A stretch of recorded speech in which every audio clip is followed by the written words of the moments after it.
Good afternoon. Can you shut that door, please, someone?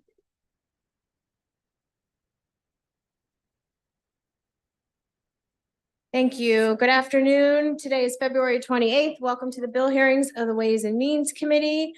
First, we have House Bill 1181. Chair Wilson, welcome to Ways and Means. And we have a special guest, not you, but your daughter, Sydney. Welcome to Ways and Means. This is Sinclair, the younger one. Sinclair, I'm sorry. Oh God, my bad. Thank you, Madam Chair, Madam Vice Chair, esteemed members and colleagues from the Committee of Ways and Means.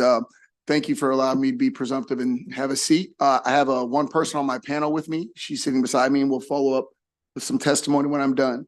I'm asking for your support today for House Bill 1188. It's the focus of this is upgrading the history or teaching of history in this state. This is not CRT or critical race theory. This is merely elucidating our youth to the truth. There are many states passing what I would consider some woke legislation based on feelings. Florida prohibits people teaching the nation's past or racism in a way that causes discomfort. Texas must give deference to both sides of any racial issue and discrimination. In fact, our Virginia governor said that they wanted to ban any teachings that would burden our children with the sins of the father. These are the same people that said we should not tear the Confederate statues down because they were history. It's problematic, and it was brought to my attention, obviously having children going to public schools, because in talking to my daughter, who will testify later, you know, she learned very little about the number of slaves that were killed in the transatlantic slave trade. How many American Indians were exterminated in the land that we now sit on? How many Asian workers died? Construction of the railroads. She's never really taught the full extent of the Holocaust, the beginnings, the burgeoning efforts through the end of the impacts on this country. And this is an emergency in this country because we're failing our children. Remember, the nostalgia is what you want to hear. History is what you need to know. The truth should never be an anathema to education. Now, guys, this is nothing new. We had that love affair between Thomas Jefferson and Sally Hemings, romanticizing a relationship between a 14-year-old slave and her master. How could there be consent? About Columbus discovering America, knowing he never landed in America.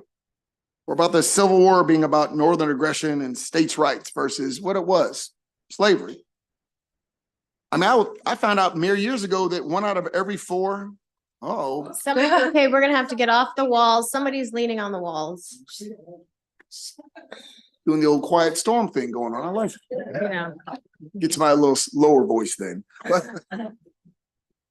But I was very shocked to learn that 1 out of every 4 cowboys was Black. Anybody growing up in my generation, that's a shock. But if you think about it, it makes perfect sense that not only did we work the fields, we worked the cattle. But that was taken from us. We heard that American Indians were nothing but savages and a threat to a civilized culture, or that Martin Luther King simply wanted to erase the past and pretend the racial violence never happened. I've just heard so many times about the color of the skin versus the content of the character. It takes very much a breadth of superiority to believe that you have so little to learn.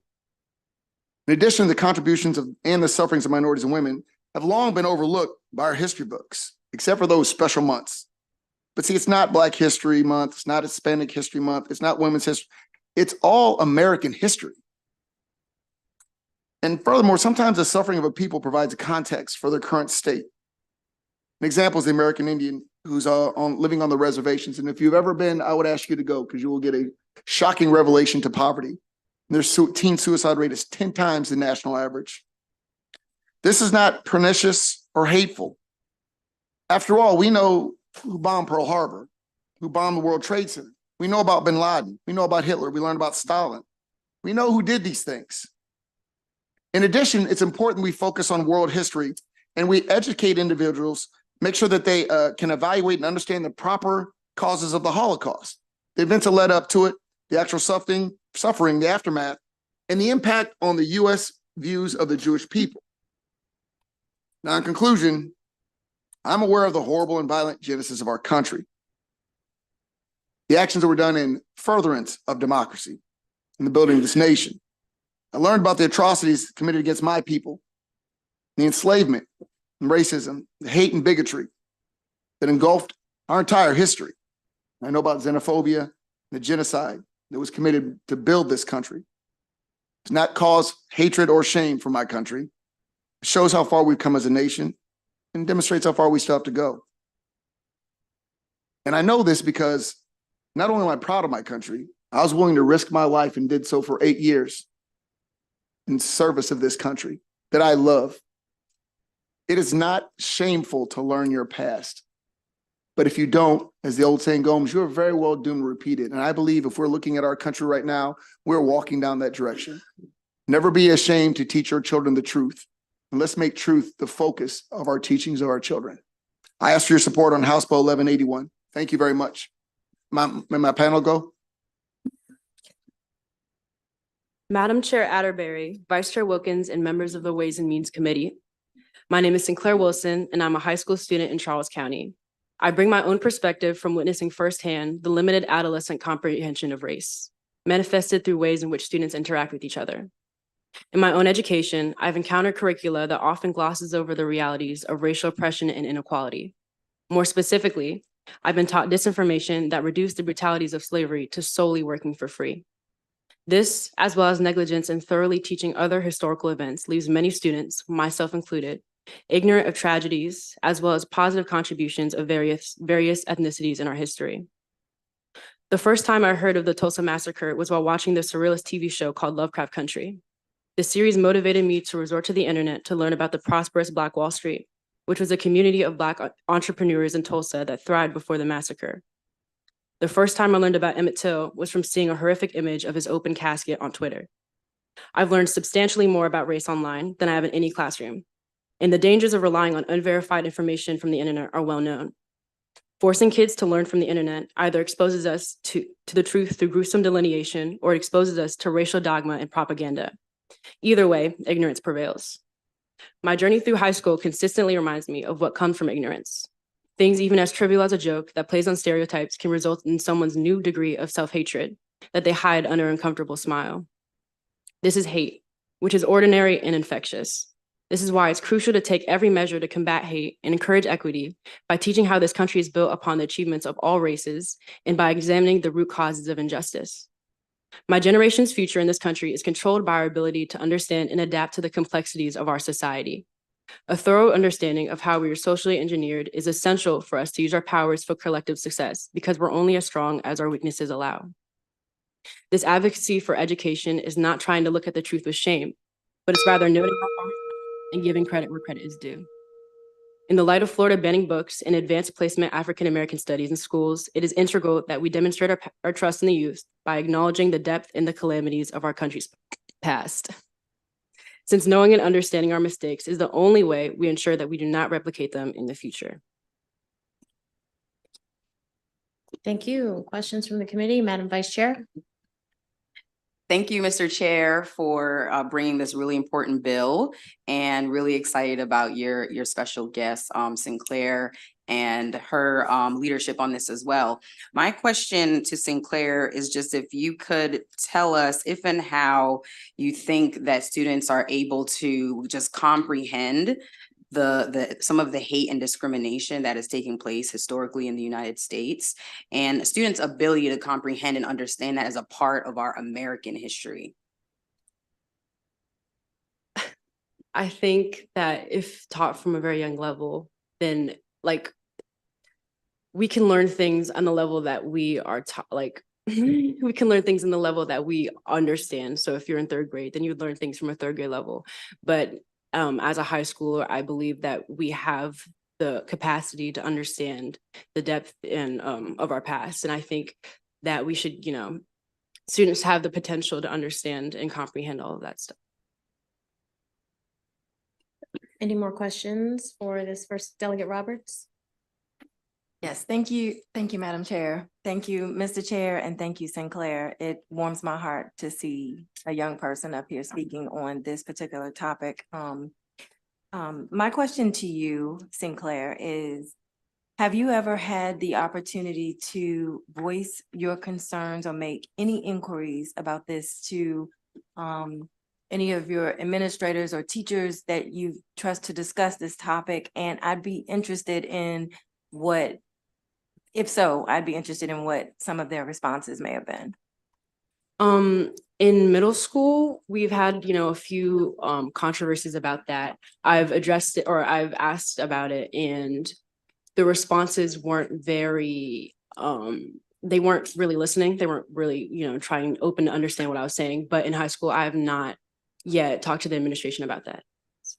And I'm also looking at the list of unfavorables in our floor system. There's a lot. And I want to know, just from your perspective, how do you feel about that? Unfavorables meaning what? Meaning people in opposition to the bill. I believe that I don't understand how. We're just learning the truth. That is it. It's not like there's any propaganda or there is any like pipelines we're leading anyone to. It's just the truth. That is all. Thank you. Mr. Chair, I'm really glad that you brought this bill forward. I actually have a friend who sits on a commission in the federal government where he actually has created an African-American curriculum from Canada, and he lives here. So hopefully, I'm hoping that we can take some lessons from Canada. Thank you so much, Madam Chair. Any other questions from the committee? Delegate Patterson? Very much, Madam Chair, and welcome, St. Dear. I thank you for testifying. It takes a lot of courage when you're a young person doing this.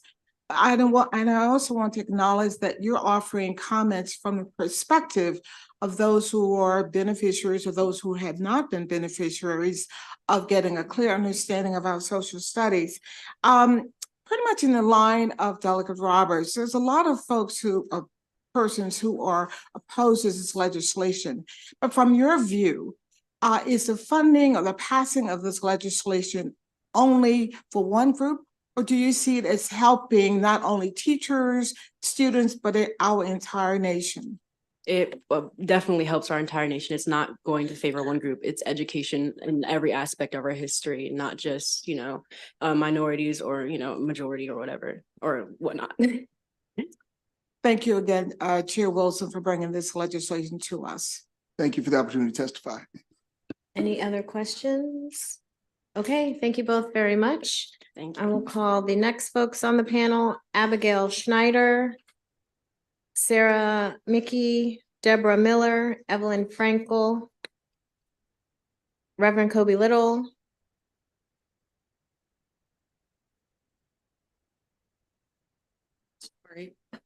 and Nashana Kess. And then there are two virtual. Ready? Yep, whenever you're ready. Okay. Thank you, Madam Chair, Madam Vice Chair, members of the committee. For the record, Abby Snyder, Director of Government Relations for the Baltimore Jewish Council, which represents the Associated Jewish Federation of Baltimore and its agencies, here today in support of HB 1181. It's impossible to turn a blind eye to the increased hateful rhetoric that is plaguing our school systems across the state. Whether it's a swastika next to the words "kill the Jews" in the bathroom at Pikesville Middle School, threats to Black students at Middleton Middle School in Frederick, or the numerous incidents of anti-Semitism that continue to rise in Montgomery County. This is an epidemic, and we must do something to address it. HB 1181 takes a bold step to help educate our young people by requiring comprehensive anti-hate curriculum in all of our public schools and non-public schools that receive state funding. Teaching our students about contemporary racism, prejudice, and the Holocaust will help them to better understand why their words matter and can be extremely hateful. To reinforce proper understanding of these topics, high school curricula will be required to include lessons about the contributions of a plethora of historically disadvantaged groups, ensuring a better understanding of those who may not look like us or may not come from similar backgrounds. Maryland is currently on the path of updating its middle school history curriculum. In a memo published by the interim state superintendent of schools about a month ago, which is linked in my written testimony if you'd like to reference it, There's a section that addresses that in 6th and 7th grade social studies curricula, there will be the inclusion of anti-Semitism and the Holocaust. However, with these increasing incidences in classrooms and across our younger populations, it's important that we expand these efforts even further and are fully comprehensive. For these reasons, we urge a favorable report. Thank you. Good afternoon, Madam Chair, Vice Chair, and members of the committee. I'm Deborah Miller, the Maryland Director of Government and Community Relations for the JCRC of Greater Washington. The JCRC represents over 100 Jewish social service agencies, synagogues, and schools in the region, and I'm here today in support of House Bill 1181. The JCRC has an extraordinarily robust education division to combat anti-Semitism and other forms of hate and to teach the lessons of the Holocaust, but it is clearly not enough. We need to educate. We need to educate to stop the hate act. We are living in a time, as you all know, of heightened hatred. The spike in racism, Islamophobia, and anti-Asian hate is unprecedented. And for the Jewish community in the last few months, we have witnessed an alarming 361% increase in anti-Semitic incidents compared to the same period a year ago. This legislation is a necessary tool to help us educate students and reduce the vitriol and hatred. We need to develop curriculum standards from elementary to high school to understand critical historical events. We need young people to understand our past and to take stock of the harm that this hatred can cause. At the JCRC, it seems like a week does not go by without a call about bullying on a playground, a swastika found on a school desk, or vandalism at a synagogue. It is unacceptable and must be addressed. The Educate to Stop the Hate Act is not a panacea, but it certainly is a critical step to help stem the tide and fight back against the harmful impact of hatred, which undermines the very fabric of our society. HB 1181 is an opportunity to disrupt all forms of hatred. It is an opportunity we can't afford to miss. For these reasons, we ask for a favorable report on the bill. Good afternoon, Madam Chair, Madam Vice Chair, members of the committee. I'm Sarah Mirsky-Mickey. I'm the Deputy Director of the Baltimore Jewish Council. And I'm actually here today in support of HB 1181 to kind of go over a quick history of where we have tried to work with MSDE over the past 5 years to enhance Holocaust education curriculum. In 2019, there was a similar bill to this specific to the Holocaust education component. MSDE opposed, but said that they would work with us. Later that year, we wrote a letter with some senators and delegates requesting some changes to the curriculum standards. And we were told that at the elementary, the 4th and 5th, the middle school and the high school level, they would make changes. We then asked for an update about a year later, and we're told that the high school changes had been made. The high school changes are very similar to what is in this bill, but we're told because of COVID that they were delayed a little bit. Again, we reach out, and now this is 3 years later, a different state superintendent reached out about any of those changes. The middle school changes had not been made. So 3 years after that, 4 years after the original reach out, middle school changes hadn't been made. Were supposed to have been made last spring. Also, that superintendent decided that they didn't feel that the elementary school should have any kind of Holocaust education, even though the Holocaust Museum has exhibits specifically for that age range. And then we reached out and talked with them in March of last year to kind of go over what was going on during the General Assembly and figure out when the new curriculum requirements were going to come, and they're coming very soon. In September of this year, we reached out again and spoke with staff at MSDE that said that they were about to come out. Through this entire time, we'd asked to help out, ask for any information, and never received any kind of feedback from us. And then in January this year, they did make changes to the middle school curriculum. However, they're vastly different and don't actually even mention don't actually mention the Holocaust in their middle school changes. It's about the bubonic plague and about Israel. So for these reasons, we ask for a favorable report on HB 1181, and I'm happy to answer any additional questions about the work with MSDE over the past 5 years.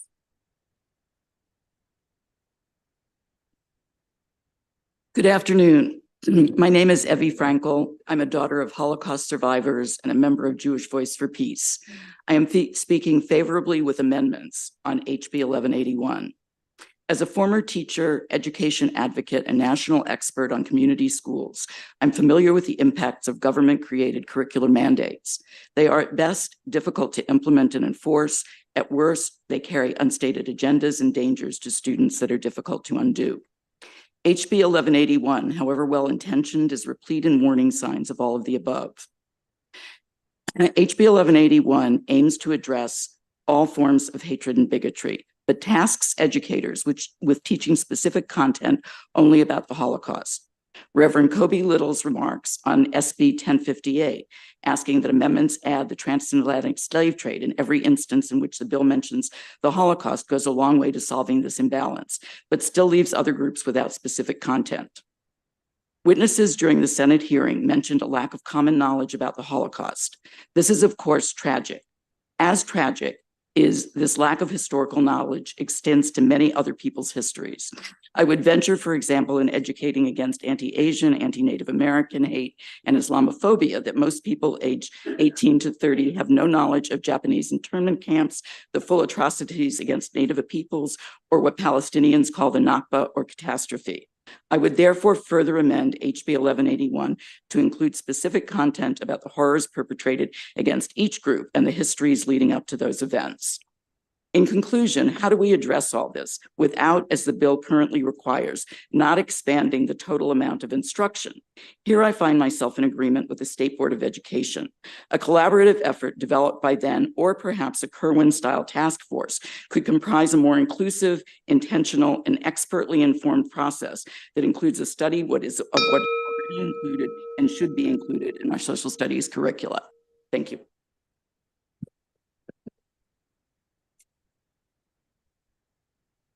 Let's be friends. Good afternoon, Madam Chair, Madam Vice Chair, and members of the committee. I am the Reverend Kobe Little, President of the Maryland State Conference.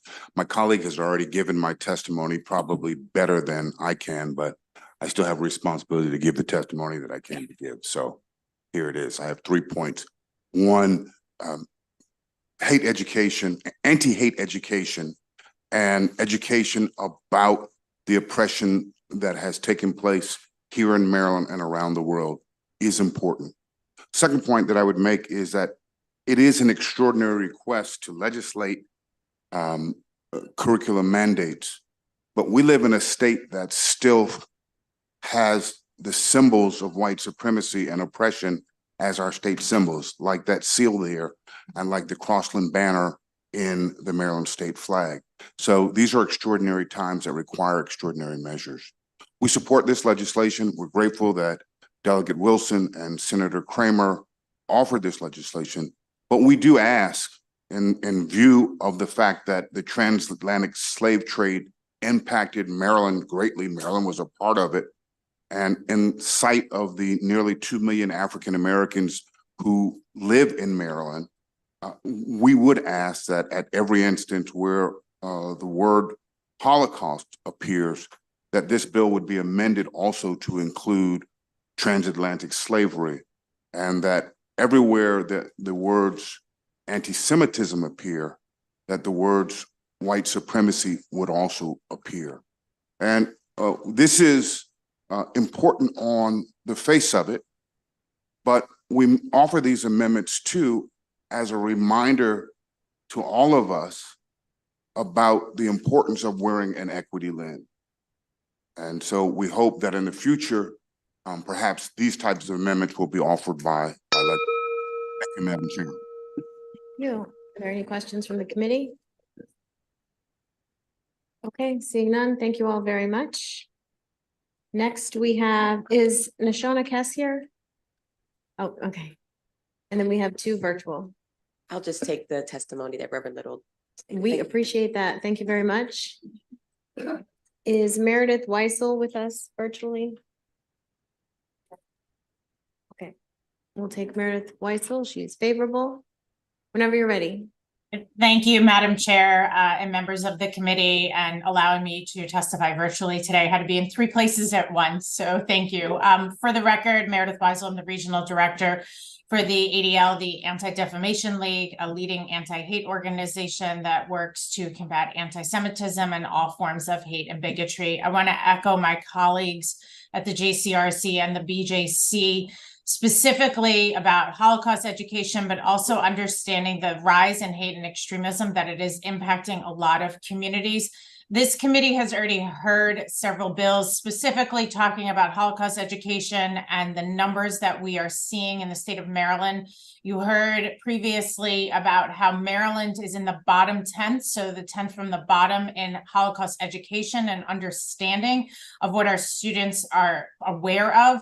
And Maryland in 2022 was the 10th highest of anti-Semitic incidents in the country. So there is clearly a correlation there. And where we are seeing right now across a lot of communities, the banning of certain forms of history from being taught in our schools right now, this bill could not come at a more important time. We have been on record for many years supporting mandatory Holocaust education and understanding history better of hate and bigotry in all forms. And we truly believe that education is our key to this. We certainly understand, concerns about mandating this, but as Sarah has already noted here, we have been in constant conversations related to this, and we still have not seen any movement. So now is the time for us to mandate this type of education in our schools at an age-appropriate level. And for these reasons, we ask for a favorable report on House Bill 1181. Thank you, Madam Chair. Thank you. And we have an unfavorable, Vince McAvoy. Thank you so much, Chair. I hope you can hear me all right. So we can hear you for 2 minutes. Grateful. I think it's really relevant to put this bill in context and to look at what was brought up in previous years. This bill has been sort of added to, as you look at page 3. I'd like you all to do that. Look at page 3, section C, and put this in context of what's going on right now in the world. Right now, 166 nations have people who have illegally invaded this country. And 12 million people have come here. This is not how Ellis Island was run. I want to point out that, as you see in my testimony, this bill promotes every group. Go ahead and look at page 3. Every group except one. This makes the presumption as if Italian and Irish and Swedish didn't arrive on these shores impoverished. This bill otherizes European Americans and wants to paint blame. This is blatant critical race theory and worse, because of what this bill says about 63% of the US population. This bill also focuses on the Holocaust, which is gravely incorrect in numbers. In fact, as I've heard it reported in these hearings, what will reach the children, I don't know, but it's very important because our children deserve more than indoctrination. They deserve facts. Lastly, this bill is an overstep and mandating what should be the curricula. You all know that the county superintendents can put in what they want, and that this bill aspires to remove autonomy. I invite you to get some facts. I am available for questions. Thank you. Are there any questions? Okay, seeing none, thank you very much. That concludes the hearing on House Bill 1181, calling House Bill 1261, Delegate Guyton. And while you are coming up with your panel, I would just like to welcome my SOARs who are visiting today. Welcome to the Ways and Means Committee. And a special shout out to the SOARs from OEL, my chapter. Thanks for being here.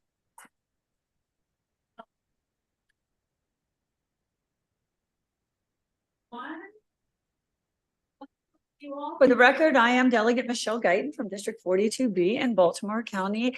And I am sad to be presenting my last bill on Ways and Means this year. Don't applaud.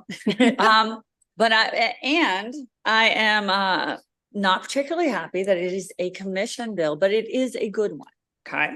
So I come before you to request your favorable support on House Bill 1261 to form a commission on access to high quality early childhood education and childcare for children who are in the 0 to 3 age category. This commission's modeled after a commission that this committee worked on a couple of years ago to study access to pre-kindergarten that also informed the blueprint. But this one specifically targets those younger children because that is a serious childcare crisis in our state and country. The genesis of this legislation, I have to give credit to the wonderful women of the Women's Legislative Caucus and the subcommittee and the support that our president, Delegate Patterson, has given us in that, and those of you who have been part of those conversations. But what we found this year while we were meeting as a group with so many different advocacy groups and departments and brilliant practitioners was that we needed more of that. And we needed to get them all into the same room to solve some of these very complicated problems. You all know that if I thought I had the answers, I'd have a bill that would try to solve it. I do not. So this is a collaborative effort, and I hope that we can continue that so that we can bring all the stakeholders to the table regularly and make recommendations. And I'm also requiring them in this bill to develop a strategic plan to help Maryland better serve our families and children under 3 years old. There are a couple of amendments to this bill that you, I believe, have all of them in front of you or close by. One is that we added some members of the commission because they asked us to, and they were supportive of this bill. We did remove one because we didn't hear from them after they initially said they wanted to be part of it. And then we gave the commission an extra year to do its work. So please let me know if you have any questions. I'm happy to answer them, but I do ask that you will move forward on House Bill 1261 so that we can start getting some of this work done in a very methodical way. Thank you. Great. Thanks to the esteemed members of the Ways and Means Committee for this opportunity to enthusiastically support House Bill 1261. And kudos and a big thanks to our sponsor, Delegate Guyton, and the many amazing women of the Legislative Caucus co-sponsors. I'm Christina Push, Executive Director of the Maryland State Child Care Association and co-chair of the Office of Child Care Advisory Council. House Bill 1261 is an important piece of legislation that establishes a strong, comprehensive commission of highly engaged experts, stakeholders, private and public agencies to study and report on implementing universal access to quality early childhood education for our youngest citizens. Childcare for children birth to 3 is difficult to find, with many parents on wait lists and the most expensive of all age groups to care for due to strict staff-child ratios, regulations, and rising wages. Birth to 3 is a critical time of development and requires our attention because according to the Harvard Center for the Developing Child, 90% of a child's brain development has happened before the age of 5 and 10% of brain development after the age of 5. This commission can focus on the importance of recruitment and retainment of a qualified workforce with better pay to educate our young learners, which are barriers plaguing the childcare industry. The commission is charged with reporting on the very real consequences and impact that Maryland's expansion of universal pre-K will have on the birth to 3 families and childcare programs, such as more closures, less access, and increased costs for infants and toddler slots, which must be considered, documented, and mitigated.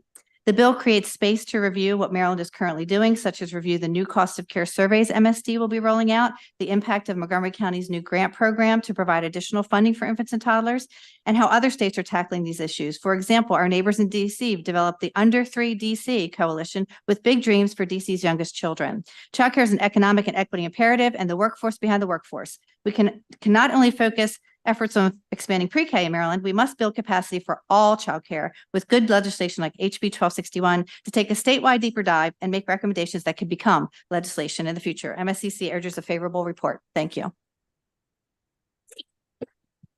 Good afternoon, Madam Chair, Madam Vice Chair, members of the committee. Ellie Cowan on behalf of SEIU Local 500 in support of HB 1261. SEIU Local 500 represents over 20,000 workers throughout the DMV, including the childcare workers in the state of Maryland. Our members are vital to the well-being of children in this state. Thank you, Delegate Guyton, for introducing this important legislation. Childcare is the backbone of the economy. The industry has yet to recover from the devastating effects of the COVID-19 pandemic, which resulted in a record loss of childcare providers. Maryland is currently dealing with significant challenges in childcare funding and the availability of childcare slots. With the loss of federal ARPA funding, Maryland is facing a childcare cliff in every district across the state. Over the last few weeks, you've heard a number of bills that have spoken to the importance of childcare, so I won't belabor those points since you have a long hearing day ahead of you. So we enthusiastically support the formation of a commission to study and make recommendations on ways to make cost-effective, high-quality early childhood education and childcare universally available to children 3 and younger across the state. Thank you. Thank you. I'm going to go ahead and call the two folks that are favorable with amendment. Is Leslie Margolis with us?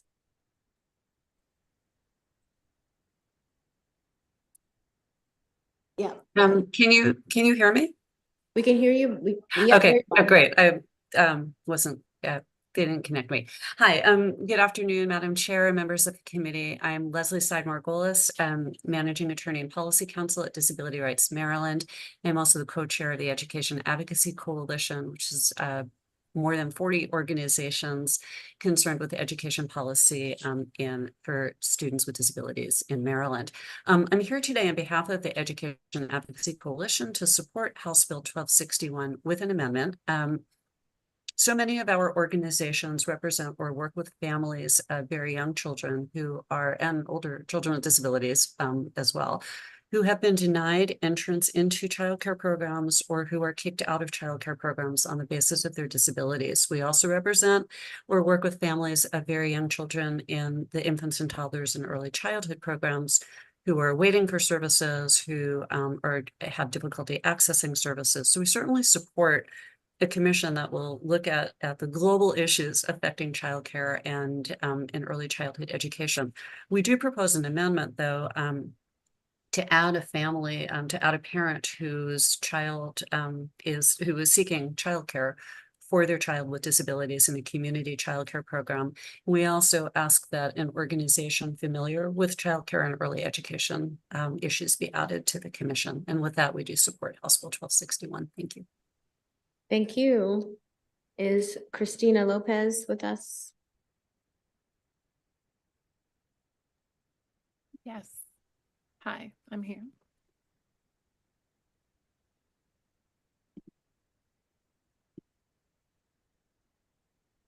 Hi, Ms. Lopez, whenever you're ready. Hi. Good afternoon, esteemed delegates. My name's Christina Lopez. I serve as the president of the Maryland Association for the Education of Young Children. As an educator, a mother, and advocate, I am pleased to testify in support of House Bill 1261 and the proposed amendment to include Maryland AOIC in the commission. With firsthand experience as a mother of a child with autism, I understand the profound impact that the early childhood education and care can have on a child's development and their future trajectory. Representing Maryland AOIC, I want to express sincere gratitude for the recognition of including our perspective, which is an organization made up of more than 1,800 educators, allied professionals, and families. And we promote high-quality early learning for all children birth through age 8 by connecting practice, policy, and research. And we are excited to begin these conversations. This work in early childhood is deeply rooted in social justice principles, ensuring equity and opportunity for all children, regardless of their background or their circumstance. By including diverse perspectives from across sectors, we can collectively address systemic barriers and promote inclusive policies that support the well-being of every child in Maryland. So I urge the support of the House bill with the inclusion of the amendments, and we thank you for this work. And we look forward to working collaboratively to get it right from the start, ensuring that all children and families have access to the resources and the opportunities that they need to thrive in the earliest years and beyond. Thank you. Thank you. Committee, are there any questions? Okay, seeing none, thank you all very much. And Thank you very much, Madam Chair, Madam Vice Chair. That concludes the hearing on House Bill 1261, House Bill 1219. Delegate Feldmark, you want to bring your panel up? Okay, so we'll do your other one. We will do House Bill 1175. Thank you so much.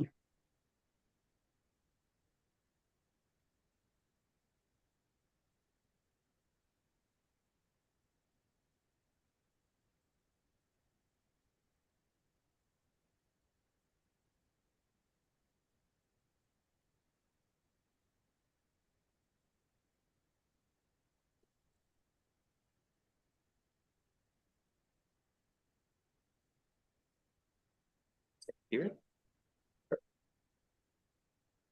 Okay.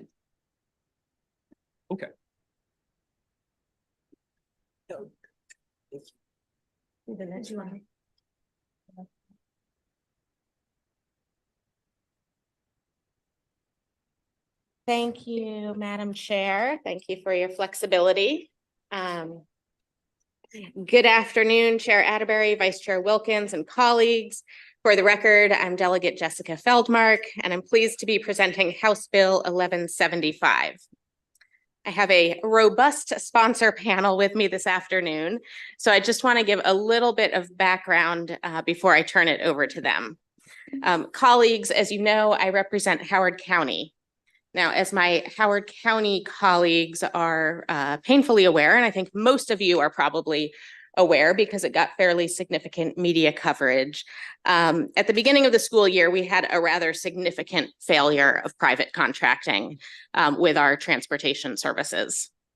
It was not too long after that that I learned that public school systems around the state actually are contracting out many more school functions than I was aware of previously, including even instructional positions. So this was not only surprising to me, but also rather concerning.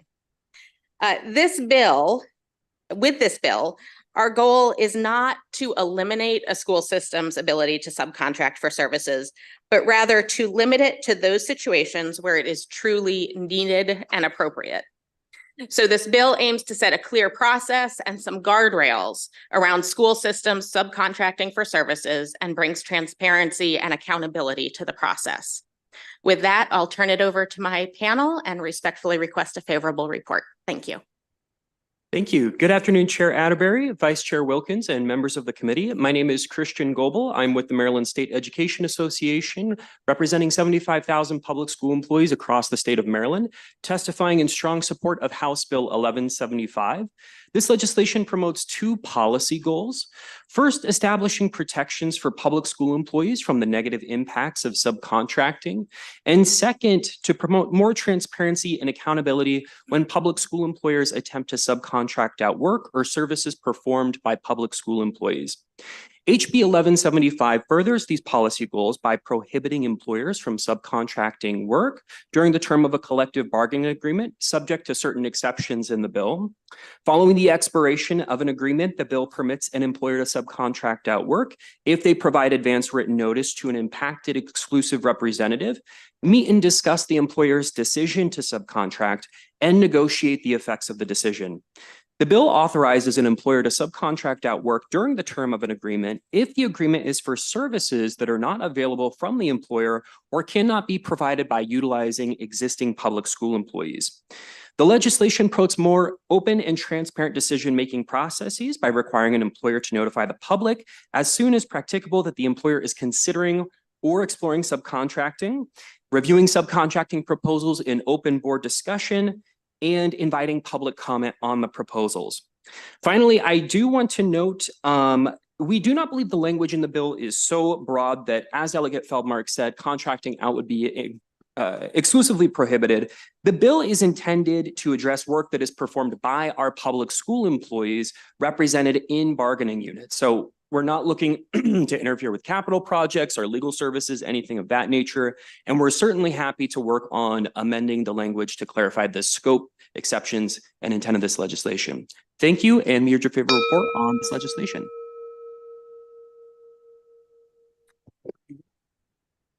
Good evening, good afternoon. Thank you, Madam Chair.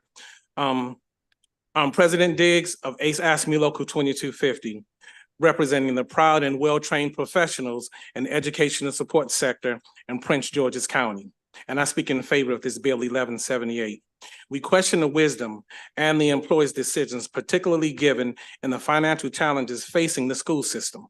The previous CEO's investigation into this matter revealed potential high costs for hiring new employees. In short, it will cost the school system $95,000 per new employee, a concern amplified by the system's restrained budget currently.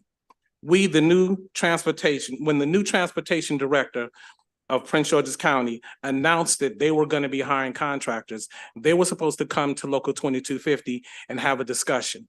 We're supposed to look at all challenges. We're supposed to have an understanding of if they're going to hire contractors, before they do that, they're going to come and have a discussion with Local 2250. They said they were going to do that, and it didn't happen. Over 2 decades, I have served as a bus driver, and my mother, 30 years prior, before me, experienced firsthand the struggles faced by our dedicated employees.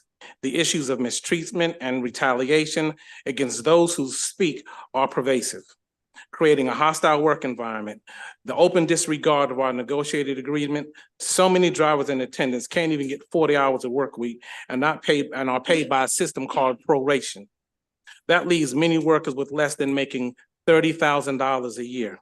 Employees are left with grappling with the harsh reality of inadequate income, unable to afford the basic necessities. It feels like juggling between the gas tank and the grocery cart, knowing that filling one means emptying another. Do you know that many bus drivers have worked for 10 years and don't even make over $40,000 per year? Do you know that many employees are just now starting to get paid $15 per hour?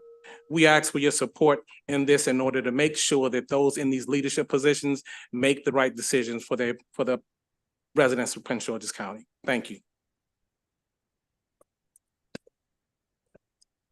Thank you. Good afternoon. My name is Colleen Morris, and I'm an elementary school teacher that has worked with Howard County Public School System for the past 32 years, the last 6 of which I was president of the local union, HCEA.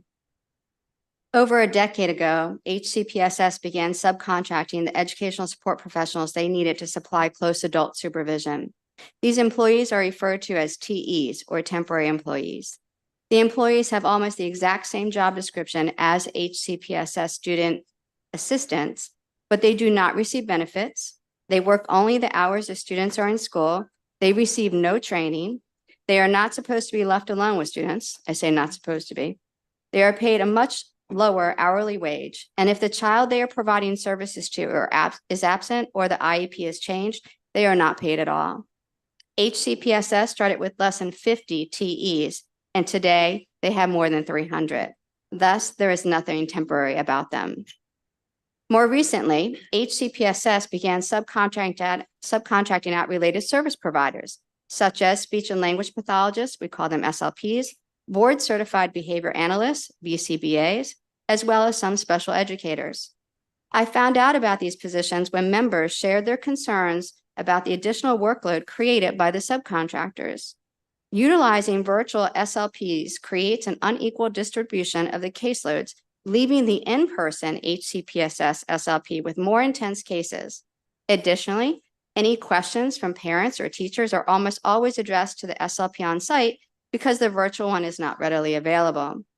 Since the subcontracted SLP was not required to do the same data entry or attend IEP meetings, those responsibilities were also added to the HCPSS employee.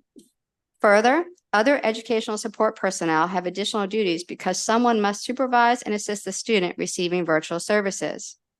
And lastly, in addition to the workload and untrained employees brought on by subcontracting services, I have witnessed a general lack of knowledge of both HCPSS policy and interpretation of state law on the part of subcontracted employees.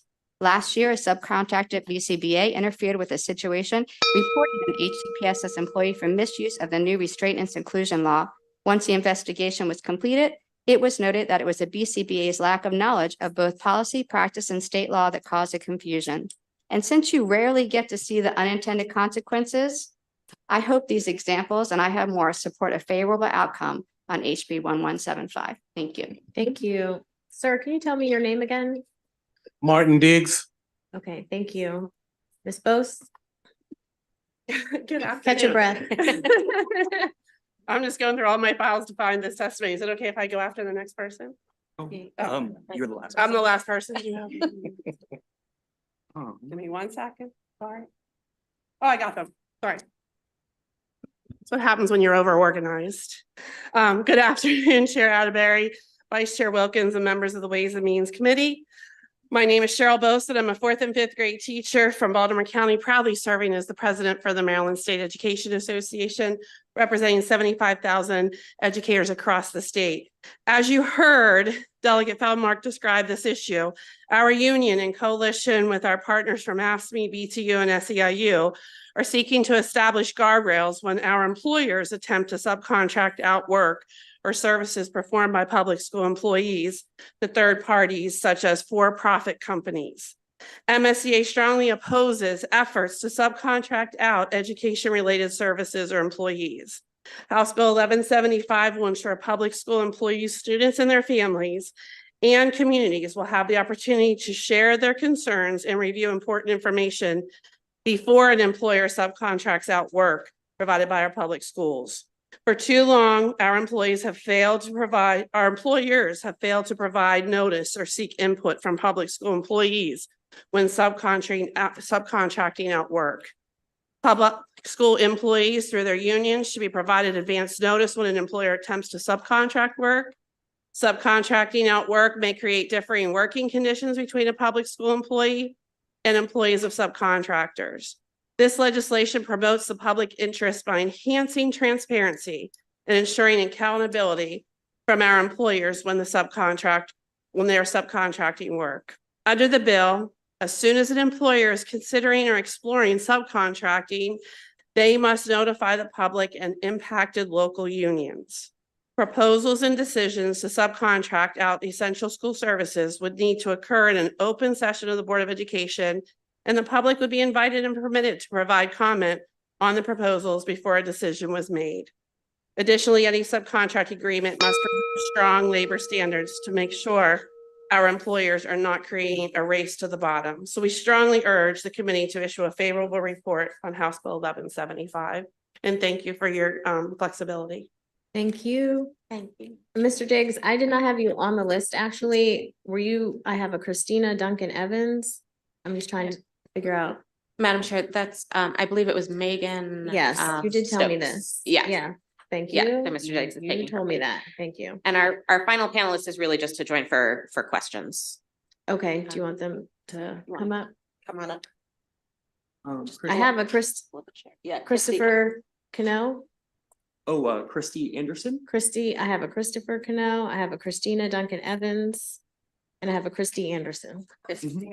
Christy, which Christy? Okay, Christy, come on up. Okay, questions? We will start with Delegate Hornberger.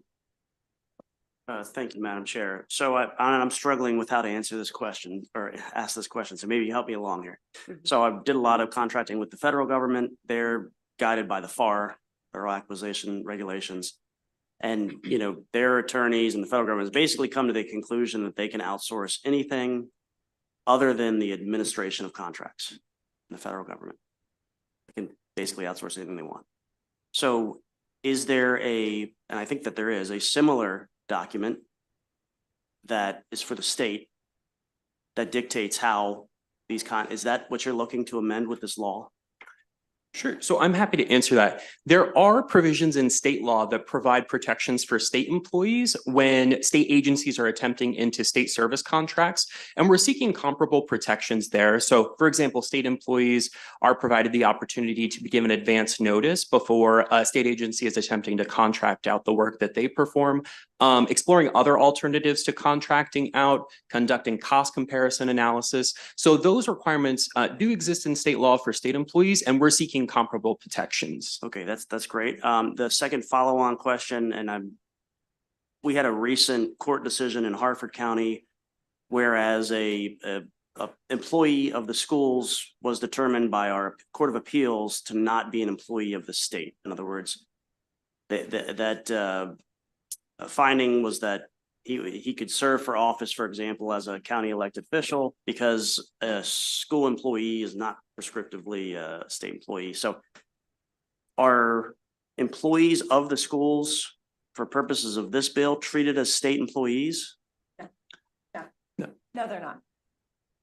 So how does, and again, I'm not an attorney, so you're going to put into state law that's the school employees will have these protections afforded to them that other state employees have? Oh, I'm sorry. Go ahead. I'm sorry. Hold on, Nope, sorry. Christy Anderson. I'm with the Maryland State Education Association. So with the placement of this language would be within the education article. Okay. And so it would govern all boards of education in the state of Maryland, including Gotcha. Baltimore Okay. City. So it would tell that the certain school jurisdictions, they have to abide by X, Y, and Z. Correct, because Okay. a lot of the protections for the state employees exist in the state personnel and pensions article, so we would move this over into Yes. the education article. Okay, that's what I was looking for clarity on. Thank you so much. Yep. Delegate Henson. Chair, and thank you to the bill sponsor for bringing the bill. It brought to mind a constituent in my district. She's a very hardworking young lady, single mother, and she's a bus driver. She talked to me about some of the challenges that exist in trying to stay in her profession. One of the things that she relayed is that she's a contractor, not a public school employee. That during the summer months, during the winter break, that when they don't have work, they're instructed to file for unemployment benefits because they don't have work. And that's their only source of income. She also happens to live in one of our public housing communities where her rent is based on her income. The way that the cycles work, it's not enough of a period of time to adjust her rent to reflect the loss of income that she has because the unemployment benefits don't provide her full wages.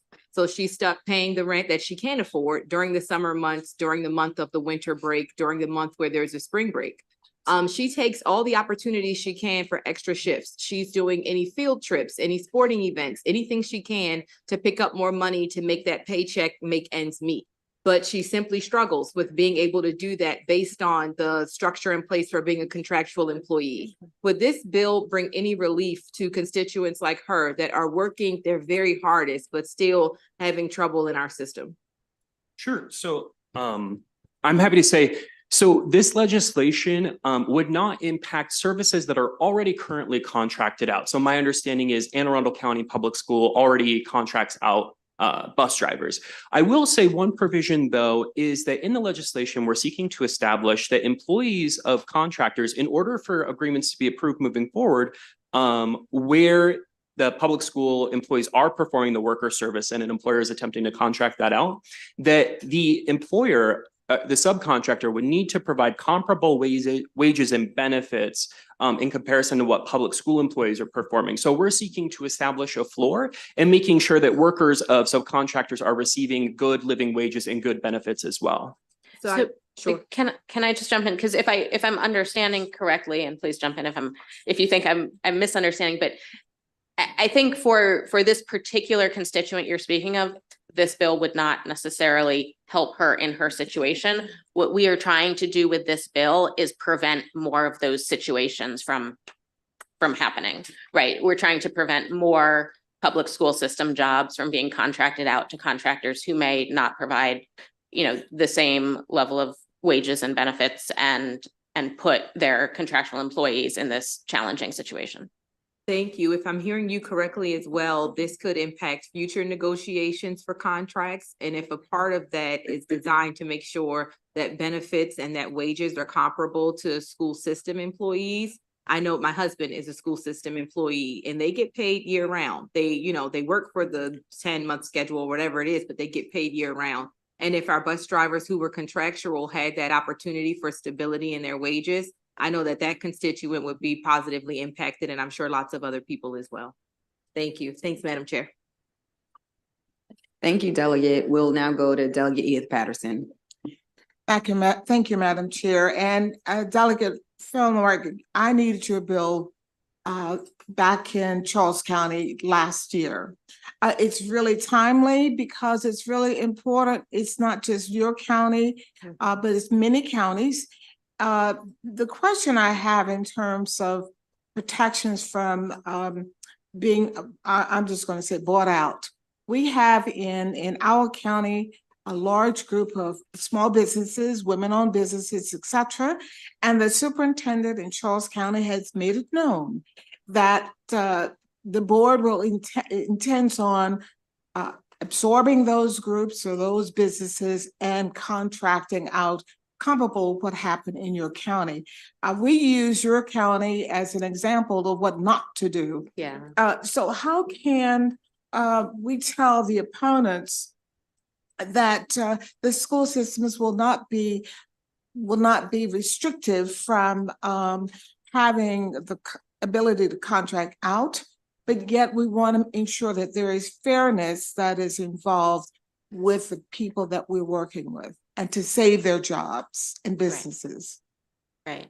Well, I'll give the big picture policy answer is we're establishing a process to try to bring better transparency and accountability to that contracting process so that we can make sure that when services are contracted out, it's done in a way that's fair to those employees, and that it's not that services are not contracted out when they would be better performed and can be performed by school system employees. The passage of this legislation will give us some strength to reduce the numbers of routes that are being absorbed. Correct. Thank you. Thank you, Delegate. Seeing no other questions, thank you for bringing the bill, and I'll dismiss this panel. We do have one witness that is here in opposition. John Willems, you can come on up. Yeah.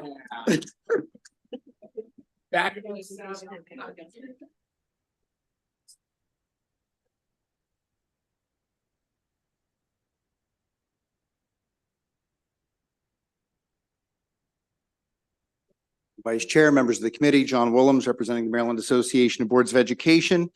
I would rather be across the hall testifying in support of the Governor's Enough Act, which I hope to be doing in a couple minutes, but I am here today to urge an unfavorable on House Bill 1175 for a couple reasons, but primarily in light of a word that we are having drummed into us from the Accountability and Implementation Board on the State Board of Education, and that word is reallocation. The fact of the matter is that the blueprint is wonderful and it funds a lot of wonderful things, and we are being reminded and told and directed to understand that you have to do the blueprint first and you do whatever is not the blueprint second with whatever money is left. And there is not enough money left to do everything. So we have school systems adopting budgets as we speak that are resulting in reduction in force of staff. We have budgets being adopted that are eliminating elementary school music programs or foreign language programs. These may be in the category of unintended consequences of the blueprint. I think they squarely are, but this bill would impede our ability to be nimble and reallocate resources in a way that best serves our students, which is our primary mission. This bill would add essentially a layer of litigation to the supplementing of the work of our school employees by the work of contractors, not just replacing, supplementing. So if you remove the word supplement from the bill, that would be a dramatic improvement, I would suggest. But the bill itself is anathema to the nimble, efficient, deft work of school systems to implement the blueprint, best serve our students and our employees, but not impede our ability to utilize outside employees. Thank you. Thank you, John. I do see a question. Delegate Vogel and then Delegate Wu. Thank you, Madam Chair. Good to see you, John. I have just a couple questions. You mentioned that you like being nimble, right? Can you point to any specific circumstances that have occurred in any school districts where subcontracting has actually created more challenges for the operations of the school system? Howard County, for example. Sure. Yes. Procurement of services involving commitments by service providers to effectively staff operations is a challenge. I would say that the vast majority, I can't think of any other example of subcontracting work is not on the scale that was involved in the Howard County bus contract, where there was a commitment to import dozens of employees from literally across the country to fulfill that contract. So I mean, on scale, that is a dramatic and I think exception to the rule relative to school systems having a master plumber overseeing a group of unlicensed plumbers and having to contract out for plumbing work on a routine basis, call Len the plumber to do work in the school system. And that is supplementing the work of school employees. And I believe that work would then drive the hyper detailed bureaucratic, and I would say litigious process of involving the Public Employee Relations Board in reviewing those decisions. Understood. And I was hearing you earlier talk about how the concern is largely around budget. Are there ever circumstances where subcontractors are getting paid more than school system employees?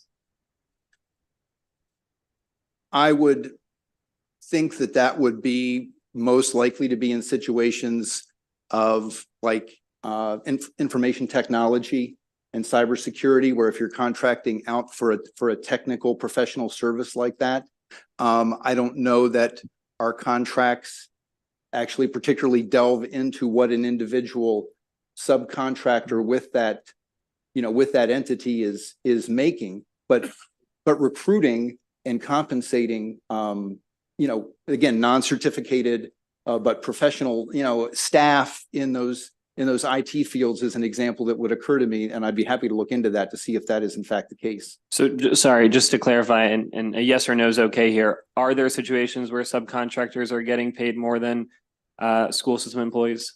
I don't know. Okay, thank you, Madam Chair. Delegate Wu. Thank you, Madam Chair. June, welcome here again. So one question for you. I think one example for the contracting is HR service. Actually, in Howard County, we contract HR service to third party. For example, background check, many other stuff.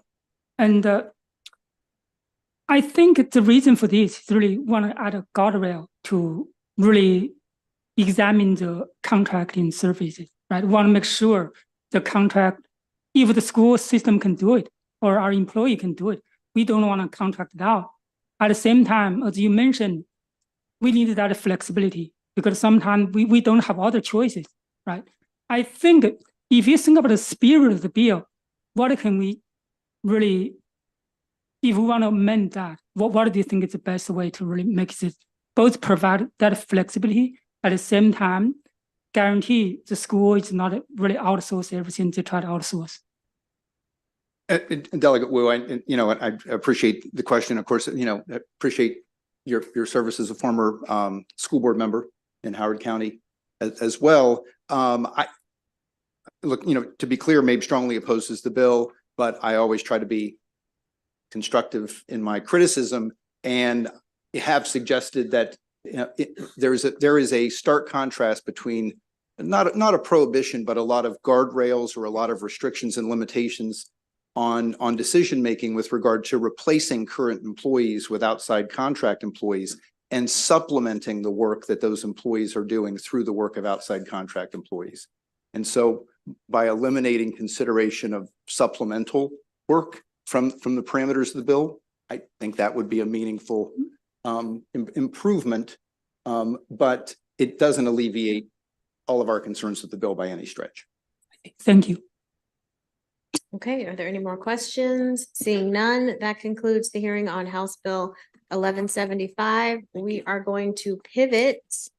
I am going to call Delegate Valderrama on House Bill 1363 for her and her brief panel only. And then we will come back to that bill later because it has numerous witnesses. But she has a young person with her that needs to get back to school and such. So we will help you do that. Welcome, Delegate Valderrama. Thank you, Madam Chair, Madam Vice Chair, honorable members of the Ways and Means Committee. I just want to preface by saying thank you for the courtesy. I was currently chairing in our committee, so had to skip out. With that said, I apologize now, but not in a bad way, that you will be hearing from quite a few witnesses later on the end of your bill hearing. With that said, here to present for the record, Delegate Chris Valderrama, House Bill 1363, Education Asian American History Curriculum Requirement. This neither is a new bill nor complicated, I'd say. Those of you who are new to the committee, this is not a new issue. In fact, there were several similar bills introduced this year by both the House and the Senate members, which seek a more inclusive and accurate curriculum for the students of Maryland. These bills seek to improve curriculum content so that it accurately portrays the struggles and accomplishments of not just Asians, but of African Americans, Latinos, Latinas, Native Americans, Jewish Americans, and Muslim Americans. One bill, this session also advocated for review of the adequacy of our civics curriculum. These are noble ambitions. I first introduced this legislation at the height of the pandemic, when many Asians were being stereotyped and blamed for the COVID-19 epidemic. And when COVID was being called Kung Flu, and when Asians were once again being labeled as unhealthy, diseased others. Attacks against Asian Americans were at an all-time high, and it was my hope, and still is, that by improving what we teach to all Marylanders, all our Maryland students, that we might also increase tolerance and understanding of Asian Americans.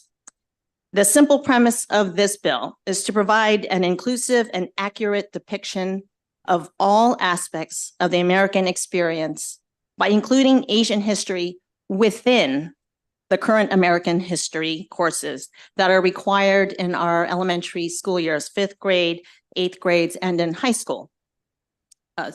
This legislation, the advocates for this policy, we're not seeking for a standalone course or even a standalone unit within the current curriculum. What we are seeking is recognition that Asian Americans have contributed significantly to our joint experience and that all Maryland students would benefit from learning about those contributions.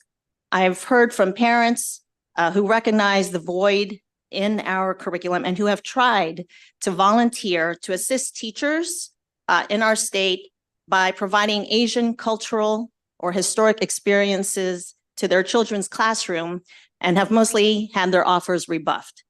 Typically, these offers are rejected because such lessons are not mandated by our educational standards and our state curriculum.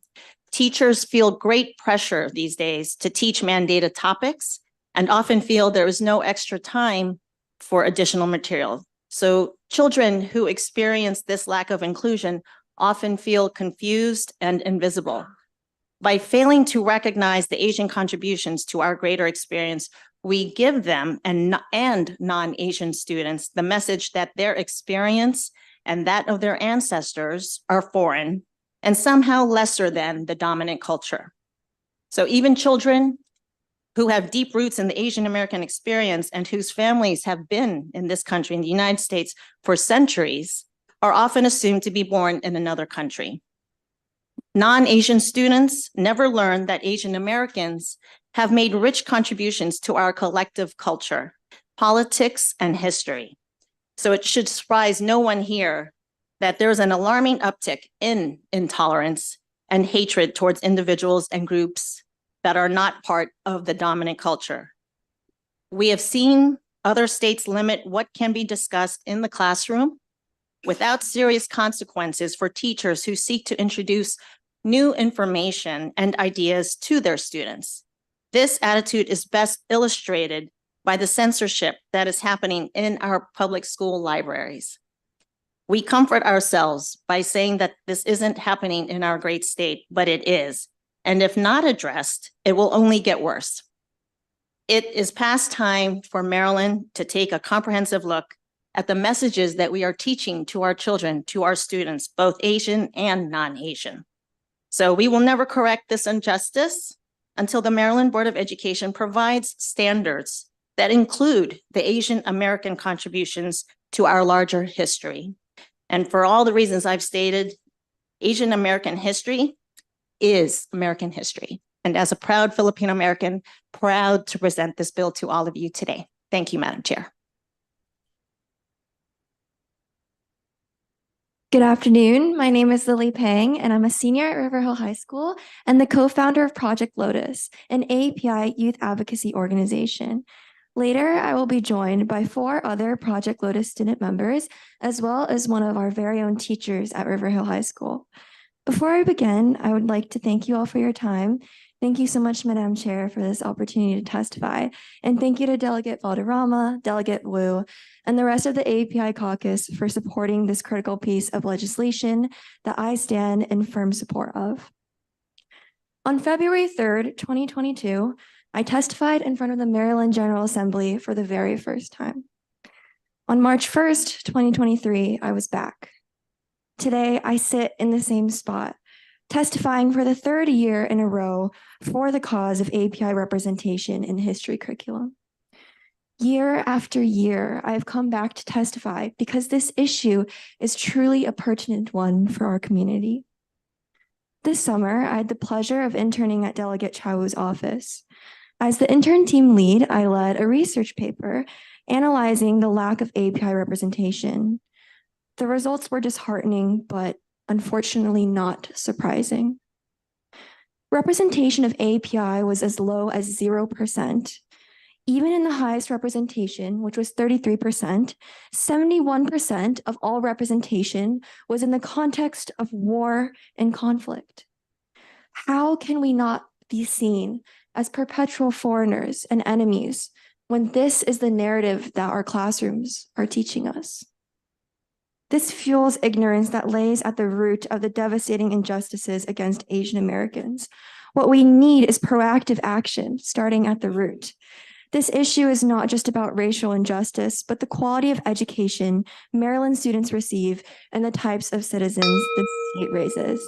Thank you very much for your time, and I strongly urge a favorable report. Young man, I know we're breaking this bill up because there are 30 people signed up, so I would like to get everyone else who has with less witnesses, excuse me, here, but young man, you can come up.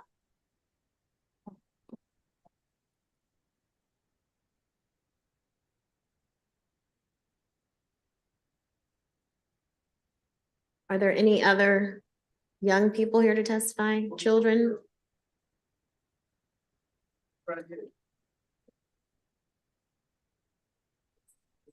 Come up. Come on up. You guys look great. Come on up.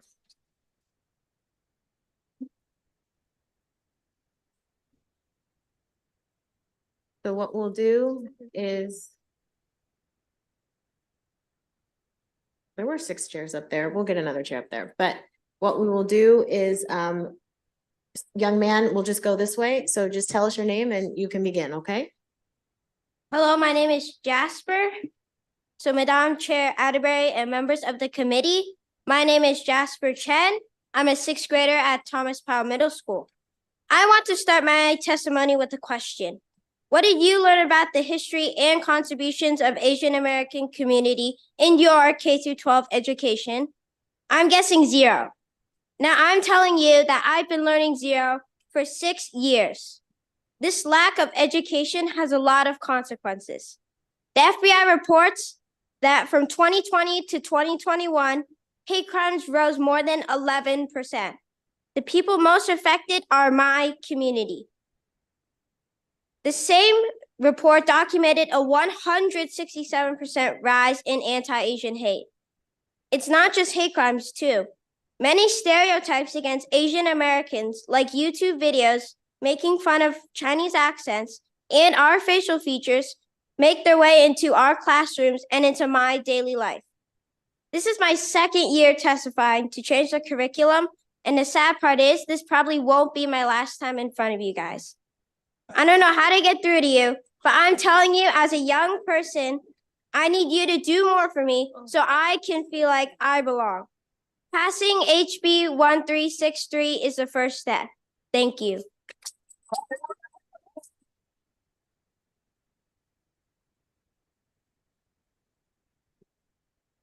Now, if you could just push the mic in front of the young man next to you, yep, and then you two just flip seats. So when it's his turn, he can, yep. And whenever you're ready, young man. Distinguished members of the committee, my name is Miles Chen. I am a 3rd grader at Bannockburn Elementary School.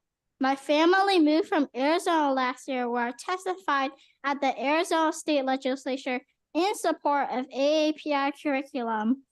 I also helped on a lesson plan about the contributions of the Chinese water boys on the Southern Pacific Railroad. You know what's cool? This is being used in Tucson second grade public schools right now. I'm very proud to be Chinese American. I want my friends to learn about Asian Americans. My classmates know I'm testifying here and they are cheering me on. Please pass HB 1363.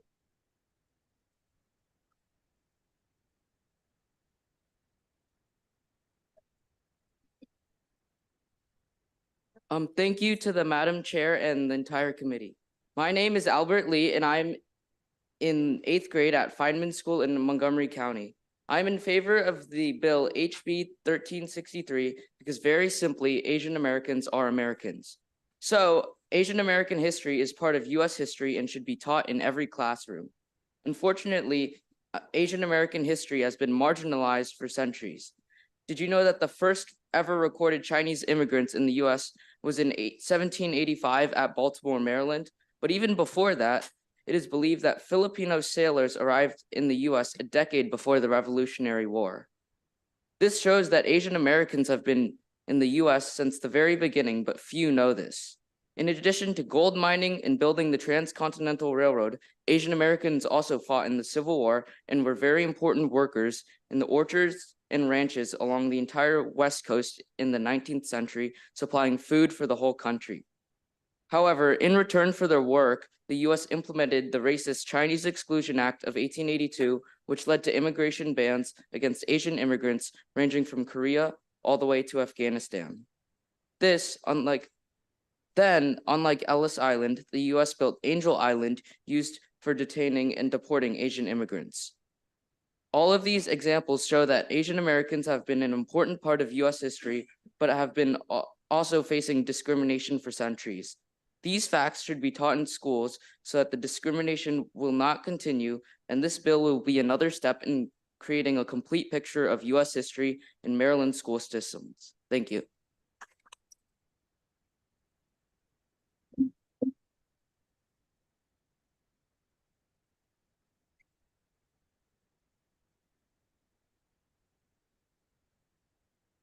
Good afternoon, everyone, and thank you for this opportunity. My name is Rosalind B., and I'm a 9th grader attending River Hill High School, serving as a class of 2027 SGA president. As a student from Howard County and a member of Project Lotus, which aims to increase AAPI representation, I'm here to testify in support of HB 1363. The first time I ever heard the words Asian American in a school classroom, I was excited. But looking back, there were only mentions about immigration in Pearl Harbor, only mentions of our struggles. What about our contributions? What about how Asian Americans fought for the civil rights movement, the end to the Vietnam War? Asian American hate crimes are skyrocketing in the US. It is proven that this is directly linked to how we are depicted in history lessons. Without the complete picture, students are left to fill their perception with stereotypes. Stereotypes erase individual power and lead to false preconceptions and hatred. Beyond these more apparent impacts for us, Asian Americans, history allows us to connect with the past. It helps us feel proud of our identity and allows us to create a better future. Asian American history is American history. An educated society is a prerequisite to an equitable future. Historically, Maryland has always stood in the frontier of advocating for a more diverse and equitable education system. I'm confident this time there will be no difference. I'm sure together we will make a bold movement forward toward a brighter future. Thank you.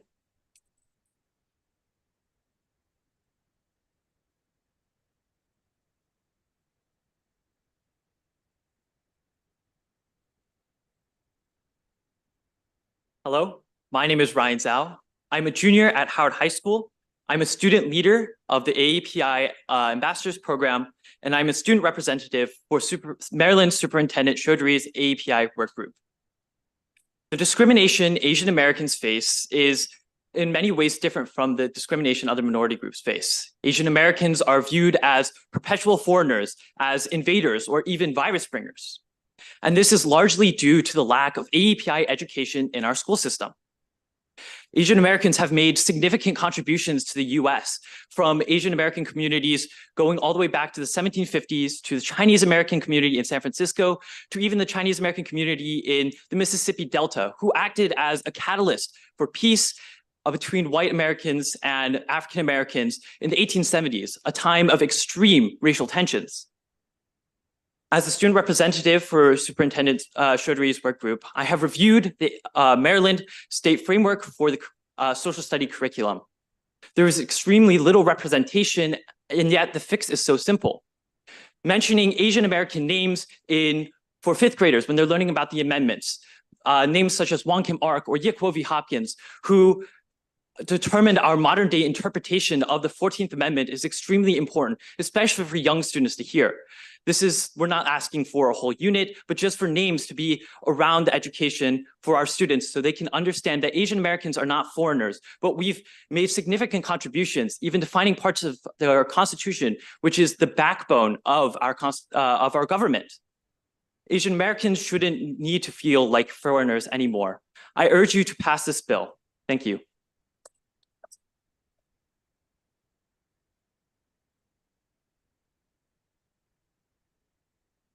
Hello and good afternoon to the members of the Maryland General State Assembly. My name is Ananya Porwal, and I'm a sophomore at River Hill and the sophomore vice president of the organization Project Lotus. Today, I stand before you to express my strong support for the bill HB 1363. Despite being born in India, I wasn't able to start school there because we relocated to the US when I was only 3. During my 11 years of education in Howard County, there has been a significant absence of information involving the achievements and historical contributions of Indian people. For example, Sabu Dastagir served in the Army Air Force during World War II and received 5 air medals along with the Distinguished Flying Cross with Valor, which is one of the highest awards someone can receive. In my history classes, the curriculums only focus on American history, neglecting the rich past of various cultures. This absence of education has led to a significant gap in my knowledge about my heritage, to the point where I struggle to accept my cultural identity. Throughout my 11 years here, I have felt like an outsider due to the lack of emphasis on teaching Asian American history. The fear of judgment for expressing and celebrating my culture prevails, making my home the only place where I feel truly comfortable, and I know that I'm not the only one who feels this way. With the introduction of this curriculum, other students like me can gain a deeper understanding of their culture and feel more welcome in their environment. I stand firmly in the belief that education is a powerful tool for change. By supporting this bill, I'm not only advocating for the rightful inclusion of Asian American history in our schools, but also for the broader ideals of diversity and equity that define our collective aspirations as a society. Therefore, I urge the General State Assembly to support this bill in order to ensure that all students have the opportunity to learn about the significant contributions and experiences of Asian Americans. I hope that you consider my perspective, and thank you for your time. Thank you. I'm told there's 2 more school age folks here that want to testify. They're in school, and then everyone else is going to have to wait a second. Good evening, delegates. My name is Suri, a current freshman at Howard County's River Hill High School. I'm a new member of Project Lotus this year, but I was eager to sign up for this opportunity to stand before you today and testify in favor of HB 1363, promoting not just Asian history, Asian American history, but American history. Last year for my National History Day project, I discovered Anna May Wong, the first internationally acclaimed Asian American actress from the early 1900s. She has become increasingly celebrated in the past years. In 2023, the US started minting quarters in her honor, recognizing her significant contributions to our society. However, despite her impact, none of the people around me had even heard of her. How was it that my teachers, adults who study history for a living, didn't know history? Why has Anna May Wong's history, AAPI history, been lost? It has been lost through education. In class, we are asked, why do we study history? We study the past so we continue the good and so we don't repeat the tragedies that happened to those before us. A century ago, Anna May Wong fought against the malicious prejudice against Asian Americans. A century later, we are still fighting the perpetual hate exemplified by ignorance. Therefore, I ask you, if hate is exemplified by ignorance, why are we promoting that ignorance by refusing year after year to teach a vital part of our history, to promote the appreciation of the different cultures that make our country what it is today? Anna May Wong represented both women and Asians alike during the 1920s, when culture, sexuality, and film flourished.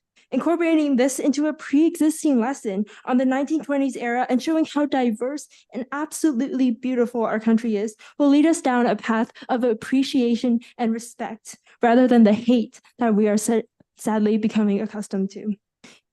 Representing Project Lotus and our AAPI community, I please vote for this bill. Is there another student? Is there another student? Okay.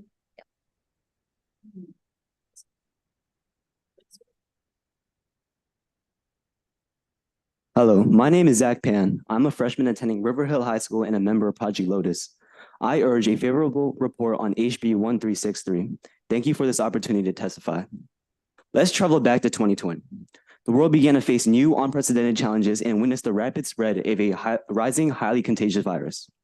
What was this virus called? To many, it was COVID-19, but to some Americans and even politicians, this outbreak had become China virus or Wuhan virus. In fact, one in five Americans blame Asian Americans for being at least partly responsible for the pandemic. These xenophobic terms gained concerning amounts of traction, passing with shocking ease. Several Asian-owned businesses in my own county were vandalized and burglarized, and the nation witnessed a spike in violence and harassment towards Asian Americans. We suffer from the invisibility of anti-Asian racism. How does this happen? Why were fellow Americans being blamed? How do racism and ignorance towards Asian Americans become so normalized? Representation of Asian Americans takes the form of mostly binary representation. It's either positive but mainly mainstream and cruelly stereotypical, or negative from periods of conflict such as COVID-19 or the Japanese internment camps from World War II. Our way of living is mostly unknown, and a key factor in this is undoubtedly the lack of education about our culture. By learning about the history and contributions of Asian Americans, students gain a deeper understanding of the rich tapestry of American history. This exposure to diverse perspectives helps to foster tolerance, empathy, and respect for all cultures. In an increasingly globalized world, it is essential for students to develop cultural competency. Without understanding our culture, Asian Americans will never be seen as true Americans. HB 1363 takes a huge step forward in successfully bridging the gap between people within our own country, and a future with complete prosperity and inclusion of all cultures will seem ever so closer. For these reasons, I urge the House Ways and Means Committee to favorably report HB 1363 and the Maryland General Assembly to pass this vital bill. Thank you for your time. So first, I'd like to say, Delegate Valderrama, thank you for your persistence. I certainly know what that's like.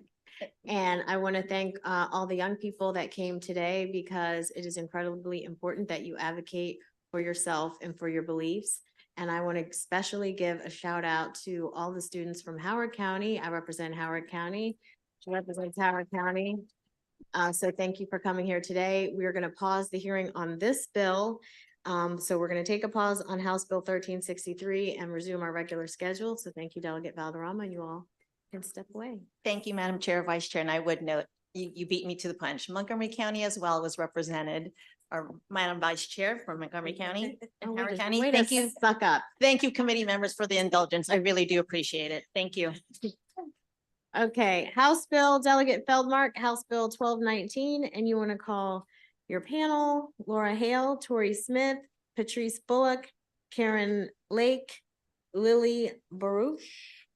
And you have someone virtually, so we can bring them on if they're here. Henry Miser.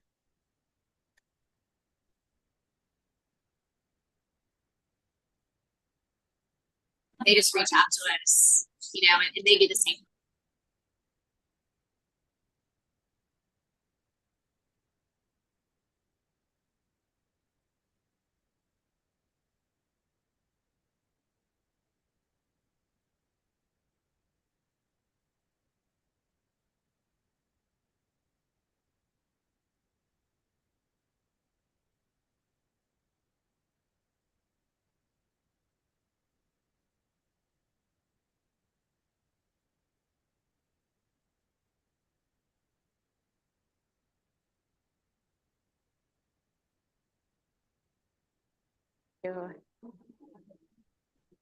Thank you. Good afternoon, Chair Atterbury, Vice Chair Wilkins, and colleagues. For the record, I'm Delegate Jessica Feldmark, pleased to be presenting House Bill 1219.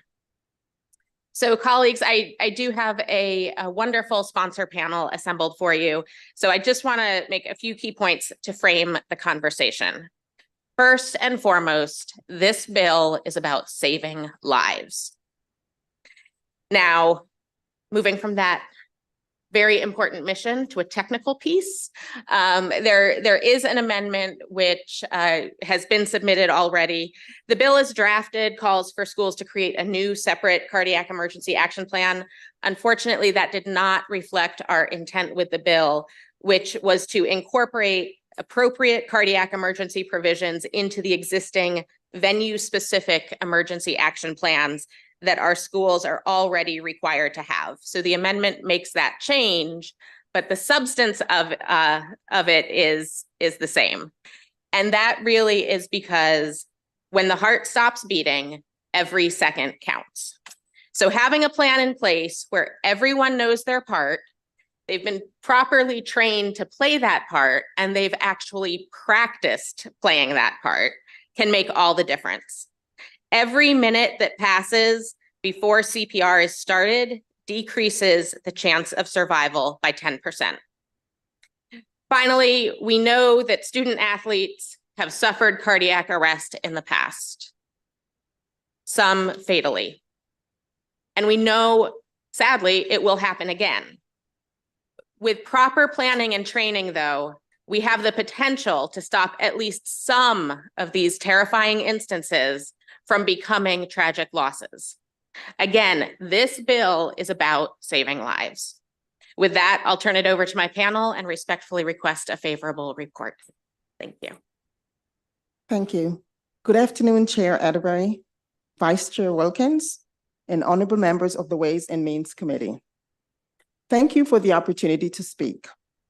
My name is Patrice Bullock, and I'm here today for my son, Bailey Bullock, in strong support of House Bill 1219.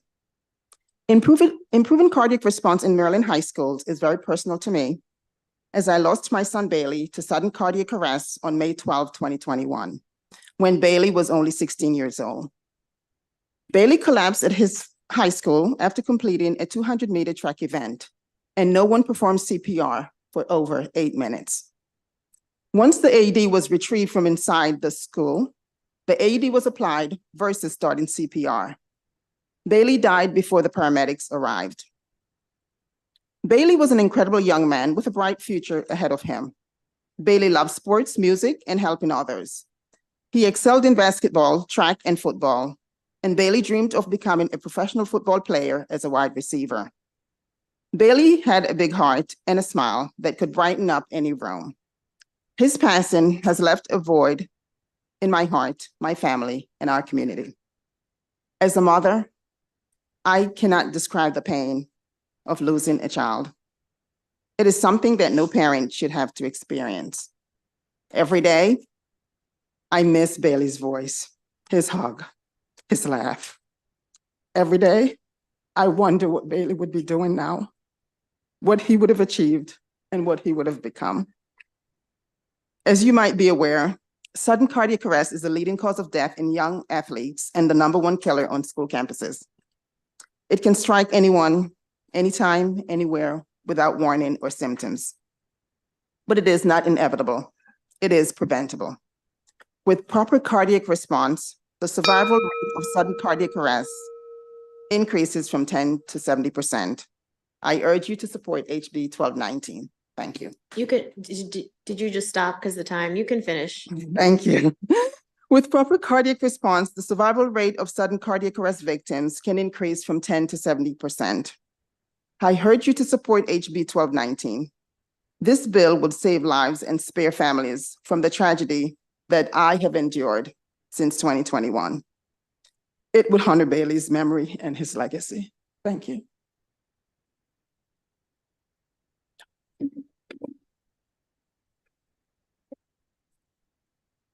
Good afternoon, Chair Atterbury, Vice Chair Wilkin, and honorable members of the committee. Thank you for this opportunity to speak today. My name is Karen Lake, and I'm here to share a story about my son Peter and express my strong support for House Bill 1219 to protect our students and athletes. In April of 2021, Peter was a freshman at Loyola Blakefield in Towson and was playing lacrosse for his high school team. Just a few minutes into the game, he moved toward a shooter to defend, and he was hit in the heart by the lacrosse ball. He stayed on his feet for about 7 seconds, but then fell to the ground. I knew immediately that it wasn't good. What happened next will be forever sketched in my brain as I went on the field and saw his face turn blue and the life go out of my son. I vividly remember someone shouting that we were losing him. It was truly a parent's worst nightmare. I came to learn that he suffered a commotio cordis, where the heart is struck by an object at a precise time, causing it to stop. I also learned that he had roughly 3 to 4 minutes to survive, and without an AED, his heart could never have been restarted. We know we were lucky that day. There just happened to be a doctor on the sideline, one in the stands, and several nurses in the stands, all who rushed on the field to help. But even with that dream team of medical personnel, we were most fortunate that Loyola Blakefield had an athletic trainer at the game with an AED by his side and an emergency response plan that he immediately implemented after Peter went down. I'll never forget the relief and joy I felt when someone shouted they had found a pulse. With that, he sat up as if nothing had happened to him and asked if he could go back into the game. It was the longest 3 minutes of my life, but I knew he was going to be okay. After the accident, so many people I know reached out to their kids' schools and sports teams, and I heard story after story about how the AEDs were in the nurse's office, locked in the office, or on a wall in a building that most people didn't even know where to find them. Some told me that their schools didn't even have an athletic trainer assigned to the school. I hate to think about what could have happened to Peter if Loyola wasn't prepared for his emergency and if someone had to run into the building to get the AED or break the locked office. My story has a happy ending, and for that, I'm forever grateful, but every student and every athlete should have the same fighting chance of survival that Peter had that day. And for that, I urge a favorable report on House Bill 1219. Thank you. Good afternoon, Chairwoman Atterbury and Vice Chairwoman Wilkins and everyone else in the Ways and Means Committee. My name is Torrey Smith. I went to University of Maryland, used to play for the Baltimore Ravens, and that has absolutely nothing to do with why I'm here. I'm here today as a coach and as a father. When you hear stories like what we just heard, that's something that can happen to any of us, any of our kids, anyone that we're involved with, and someone that's actively involved in this space. Well, we know we can't prevent it, but we can help it. We have to do everything in our power to change it. So when you see what's happening with Damar Hamlin, which is honestly what opened my eyes to it.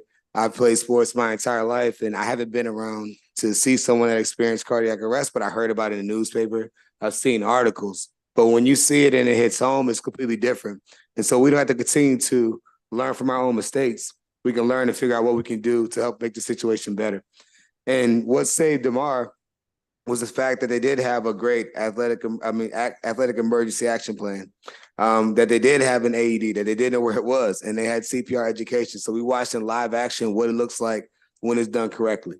We can't stop the next heart attack from happening to anyone in here. However, when it does happen, we can make sure that we do save a life. And right now, we have policies in place, which our state does have some policies, but it can be improved upon, where we're simply just checking the box. If we're truly going to save lives, we have to make sure that there's a true plan in place, that when these things do happen, it's not where is it situation. It's we have a plan that we've acted out, and we have the ability to really go out and save a life. So on behalf of really the hundreds of kids that I'm involved with the East Howard County Jaguars and our organization at Level 82, and really the thousands that I see over the course of the year, they need people in these schools where it's all hands on deck, not just the athletic trainer, not just the one teacher, not just the one coach. Everyone has to be involved if we're going to truly be committed to helping to save lives. Thank you. Good afternoon.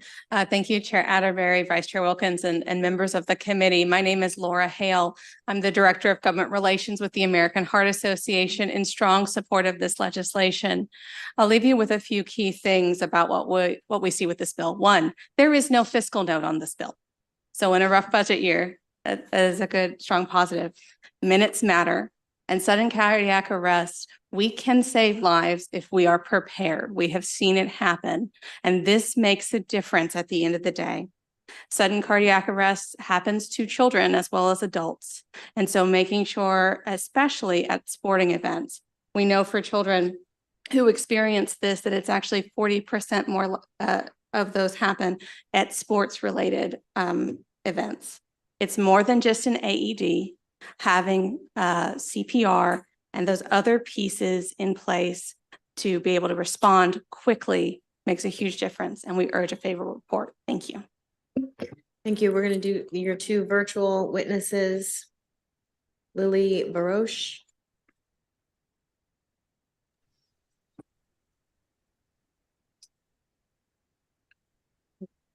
Hello, my name is Dr. Lily Baruch. I'm the Director of Sports Cardiology at Johns Hopkins. I've been on the faculty at Hopkins for 20 years, and I wanted to urge your full support of this bill. Cardiac arrest is not common, but it's also not as rare as you think, particularly at sporting events, and emergency action plans save lives. Myself and my colleagues have all seen these patients who have come in or have been at an event ourselves where somebody collapsed. And it's true that seconds count, 10% per minute. That means if 10 minutes go by, you're finished. Strong language to practice, to have the AED field side, to have a planned response time in less than 3 minutes is really truly the goal here. One colleague of mine had a patient who had collapsed at a sporting event in Howard County, where it was thought that he was having a seizure, and nobody did CPR for 10 minutes until EMS arrived, and he was actually in cardiac arrest. And although they were able to get a pulse back, he has severe brain damage and will never be the same again. High school kid. A different situation. Remember, this is not just for athletes. Another colleague of mine had someone collapsed at his son's soccer game. It was actually the coach from the other team. And they had the AED, but it wasn't properly maintained. It had only pediatric pads in there. So now they're faced with using this AED with only the tiny little pediatric pads on a full-grown adult. And they were very, very lucky that it worked, but it may not have been the case. That was really just the luck of the draw.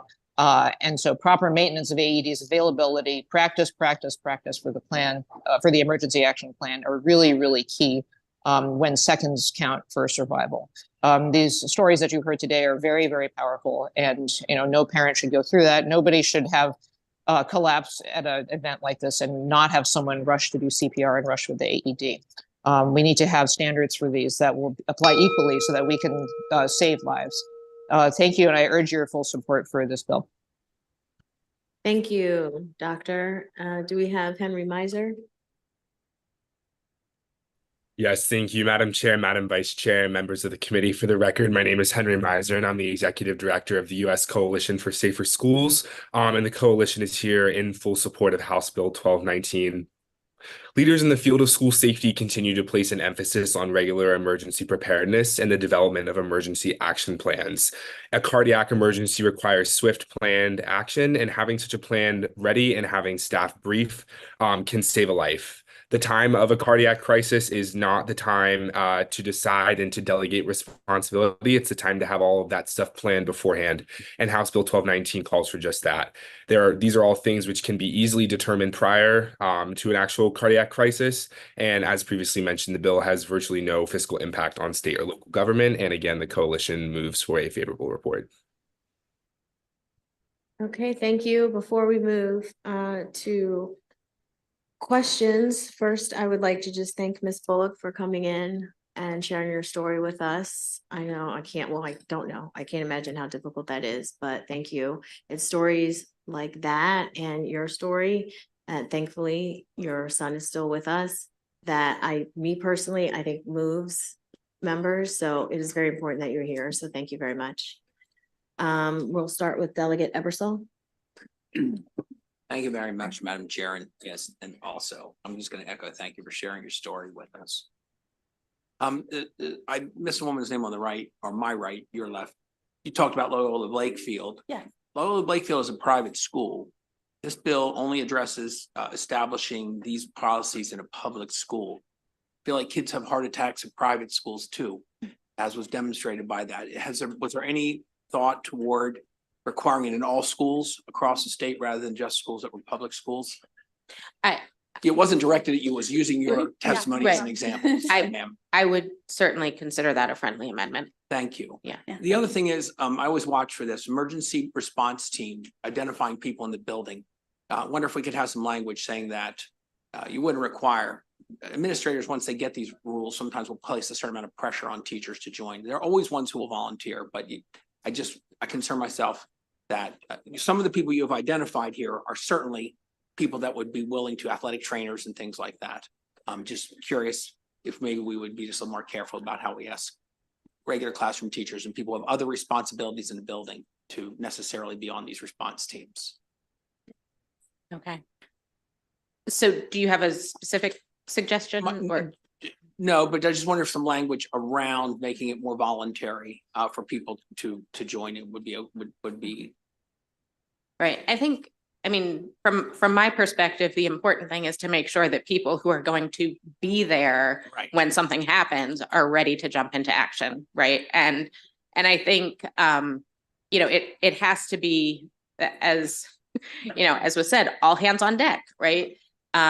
And everyone who's going to be in that situation needs to be trained and prepared and ready, because it is alarming and disconcerting when it happens. And there's a time period of sort of shifting into gear for the plan, and we need to minimize that time. So having the training and the practice for everyone who's going to be there is the best way to have them really ready to respond as quickly as possible. So when you say be there, you mean like at sporting events, but you know, math is pretty stressful.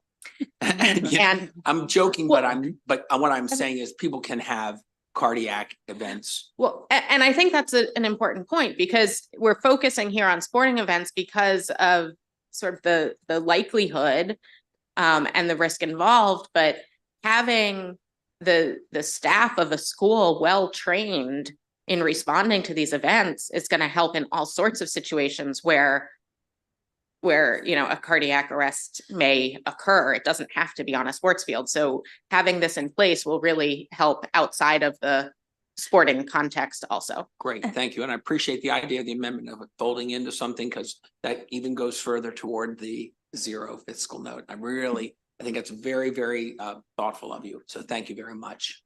Delegate Miller.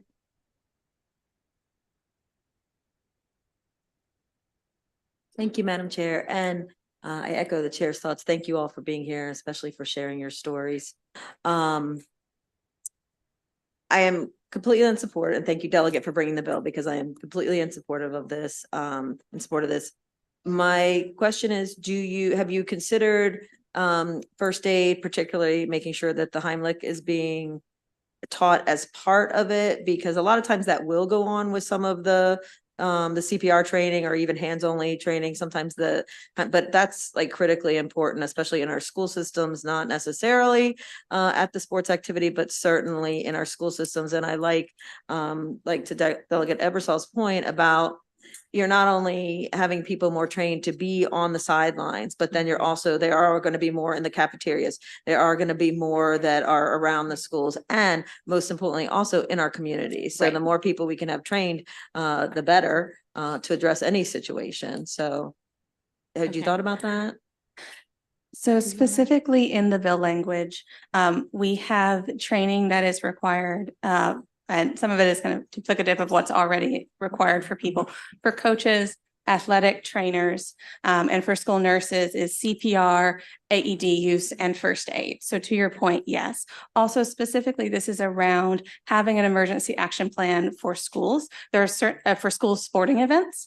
There are certainly other spaces where this can be, and this can expand by having people who are trained when they're in other settings.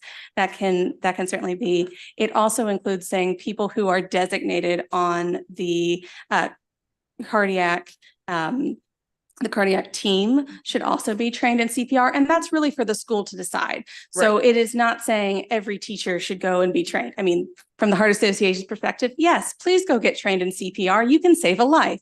But from the purpose of looking at this legislation, it is really around the school to identify what works for their space. How many people, when they have a sporting event, do they need to have trained to have a proper response?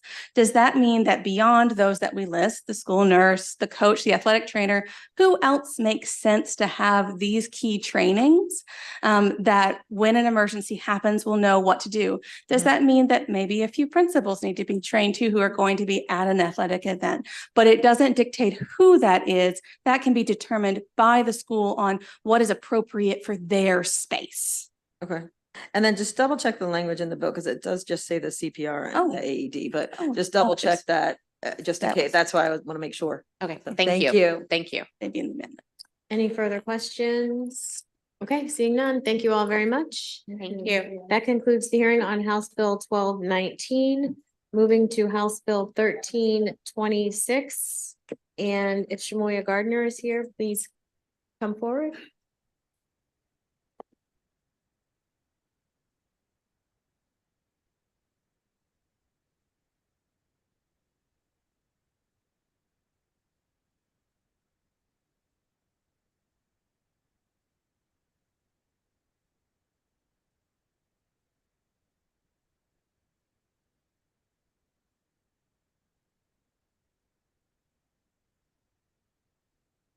You can start when you're ready, Madam Chair. Okay. I have my phone up here because my son's supposed to text me when he gets to the house, so sorry.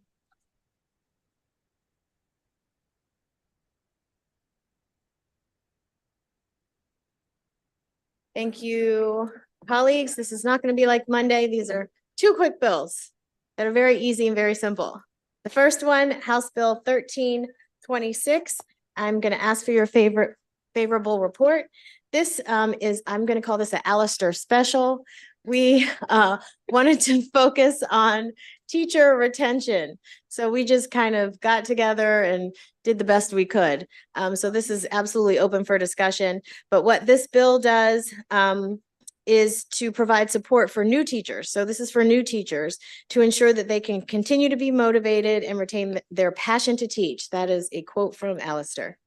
In addition to the current requirements, a teacher retention policy must provide new teachers from different schools with regular cohort-based opportunities to share experiences, pair new teachers with retired teachers in the county who can serve as a source of support for information, survey new teachers for their challenges, provide principals with the resources and support needed to help new teachers succeed their first year, and incorporate the guidelines developed by the state for the teacher incentive program.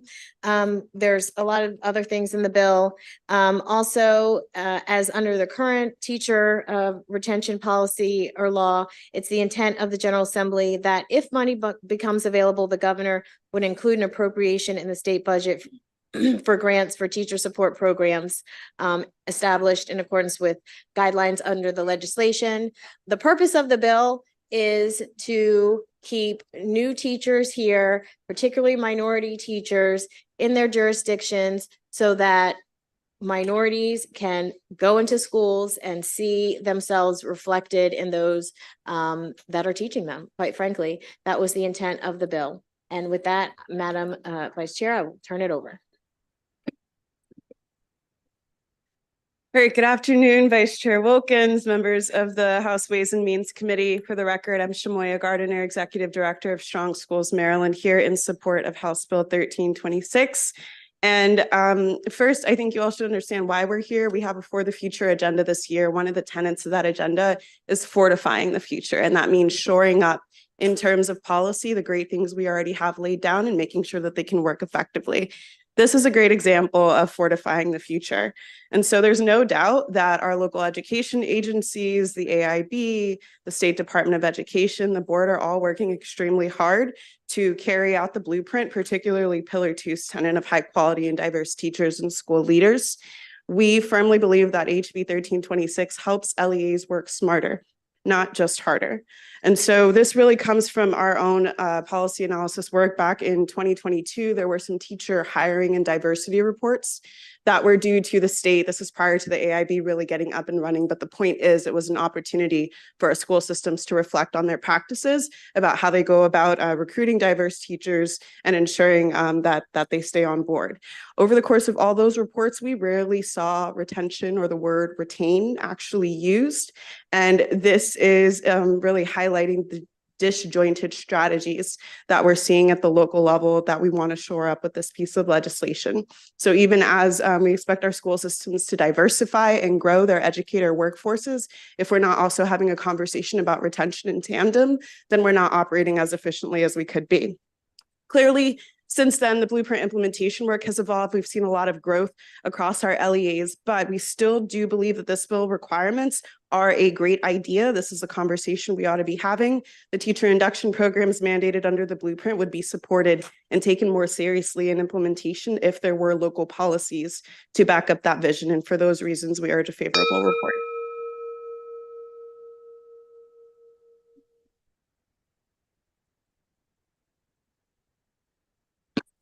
Thank you, Madam Chair, for this bill. I don't see any questions from the committee, so that ends the hearing on House Bill 1326, and we'll now take House Bill 1317. Thank you. And there's some folks I think listed. Can you call up?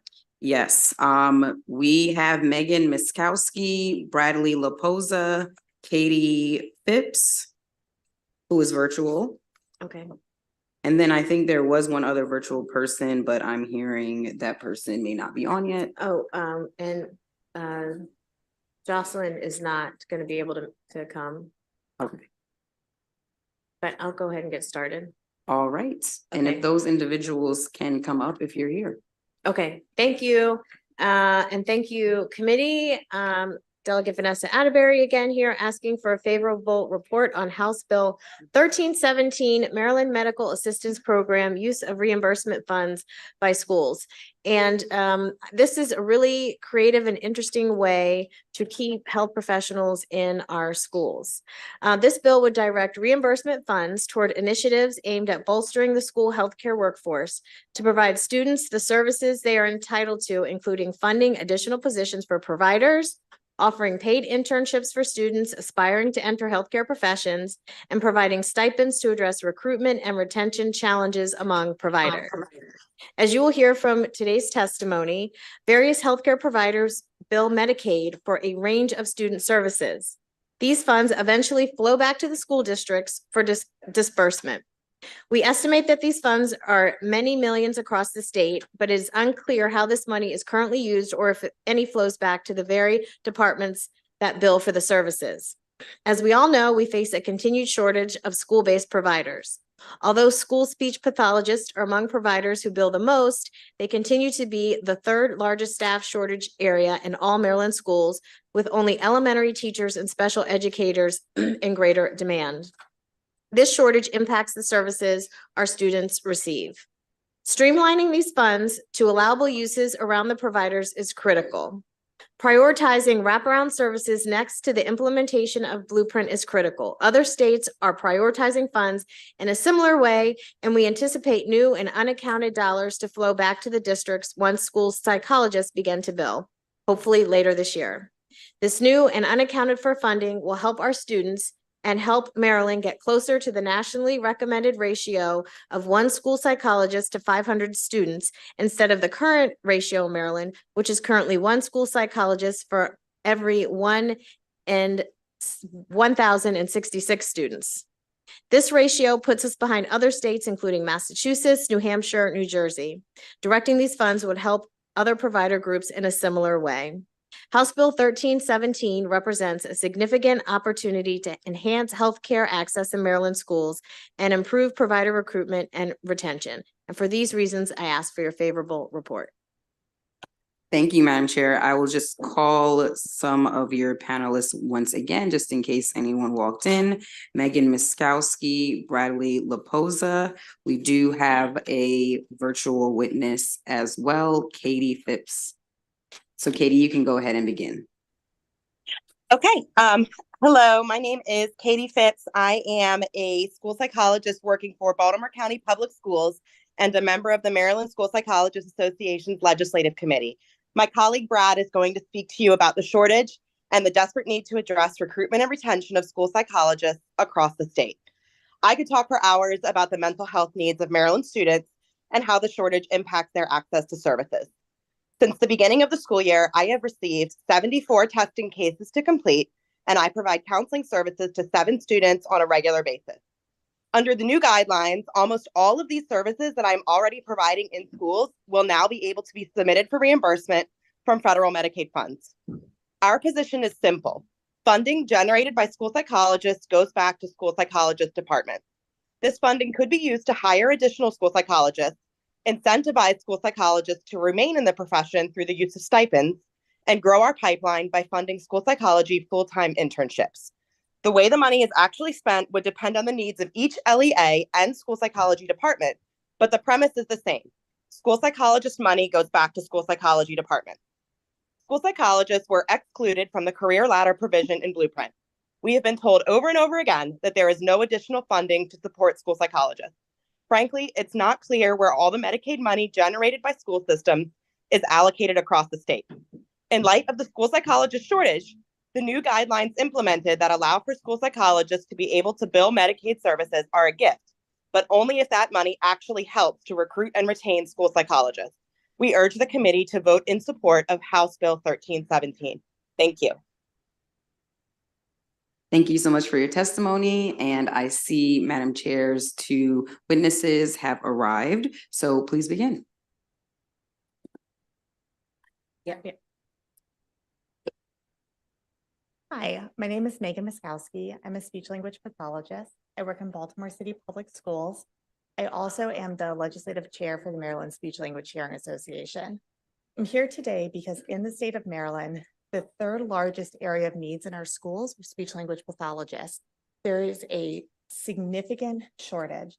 And we are grateful for the blueprint, but there is no plan right now in the state of Maryland to recruit or retain speech language pathologists. We all have to have a Maryland Department of Health license.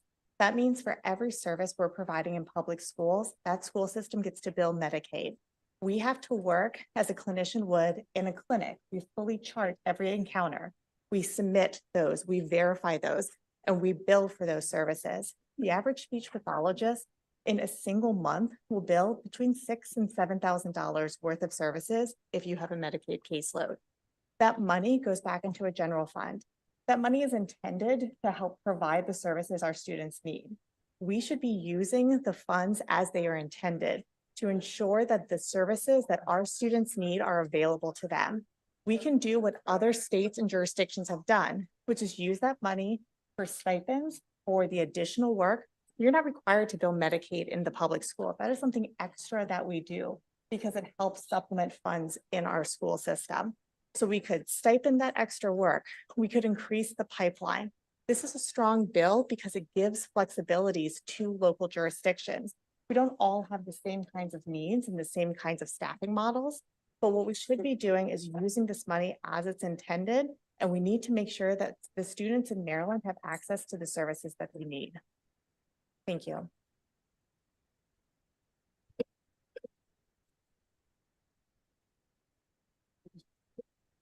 Good afternoon. I'm Brad Laposa. I'm with the Maryland School Psychologists Association. I'm here speaking on behalf of about 500 Maryland school psychologists, as well as the children, families, and communities we serve.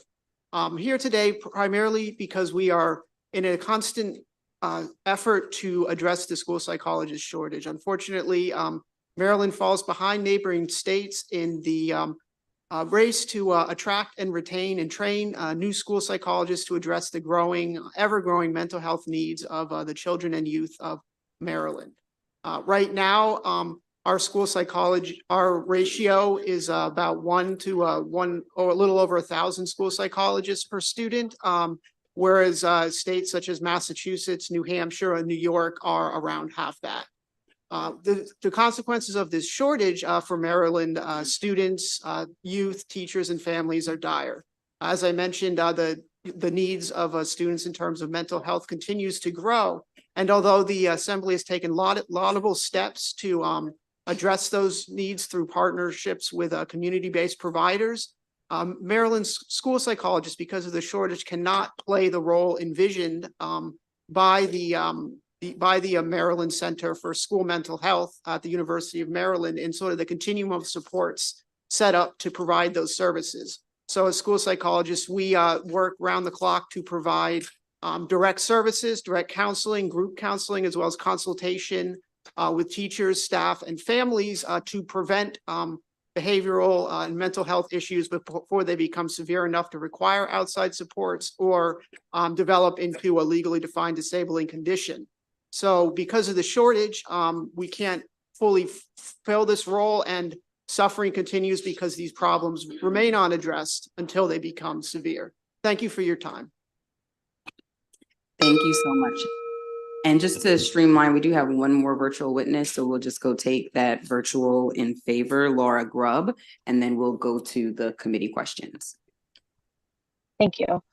Good afternoon, Madam Chair and members of the committee. My name is Dr. Grubb, and I'm a school psychologist with Baltimore City Public Schools, here to testify on behalf of the Baltimore City Association for School Psychologists.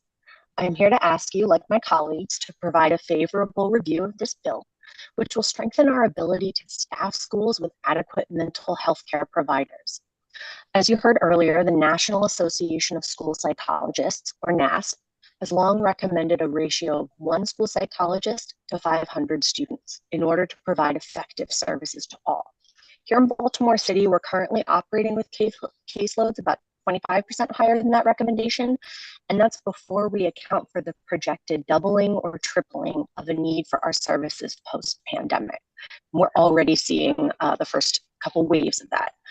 House Bill 1317's funding mechanism is unique and critically needed because it will finally tie supply to demand. So as more students need our services, more money will come in from providing those services, finally allowing us to fund enough positions to keep up with the demand. So please help us give our students the support they deserve by supporting this bill. Thank you for your time. Thank you so much. We'll go to committee questions. Delegate Eversole. Thank you, Madam Chair. Probably this is an offline conversation, but I just want to draw it to your attention. I don't think we bill enough for Medicaid, okay? And I don't think just in school psychologists, I think in all the services that we provide. And we're looking hard at ways to make that happen, but it would require more help from the county governments to have an administration that would help you do that. Does that sound about right? I can speak for Baltimore City Public. I'm sorry, apologize. I mean, I can speak for our process in Baltimore City Schools, where we have dedicated staff that assist with making sure that we are receiving those maximum reimbursements.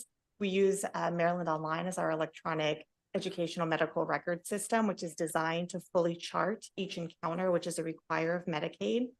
And so most of the school systems have internal staff that allow for that processing of the Medicaid dollars for students who receive IEP services. About 75% of that reimbursement is for speech therapy. So let me try again, because I didn't ask it well. Okay. I take responsibility. Do you think we're billing for enough services? Are there services out there that we could be billing for in the public schools systems? Are you saying, should they be billing more? Yeah, should we be billing more? Should we be finding more places to bill, more services to bill for? You're on the spot, and I said we can do this offline, but this is a big concern of mine. So you kind of lit me up a little bit. I'm going to actually stand down, and I'll talk to you guys later. Okay, thank you very much. Well, certainly school psychologists provide a wide range of services in terms of consultation, counseling, as well as assessment, for which we don't bill at all. But we will be soon able to bill because of changes from the Maryland Department of Health. So that money will be coming online, and part of the reason that we're trying to pass this bill is to bring some of that money to us so that we can enact programs to address the shortage. I'm looking at speech therapists, occupational therapists all across the board. But again, let me stand down. down. Speaking to what I know, unfortunately. Cheers. Thank you guys very much. Delegate Griffith. Thank you, Madam Vice Chair, and thank you, Madam Chair, for bringing the bill. Just a quick question, and Madam Chair, you touched on this very, very lightly in your testimony, but if somebody could address what are other states doing to address this issue, and how are they handling this right now? I look at my notes. I can only address it to the extent my notes, whatever I already said. Yeah, Massachusetts, New Hampshire, New Jersey, I can't tell you what they do specifically. I can just tell you that they're doing it. But we can get that to you. All right, thank you. In terms of the school psychologist shortage or Medicaid in general, I'm sorry, I just want to answer your question. We're just dealing with specifically. funding and. Well, I don't know where the funding comes from, but I do know that Pennsylvania has at the state level funding they provide for internships, for instance, so that school psychologists are paid, you know, during their internship because it's a full year internship and we can't earn money anyway else. Okay, thank you. I can speak to it a little bit if you don't Sure. mind. So this is a common, not all states in the school system bill for Medicaid, and those that do often use it for retention and recruitment purposes. So in New York City, for instance, any clinician that has the right credentials to bill for Medicaid, they do $5,000 stipend annually. They pay for their license. They also allow them to bill a certain number of what we call stipend hours. So you have your collective bargaining agreement, you have a set work day. They can bill additional time past that workday for the purpose of submitting their Medicaid billing. Smaller jurisdictions sometimes do just a per encounter. So there's a jurisdiction in South Carolina where every time a clinician submits their Medicaid billing for each of those students, they get $4. The district gets $21, they get $4. And so they just do it that way. In Pittsburgh Public Schools, they have a fund that they have a group of clinicians that sit on, that clinicians can put in applications to go to conferences. They cover everyone's license, everyone's certificate out of that Medicaid funding. We see in Washington State, they let clinicians bill between like 10 to 16 extra stipend hours every single month for the purpose of doing their Medicaid billing, and that's at about a rate of $60 an hour. And so there are a variety of ways that a local jurisdiction can come up, can use that funding to both acknowledge the additional work that all of these clinicians must do, and it is a lot of work, and still use that fund in ways to meet the needs of that district. Awesome. That answered my question. Thank you. Thank you very much. Thank you, Delegate. We'll go to Delegate Miller. Thank you, Madam Chair. And thank you, Madam Chair, for bringing the bill.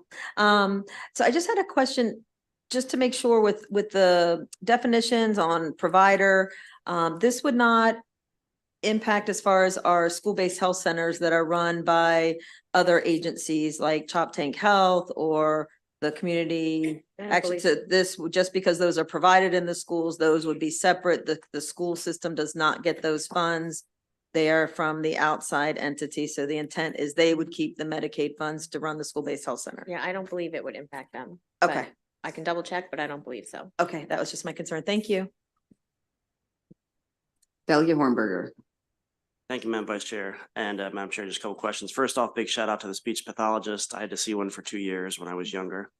And I wouldn't be here today if it wasn't for the services provided to me in elementary school. So thank you for what you do.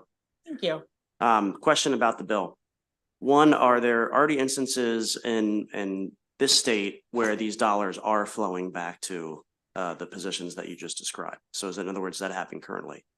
There are limited instances. So, like I said, the average speech pathologist is going to bill, if you have a full Medicaid caseload, $7,000 conservatively. I worked for Baltimore City Schools for 15 years. In those 15 years, 2 times have they said, we will let you have $200 to buy supplies for your speech therapy room. That is the only access that I've ever had to all of the billing that I have ever submitted. I am not aware of any other targeted use specifically directly to recruitment, retention, or use of those funds to directly benefit the providers who do the billing. Okay. I can only speak to my experience, which is $200 2 times. And then the follow-on question to that is if this practice does begin, and as my colleague alluded to, it's not enough funds to cover the services that you provide, is there a concern that the difference won't be made up by the school systems? In other words, are you inadvertently creating a cost for fee service where you live or die based on your reimbursements? These are always supplemental funds. So Supplemental, okay. Yeah, these are always supplemental funds. School systems, because of IDEA, have responsibility to provide the staff to students. We provide school psychologists, even though we're not currently billing for their services. Right, okay, so they can't migrate you into a No, into a cohort where you're just getting the reimbursements only? no. And you Okay. can add that as an amendment to the bill, if you want to make it more clear. Yeah, just in working with my public schools, sometimes these are chronically understaffed for multiple reasons. We just don't want to put you in a position where you can only provide what your reimbursement is. Great bill, thank you. Thank you, Madam Chair, for this bill. Thank you. We do have one person in opposition, who I will call up, Deborah Brocato. Thank you.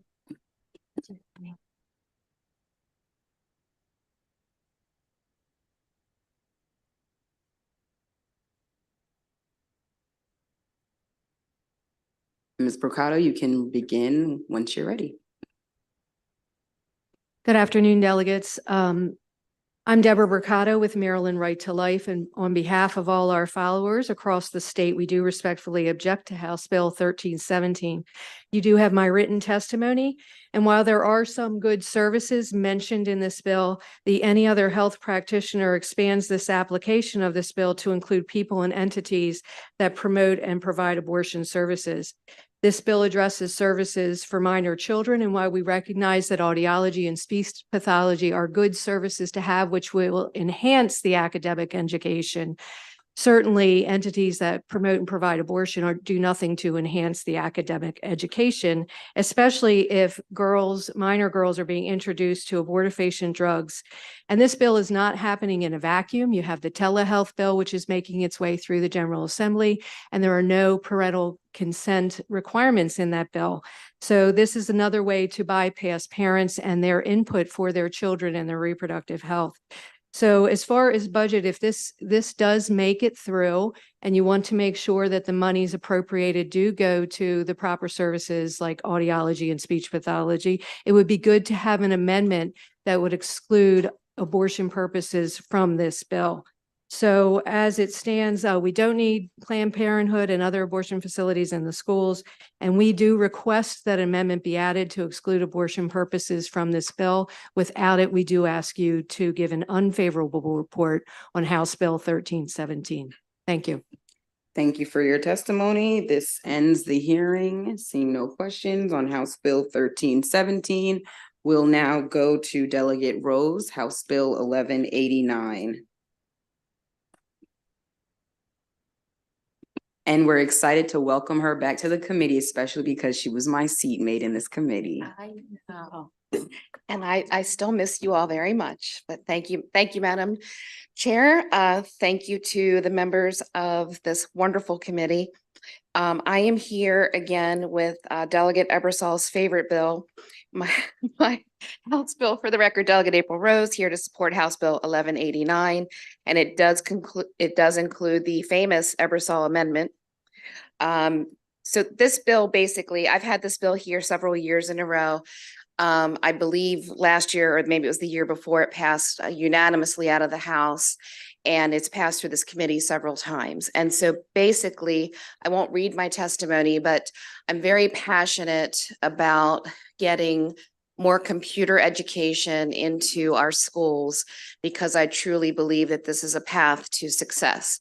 And so while we have done some things to advance that over the years, as we are moving towards implementation in the blueprint of the workforce development, that of course is taking time with something so large. And so the basics of this bill are to allow 1 year of a graduation credit for math would be allowed to be substituted by a computer science or a computer programming class.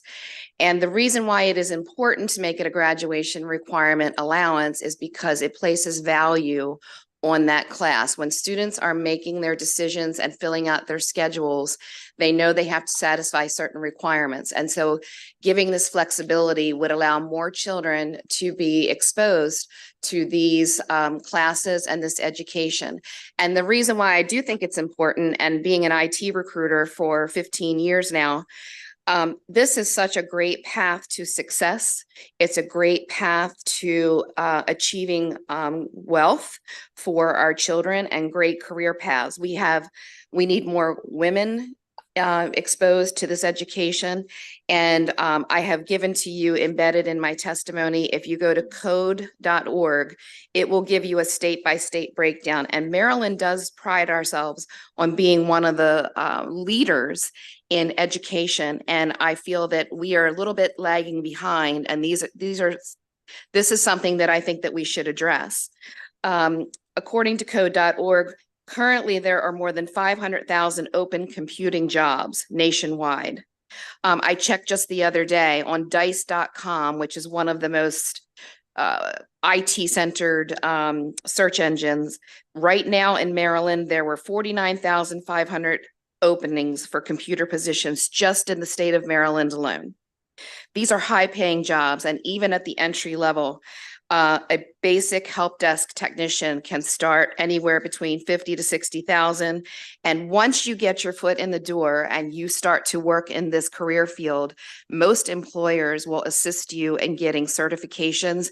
This is a career field where you do not need to go into debt with 4 years of higher education. Not that there's anything wrong with that. However, most employers, especially in the defense sector, will help children get their and young adults get their 4-year degree. They usually provide assistance to tuition.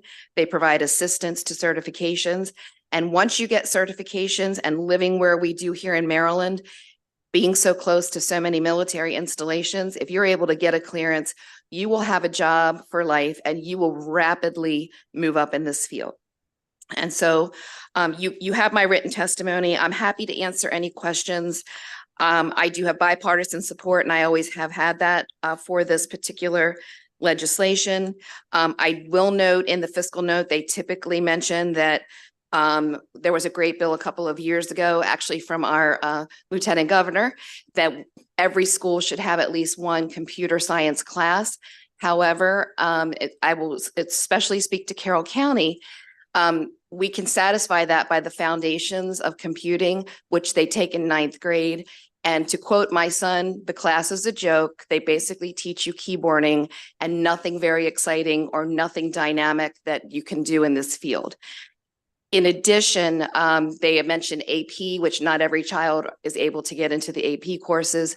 Also CTE, which specifically to Carroll County, we have limited space. And so not every child that would like to take the Cisco networking or the programming classes are able to have access to these great classes. So I'll stop with that. I'm happy to answer any questions. One item from the State Department of Education, they mentioned that we were requiring this. This is actually enabling legislation, so I'm not requiring it in my bill. But I do think it's extremely important, and I ask for a favorable report. Thank you, Delegate. We appreciate your continued advocacy for this bill, and hopefully we can help move it forward. Delegate Miller. Thank you, Madam Chair. And I completely concur with my children had the same assessment of the foundations course. And so being able to substitute something like this at the end, right where they're getting ready to go out into the careers and that aspect of it. And just to be clear, many kids take way more than 4 credits of math. A lot of times they're doubling up on math to be able to get into the computer sciences or into the sciences in general. So but they have to take a math every single year. Do you feel like this opens them up to being able to have, like the blueprint is prescribing, to be able to have more opportunities than in more of internships, apprenticeships, something along those lines, where if they could use, particularly they could use this as like even a dual enrollment type credit in college? Do you feel like this would open up more doors for students? I absolutely do. And I will heap some praise on Carroll Community College. We have a fantastic cyber program. So it's within our community colleges, and dual enrollment is available. And that's actually going to be a big part of the blueprint. And we actually have currently working and retired people from NSA that come in and teach the classes, and it's becoming one of the most popular programs. And so when you complete that class, you are able to get certification. So the students that are not able to get into the CTE program because of the space issues are able to do dual enrollment, and then they are able to get access to these great classes. And while, you know, there's a lot of discussion, and I will just say, you know, computer science is about logic, problem solving, and creativity.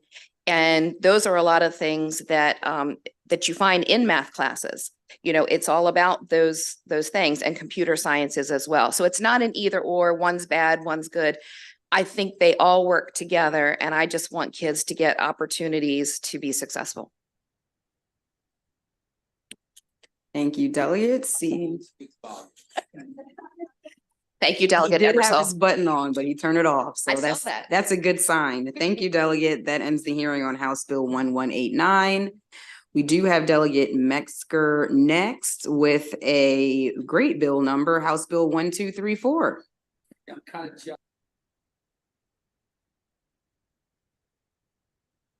That's the first numbers I learned. 1, 2, 3, 4. By the way, ladies and gentlemen, look to the person to your left and the person to your right. They're your enemy. I am your friend. I haven't said that since I was in the auction business. 5, 7.5. No. Good afternoon, ladies and gentlemen. For the record, let me start off by saying I am amongst friends, I believe. It's one of my very first committee. I'm Delegate Rick Metzger from District 6, Baltimore County. I'm the sponsor of House Bill 1234, volunteer aides. It says chaplains, but this bill is cross-filed with Senate Bill 612. In the past few years, you know, it's no secret that there's been a rise in violence. And recently I attended a conference in Washington, D.C. And one of the things that I learned was that there's about 18 states that have school chaplains, or as I call them, development mentors, and to include different professional people. And again, they're non-denominational. People think it's church, but we do not promote the advocate of any type of religion. But development mentors, as you know, hospitals, military, other public funded institutions are called chaplains. In addition to the school counselors or the school resource officer, this is an opportunity to have another tool in the toolbox that will not cost the state one penny. These mentors are volunteers, and of course to go under the background checks of any other people. Here's the important part. Studies show that mentors improve school safety. They learn to respect the authority. They become motivated, teacher retention, and they decrease the bullying, the discipline problems, as we were talking about this morning, alcohol and drug use, and reported violence at school and home. As I mentioned earlier, 18 states has adopted this program with much success. I can tell you that Arkansas, Alabama, and Tennessee, and for those reasons, I give you, and I respectful request, a very favorable report on a free bill. Thank you for your time and your understanding. Thank you so much, Delegate. I do see that you actually do have one person here in support. Is Lorna Henry here? Come on down.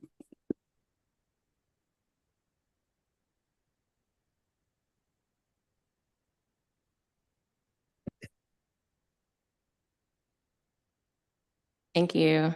Good afternoon, Vice Chair and members of the committee. My name is Lorna Henry. I'm an attorney with the Pacific Justice Institute, a national nonprofit law firm focused on the defense of religious freedom, parental rights, and other civil liberties. I work as their attorney for the state of Maryland, and we support this bill. You have my written testimony, which lays out the many benefits of using chaplains, as well as the constitutionality of it. And in my humble opinion, this bill is probably one of the easiest bills to review and to pass this session, with potentially some of the greatest impact to student success in public education. It's very simple, very straightforward, and regardless of how people may try to frame it, this is not a religious bill. This legislation fills a void in public schools. There's a shortage of counselors, all the while suicide and mental illness among young people are on the rise. There are kids who need counseling. There are kids who need emotional support, Some may want spiritual support. Chaplains can do all of that. And is there any reason why we should deny any of that? If anyone is wondering if this bill violates some separation of church and state issue, which is a good question, the answer is it does not. The use of chaplains in public schools is constitutional. There is longstanding Supreme Court precedent that makes that clear. And as a result, we have thousands of chaplains in all 50 states and in our federal government, including in the military and in our United States Congress, where chaplains are elected by the House and the Senate and serve in non-denominational, non-political, non-partisan roles. Notably, this bill does not require that local school districts use chaplains. It simply gives them the option to do so. Just another tool in the toolbox to help vulnerable kids in any way that we can. We strongly support this bill and respectfully urge that you issue a favorable report. Thank you. Thank you. And questions, Delegate Fair? Thank you, Madam Chair. And I agree with you, Delegate, that we do desperately need more mentorship in our communities. This is an excellent opportunity for us to have volunteers. I'll just cut to the heart of my challenge with the language. Chaplain is, whether intentional or not, and it is certainly a mentor level position. It is defined, and I just pulled it up for the sake of having it. A clergyman in charge of a chapel or a clergyman officially attached to a branch of the military, to an institution, or to a family or court. Keyword there, clergyman. While I agree that mentorship should exist, I would appreciate the opportunity to look at that word and see if we can find a better word for a mentor that doesn't potentially cause an inherent barrier to some students not utilizing the service. It's not that the word's intentional. It's not that the word's trying to cause a student to have hesitation. But in my world, where my nonprofit, where I work, we have to acknowledge that some people who have an association with religious affiliation, because of the historical harms that have been done to those communities, they will not utilize those services, which means they never get that benefit, which is I know at the heart of what you're trying to do, which is to reach people through mentorship. So I'm just curious if you would be open to a discussion about the language that's used here to try to make it more open so that we don't create unintentionally barriers to access to key services. Delegate, I certainly respect your questioning. And if you remember, the very first words out of my mouth were, I like to change this from chaplaincy to development mentors. Yeah, I thought I heard that. And then Yes. we went into this whole chaplain thing. And so I apologize. But let me Thank you. just say that chaplaincy, 40 years ago, I was 45 years ago, I'm telling my age, but I was trained in clinical pastoral education. And I almost went to work for Holy Cross Hospital from North Dakota. I came back from North Dakota, and the word chaplain, they did not want to use 40 years ago. They wanted to use a spiritual advisor. Just recently, I shared this with our Baltimore County school superintendent. She loves the idea. And she was in San Diego when I was talking to her. So I'm sure she would be open. So what if you feel like you want to change, put an amendment in, I'm happy to do that. Sure, we'll talk offline. Whatever we need to do to get the bill done. Delegate, I appreciate the time. Thank you. Thank you. Any further questions? Okay, seeing none. Thank you very much, Delegate Metzger. It's always a pleasure to see you, Madam You Speaker. too, sir. Thank you. And that concludes the hearing on House Bill 1234. Delegate Howard, House Bill 1354, and you have someone virtually that's going to testify. Thank you, Madam Chair. Colleagues, good to see you. Delegate Howard, very, very pleased to present HB 1354. This is a one-liner. This bill requires public schools to excuse a student's absence from school for observance of Veterans Day. So it puts it on parity with other holidays. Right now, if you look at the fiscal note, it says you either have lawful or unlawful excuses from school for Veterans Day. And there's a letter in your packet from the Veterans Caucus of support. I was gonna ask a question, but you answered it. I was like, why is this an art committee and not HGO? But it's about excused and unexcused absences. Yes, ma'am. Okay, thank you. The virtual person is not here. Are there any questions for? Okay, thank you very much. Thank you. That concludes the hearing on House Bill 1354. Delegate Plakovich Carr, House Bill 1195. Yes, and you have someone virtual in favor as well.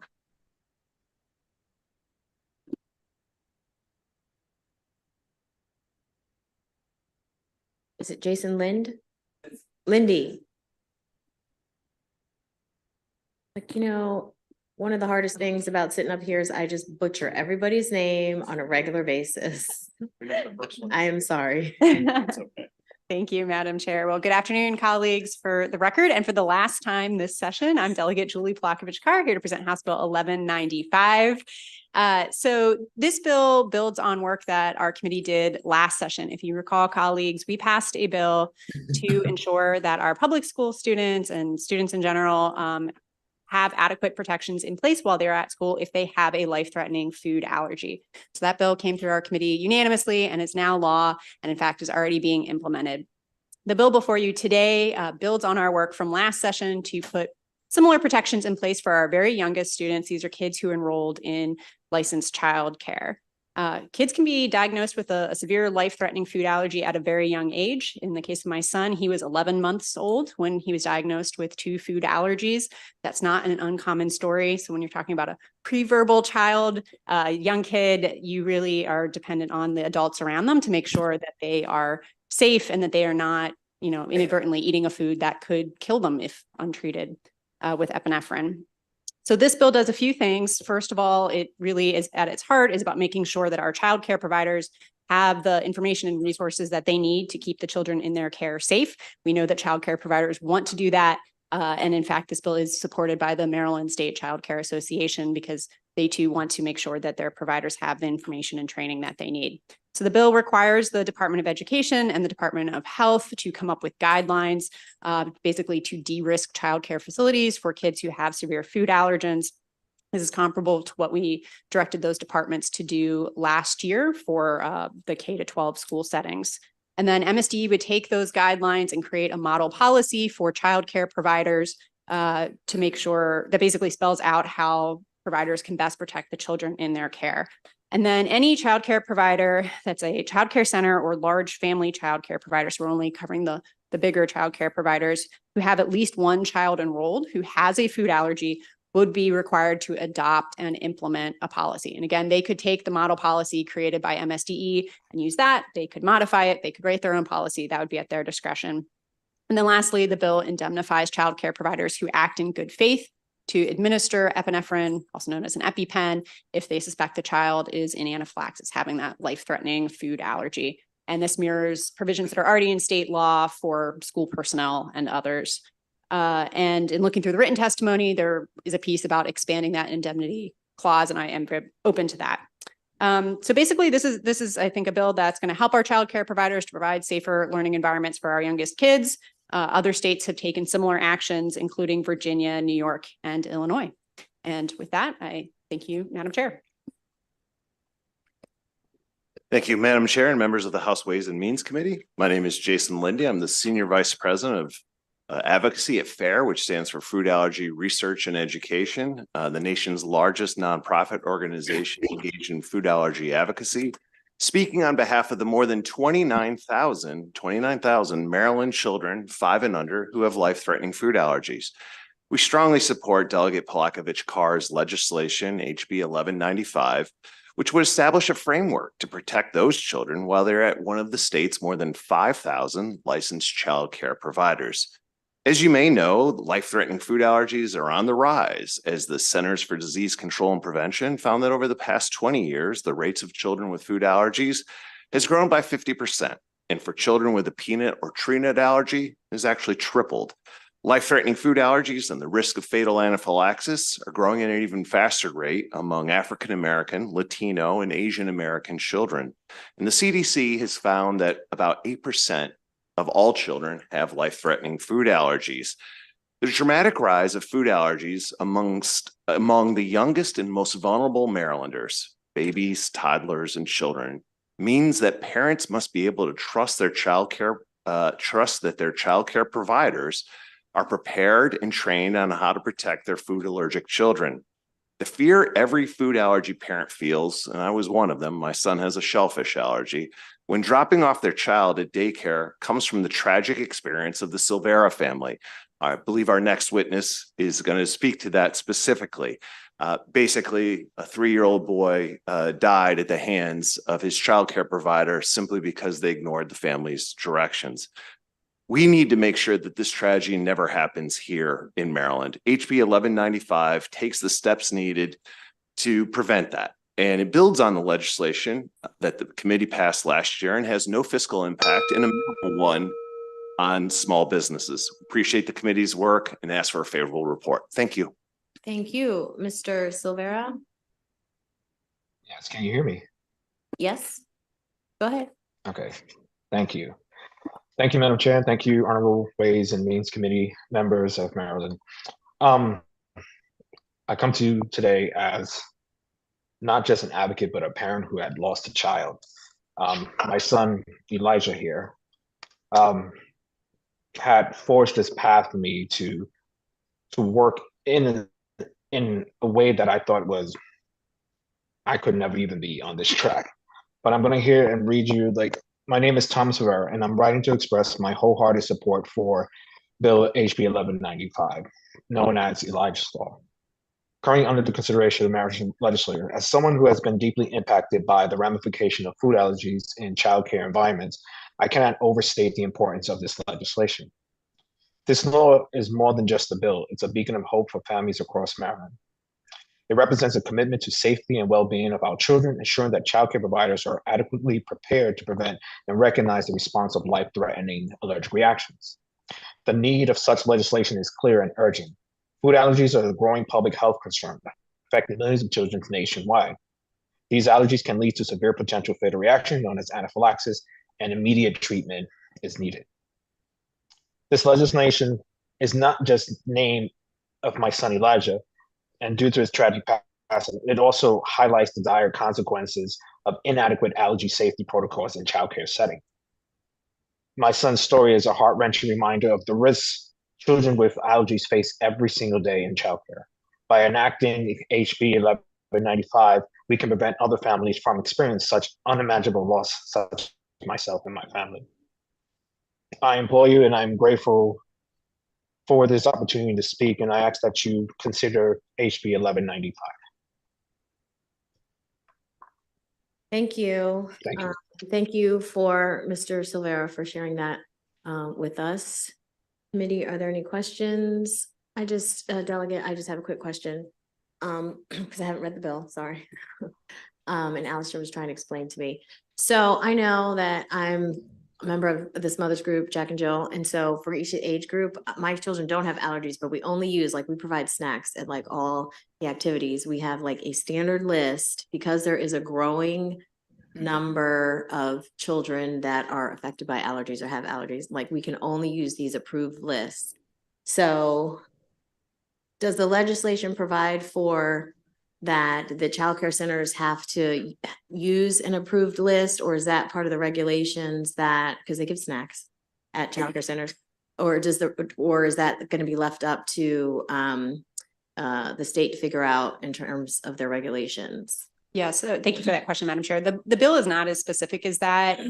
I am envisioning that when MSDE and the Department of Health come up with these guidelines, that they hopefully will address the fact that providers need to, how do you read a nutrition label? How do you look for statements like processed in a facility that also processes certain other allergens, and to direct information on that extent. I will just say more broadly, I think there are childcare facilities that are more familiar with this than others and are following kind of things that you're talking about, but that would still be at their discretion, I think, under the bill. Okay. Thank you. Any other questions? Okay, seeing none, thank you very much. That concludes the hearing on House Bill 1195, House Bill 1254, and because Delegate Wells is off at a wedding having fun, Matt Kramer is going to come up and present the bill. Yes, let's give him a round of applause, please. Let's kick up the energy in the room. Thank you. And do you want me to call the favorables up with you or you? Yes, please. Okay. Thank you. We have Molly McGriff, Christina Lopez. Anyone is still here? Yep, there you go, Ms. Push. And then there is a favorable with amendment. Yeah, I mispronounced your last name last time, Sarah, but it's Mitch. I did? Mickey like the mouse. Mickey, okay, thank you. You know. See, I'll remember that. Okay, Matt, whenever you're ready. Thank you. Chair Atterbury, members of the committee. For the record, my name is Matt Kramer. I'm here on behalf of Delegate Wells, who cannot be here today because her secret is out. She is partying for House Bill 1254. As we know, accessible and well-staffed childcare services are essential to Maryland families and to Maryland's economy. The recent State of the Economy report issued by the Comptroller notes the importance of adequate childcare as a key component to addressing workforce shortages, especially among women. The General Assembly and the administration have taken great steps to adequately fund childcare providers and families, but there are also administrative barriers that prevent individuals from fulfilling this vital service. House Bill 1254 aims to ensure timely communication from state agencies to both employees and employers in the childcare space. This bill does not alter background check requirements for childcare workers, but does ensure that they're able to fulfill these requirements in a timely manner and that vacancies do not go unfulfilled due to a lack of communication throughout the background check process. House Bill 1254 also ensures the state is meeting federal timeline requirements to maintain access to federal funding and support for providers and families. Centralizing the background check process will also allow employees and providers to better communication and share talent across the regions in the state, which is essential to a robust childcare network. The bill also helps to standardize background check processes across the state to ensure that protections are applied similarly in all regions and that all children are benefiting from those protections. Delegate Wells recognizes that there is a fiscal note on the bill, but hopes we can work with the agencies to cover the requirements in the bill with the existing regional licensing specialist by having a portion of them focus specifically on the background check process for the state as a whole. With this, I would urge a favorable report and would like to turn to the panel of child care advocates, providers, and families who have been impacted by administrative disruptions to provide more specifics on the challenges they're facing and how this bill will help. Good afternoon. Thanks to Chair Atterbury and the esteemed members of the Ways and Means Committee for this opportunity to fully support House Bill 1254. Many thanks to the sponsor, Delegate Wells, for her leadership on this important topic. I'm Christina Push, Executive Director of the Maryland State Child Care Association and Co-Chair of the Office of Child Care Advisory Council, representing over 6,000 child care professionals working in Maryland.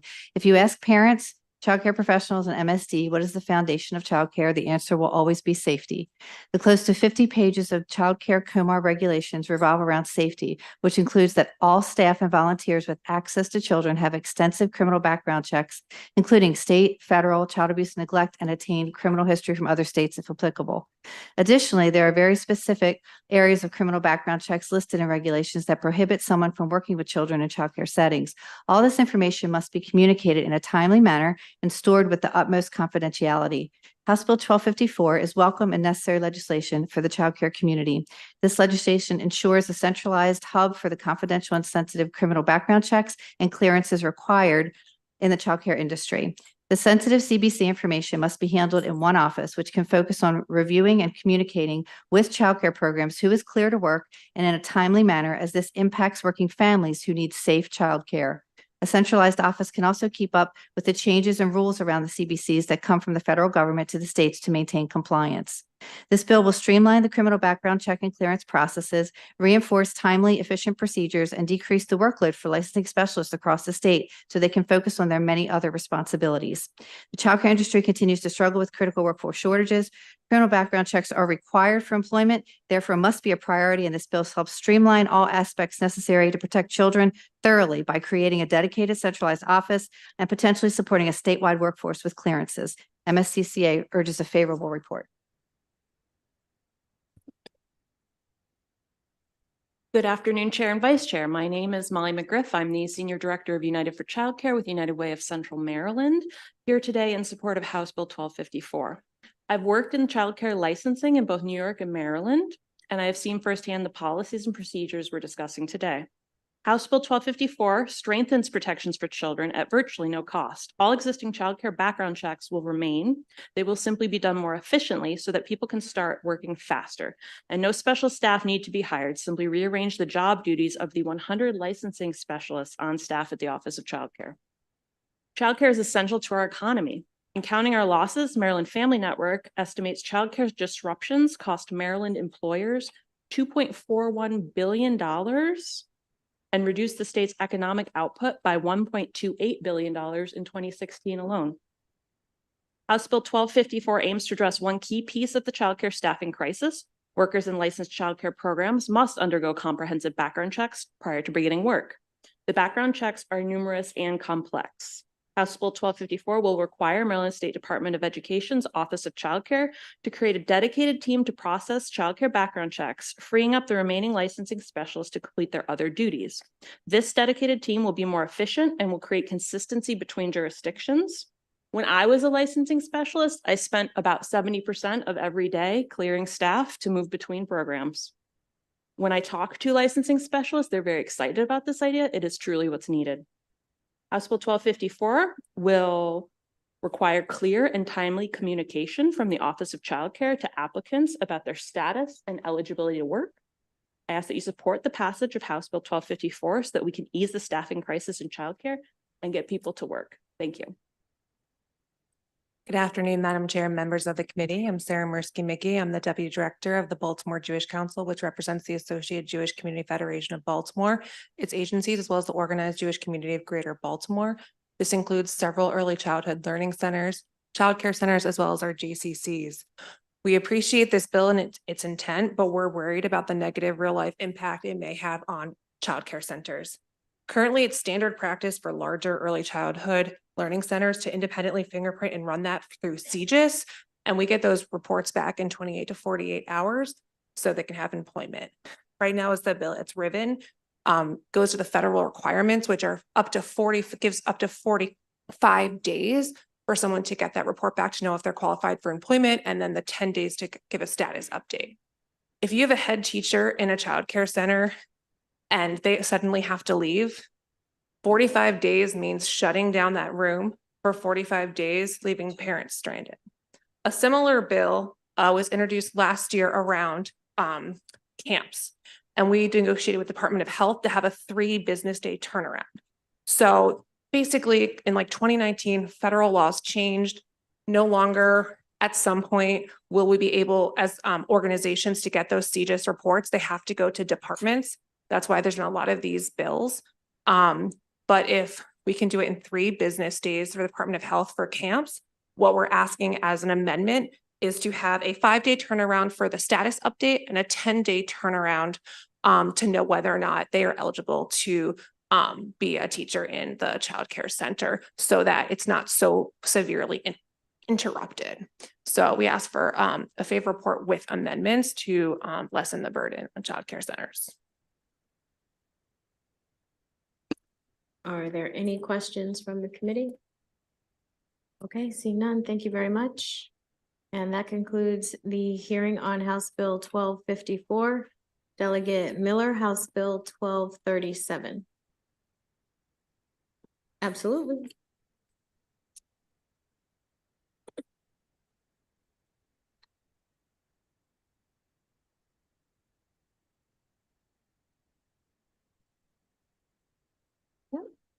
Would be in the chairs. Yep. Okay.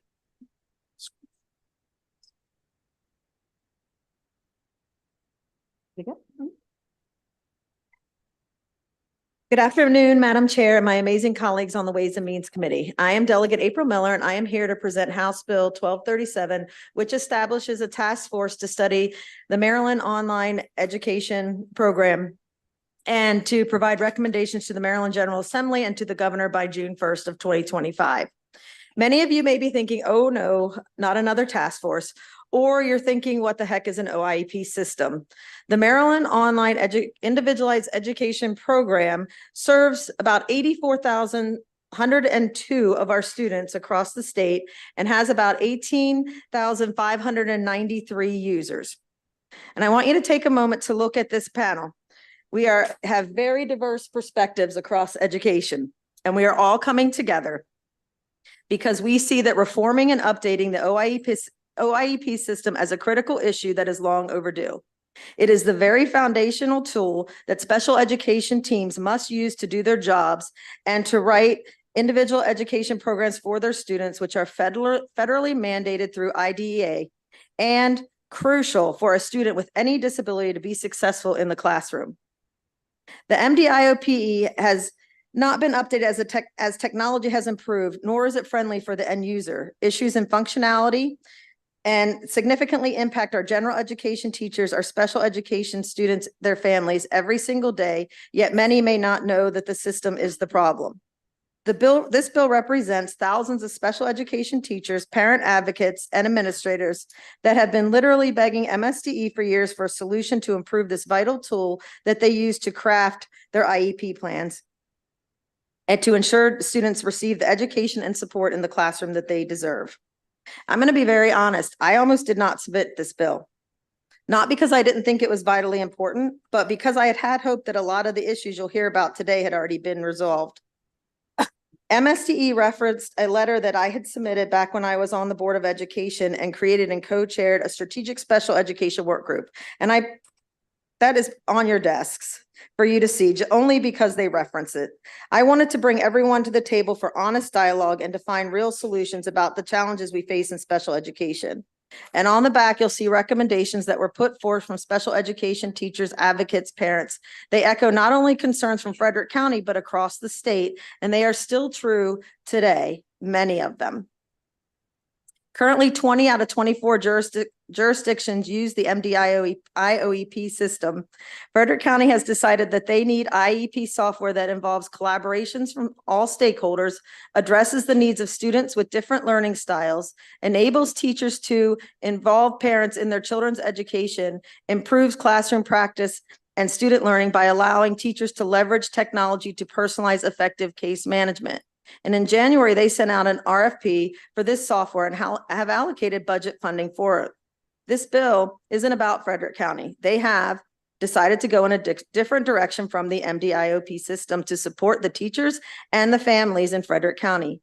And as more systems decide to prioritize their stakeholders' concerns and search for solutions to meet their needs, we will wind up with a variety of different software programs being used by school systems across the state, possibly leading to more difficulty in data collection at the state level and for our families that move into different school systems from across the state. In preparing for today, I talked to one of the very best special education teachers that I know. She absolutely loved teaching middle schoolers, which bless her. I went through some of the issues with the MDIOP system with her, and I want you to picture your work life maybe before Google Docs. She writes a beautifully perfect IEP, which could take hours and hours of her time, and she could lose it all in an instant because there's no auto save function. Think of what that could mean for a document that is 40 to 100 pages long. This has been an issue for years and is still not fully fixed. She's also on a timeline by law. She only has so many hours in a day, as do the other professionals that have to put information into the system. They may share a planning period, but only one person can have access to the document at a time. And for a new user, the system is completely overwhelming and very difficult to learn. So my special education teacher friend successfully creates the most perfectly designed IEP. But now she has to get that information to the classroom teacher, because that's where the real learning happens. That's where the supports are, in the classroom. Our general education teachers do not have access to even a simple page or a form that can be easily printed that will give them critical information about their students' disabilities, their needed classroom support, and students' carefully crafted goals, and any other information that will help their students succeed. And yet we are asking those same teachers to differentiate instruction, and we're holding them accountable to the very goals that were written without giving them a consistent way to get the information that they need. They rely on case managers who evidently must create a special spreadsheet to pull information together, delete the information that isn't relevant, print it all out to give it to the team to use. It doesn't need to be that difficult, but it is. And she must also get this information to the family before their IEP meeting. There are no parent-friendly forms that can be given out so that they better understand their child's educational goals and the needs in the classroom. It reminds me of our plain language issue around the ballot yesterday. There's no plain language button that they can push. It's all written in education ease. And this issue is completely compounded when English is a challenge for the family. There's no button to just click it over and put that document into Spanish or any other languages that our families speak in Maryland. It takes over 30 days to have this document translated into another language. And they only do that for the final version of the IEP. So that means that the family is sitting in an IEP with a document that usually is written in English with a translator at a very crucial and overwhelming time for them. So at the end of our conversation, my amazing special ed teacher said the very thing that I want you to remember. She said, "This is why I am no longer in special ed." She promoted up and she's still doing incredible work, but she's no longer in the classroom. We are losing special ed teachers every day. They are going back to general education, they are promoting out, or they are quitting the profession altogether. It is imperative we give them the foundational tool to do their jobs now, because we can spend billions on education, but if that general education teacher does not have the tools to implement that IEP and that student does not get the support that they need, they will be left further and further behind. Please be a voice for our special education families and our teachers and give a favorable report to House Bill 1237.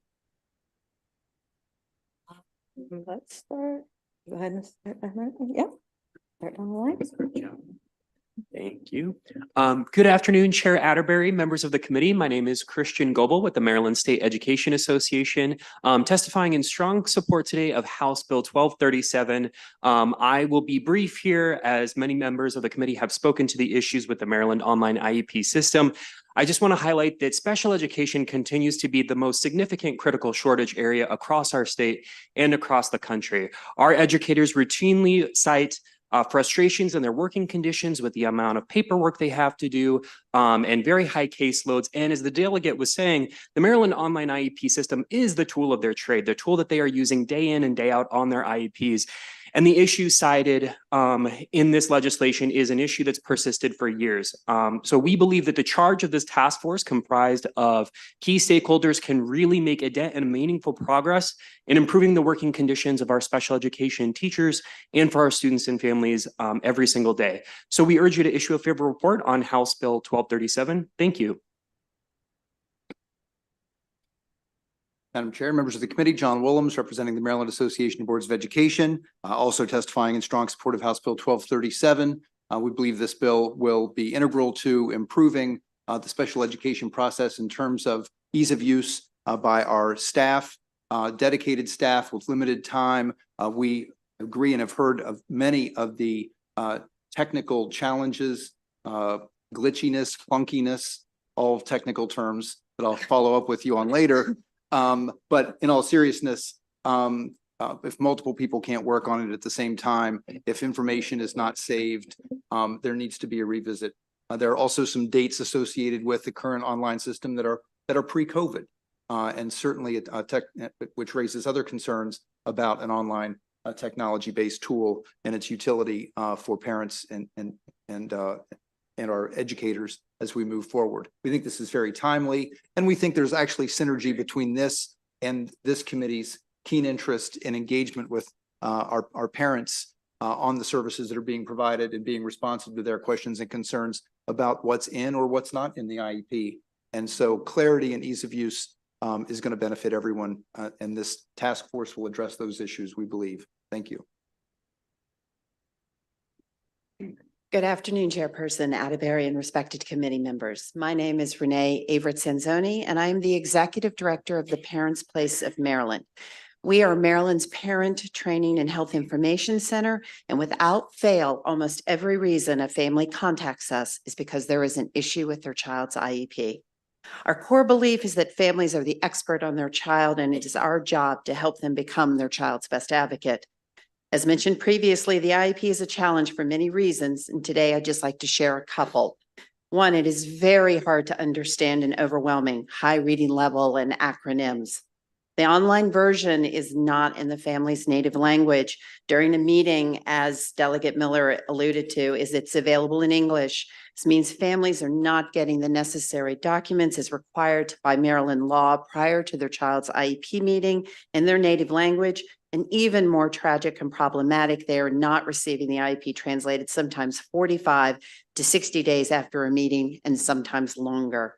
IDEA and COMA are explicitly clear that the family is an equal IEP team member, which is nearly impossible when a family struggles to understand the actual IEP document. That is why PPMD supports House Bill 1237 to form this task force with the following additions to memberships to be more inclusive: a representative who serves the limited English-speaking disability community, a representative for Maryland's Parent Training and Health Information Center, and a person with a disability with the lived experience to address issues of accessibility. We understand and respect that the contents are legally required, but the document can be modified not only to work better for families, but teachers as well. And this needs to just be a well thought out process, considerate of multiple perspectives and the necessary legal requirements. Thank you so much. Hi, my name is Megan Miskowski. I'm a speech language pathologist. I am Megan Miskowski. I'm a speech language pathologist with Baltimore City Public Schools. I'm also the legislative chair for the Maryland Speech Language Hearing Association. I'm here in favor of House Bill 1237 with the recommended addition that speech language pathologists need to be part of this task force. We use Maryland Online IEP every single day. When I get into work, I log into it. It is the last thing I log out of before I leave work. It is what I use to enter every single student encounter that I have. I have to, every single time I see a student for a therapy session, I have to log in. I have to fully chart the note. Those notes are then sent to our system for Medicaid billing. Case management is done by special educators and speech language pathologists. It would be fantastic if I could do my case management through Maryland Online and send it directly to families. It would be fantastic if I could use Maryland Online to do my charting, which I'm required to do, and that also simultaneously build Medicaid, because right now school systems pay for additional software. So I have to log in, do my note, then log into a different system to validate and submit that for Medicaid billing. It takes forever. And what we say is that every click matters. Every single click matters. Click, click, click, click, click, click, click. It takes so many clicks to do one note. And on some pages, you have to save something and then scroll to the bottom and save it. On some pages, you just save it and it's okay. You have to enter a goal and then go back and enter all of the objectives. When I have to enter student progress notes every single quarter as required by IDEA, it will take me a day, a full day, sometimes 2 days. I have to click open every single one and click every single time to save every single thing. And that's if it doesn't time out because somebody else logged into the system at the same time. It takes forever. We use it every single day. It's crucial that SLPs are part of this committee. And it's a very important system. It impacts us every single day. Thank you. Good afternoon, Madam Chairperson and committee members. My name is Betsy Perry. I'm a special education teacher of 30 years. I can retire this year if I want to. I'm not going to though. I'm sorry, Christian, I'm gonna go a little off speech because I think a lot of the things that we share, I'm a real life teacher that's actually utilizing MOIEP every single day. So I'm in Montgomery County. I strongly support House Bill 1237 because we really need a task force. I've been blessed to be on other task force and we really get the work done. We're not down at MSEA playing around, like we literally work hard, and it's great to get a diaspora of educators from across the state because every single jurisdiction is different. I just want to highlight some things that might not have been touched on. I was trained and I had to look on the PDO platform in Montgomery County in 2017. Couldn't even remember. I've had no more training since then. It's been sporadic and sprinkled. It was 2.5 hours. It was not adequate. One of the issues that she highlighted is that we have to click, and if we don't save it, it is gone. And we put a lot of work and energy. We all know and have heard testimony all day that the teacher shortage is real. In Montgomery County, there are 88 positions that are unfilled for special education, and this is one of the reasons. A lot of new teachers come in and they see the amount of paperwork and the workload, and they're done. It takes hours upon hours. Now, me being 30 years in, I've worked on some different nuances and ways to click and save, but it shouldn't be that hard. Our parents are growing demographics of parents who do not speak English as a native language. It is not parent friendly. The summaries are not succinct and concise, and we need something that's easier and able to be digested by all people who work with the students. Lastly, I had to self-train myself through trial and error. That should not be the case. So we're asking that you please allow this task force so we can have more drop-down menus, easier navigation of platforms within the system, and friendly language for all parties and stakeholders. Thank you. Thank you. Delegate, unless I missed somebody's name, is there a Megan Miskowski? That's you, but I'm missing one person here.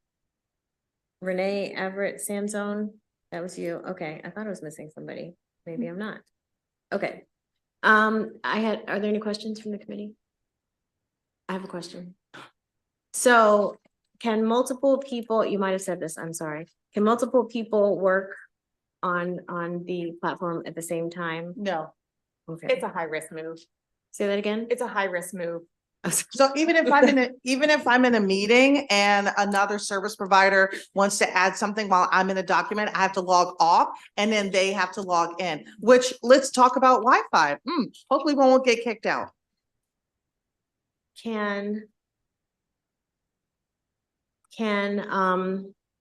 So for parents that are not English speakers, can you just expound kind of on what that means in terms of them being able to read the form, understand the form, and participate in decisions related to their IEP? They can't, not during the meeting live time. No, I mean, yes, there's an interpreter, but the interpreter is only translating the terms and doesn't necessarily give context to the meeting. So yeah, the form is in English. And so no, they're not equal participating members. So from the time the meeting happens, well, I guess they may have to make decisions at the meeting. Is that right? Right. They do have to make decisions and not necessarily being fully aware or fully informed. Yes. So they're being asked to agree to things and sign the form and agree to the plan without understanding actually what the plan is. Yes. Well, I respectfully disagree. We do use the interpreters. It depends on the jurisdiction. They go over every single piece of the IEP. It is not right, though, that a parent is getting these documents in accordance with the law 5 days ahead in English and not in their native language. And then at the meeting, yes, we have interpreters. I'm fortunate in Montgomery County, we have amazing interpreters that do this all the time. So they're able to go through the pieces of the IEP and each section with fidelity. And then I always tell the parents, hey, if you want to meet another time, because we're a community school, I'm happy to have a translator. We'll go over literally each line. If we did it at the meeting, it would take 5 hours, and we just don't have that type of time. But they do get the IEP translated in their native language. Montgomery County is a great turnaround, usually within 2 weeks. But that's Montgomery County. Yay, Montgomery. Yeah, no, I mean, that's kudos. That's fantastic, but that's everywhere. not the norm. No. Mm-mm. Okay. And you are correct. The IEP is not set in stone and a meeting can convene at any time. So if a family happens to get a hold of us, we can help them walk through it. But by that time, they've agreed to things and things can be changed. Okay. And how long does it take? Does the document ever get translated? Prior to the meetings?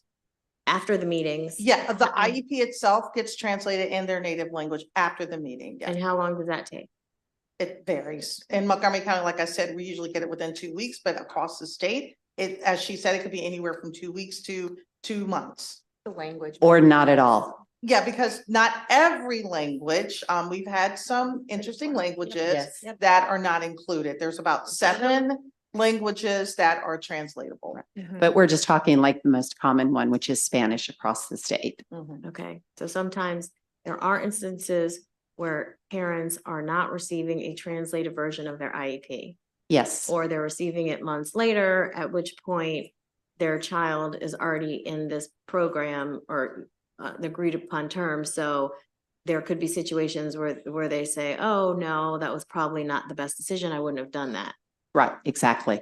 Okay, thank you. Delegate Fair. Thank you, Madam Chair, and thank you for bringing the bill forward. Delegate Miller, these are purely, it's just one technical question. Is Section 3, Part 1 and Part 2, where you talk about the 3 general education public school teachers and then 3 special education public school teachers. Pure curiosity. In Part 1, you break it up urban, suburban, and rural, and then Part 2, you break it up in large, medium, and small. And I'm assuming there's got to be a reason, or was it just like trying to capture as many jurisdictions as possible? Yes, Okay. yes, that, and I mean, I consider the amendments to be friendly amendments. I consider it to be, a work, as far as if it goes to subcommittee, certainly can look up at the makeup of it. I was doing my best to represent, as you said. oh, wonderful. And my other question, so a couple of years ago, I was the assistant to the chair of a task force that looked at the self-direction program and rebuilt that from the ground up, trying to identify many of the gaps that existed for people with intellectual and developmental disabilities. And one of the things that was just absolutely hammered into me as we were building out that work group was we need representation. We need representation on this task force. We need people who are living the day-to-day experiences, as well as Not central office staff. as well as we need the organizations that represent the interests of these communities. Now, I've noticed that I really appreciated the representative for the Special Education Advocacy Organization and the 2 parents of a student enrolled in an IEP program, kind of along the lines of one of the letters of testimony for support with amendments that we got from the Maryland Developmental Disabilities Council is looking at that. Is there wiggle room there to discuss having additional representatives, or do you feel confident that this will grasp? Oh, absolutely. Like I said, both with the friendly amendments that both added categories to it. But I think the real classroom experience, the real parent experience, as much of that as we can capture would be best. Wonderful. Well, thank you so much, Delegate, for bringing it forward. Thank you, everybody, for testifying. Delegate Miracle North. Thank you, Madam Chair, and thank you, Doug, for bringing this bill. To the lady from Montgomery County, you really touched on something that is home for me. I have constituents, immigrants that have IEPs, and it is painful to see what they're going through. So thank you so much for bringing that forward. Want to see, is there a particular, I don't know if you know this, Delegate, but is there like data as to how many parents who speak a language other than English are in IEPs? Is there a way to get that information somehow? So just to see how much of a problem this actually is. So that's one of the issues with MOIEP platform. I'm on our leadership team at our school, and we are a school that's about to be taken over because of our data. And so I've been charged as a team leader to tease out certain data, and I had never, in the 7 years I've been trained, looked at one section under reports. So one could look under reports and see that, but it depends on the school. So my school is a Title I school with about 70 to 80% non-native English learners. So it depends on where you fall in the county. Thank you. There's not even a report for ELL status. For ELL status, no, I doubt it. But I did just learn this year that there's a whole tab on all these different reports you can get and make beautiful graphs and things like that. Okay. And I think that might be a question because MSDE, Maryland State, it collects a lot of information, particularly. So I don't have it at my fingertips, but it probably would be somewhat easy to get. Okay. I can request it for you. I can ask. Yeah, that'd be great. Thank you. I will also share that these documents are translated on the MSDE website. There's like PDF versions of the MD Online forms, but on Maryland Online, I can't click it over to one of those forms. So like if I send an IEP for translation, I can send a Maryland Department of Education translated document, and then I can send like the document we created, but like it should just be a button blank. And I want to add to the translator part, sorry, because it's important. So I am one of the 2 people at my school that can do the translation. So we have 4 special educators and 2 speech pathologists. Whenever they need an IEP translate, they have to send it to me. And then it has to be done exactly the right way and sent to the office that does that. And then they send it back to me and then I have to send it back out to the other person. So like, if you're a case manager, you don't necessarily have access to the translation. You have to send it to someone designated at your school. And yes, they are translated. They are not translated at the same rate as the English version when it is updated. So you're having to wait. And just because the parent has it in whatever, and it's lots of languages, I will give that. That doesn't necessarily mean that they're understanding it during the meeting, to Delegate Atterbury's earlier question. Okay, Delegate Wu. Thank you, Madam Chair. I'm really surprised here. Your system does not allow like 2 people to log in. It's like 20 years ago. I'm wondering how long the system has been in place there. I believe it was 2005, 2006 is when it first went in. And they have looked at it and they have looked at some of the things, but they haven't fixed a lot of the most concerning or difficult problems that teachers face every day. But yeah, it's been around for a while. It was developed through Johns Hopkins. That's really unfortunate, unbelievable. Yeah, thanks for bringing up the bill. I want to co-sign that. Okay, any further questions?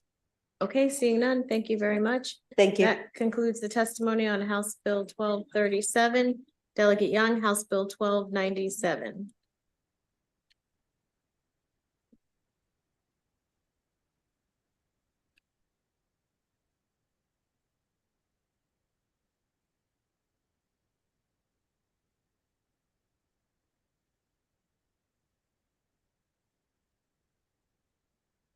Anyway.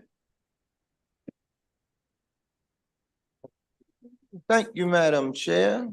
Colleagues here on the Ways and Means Committee, Delegate Young, here on behalf of House Bill 1297, Education Artificial Intelligence Guidelines and a Pilot Program.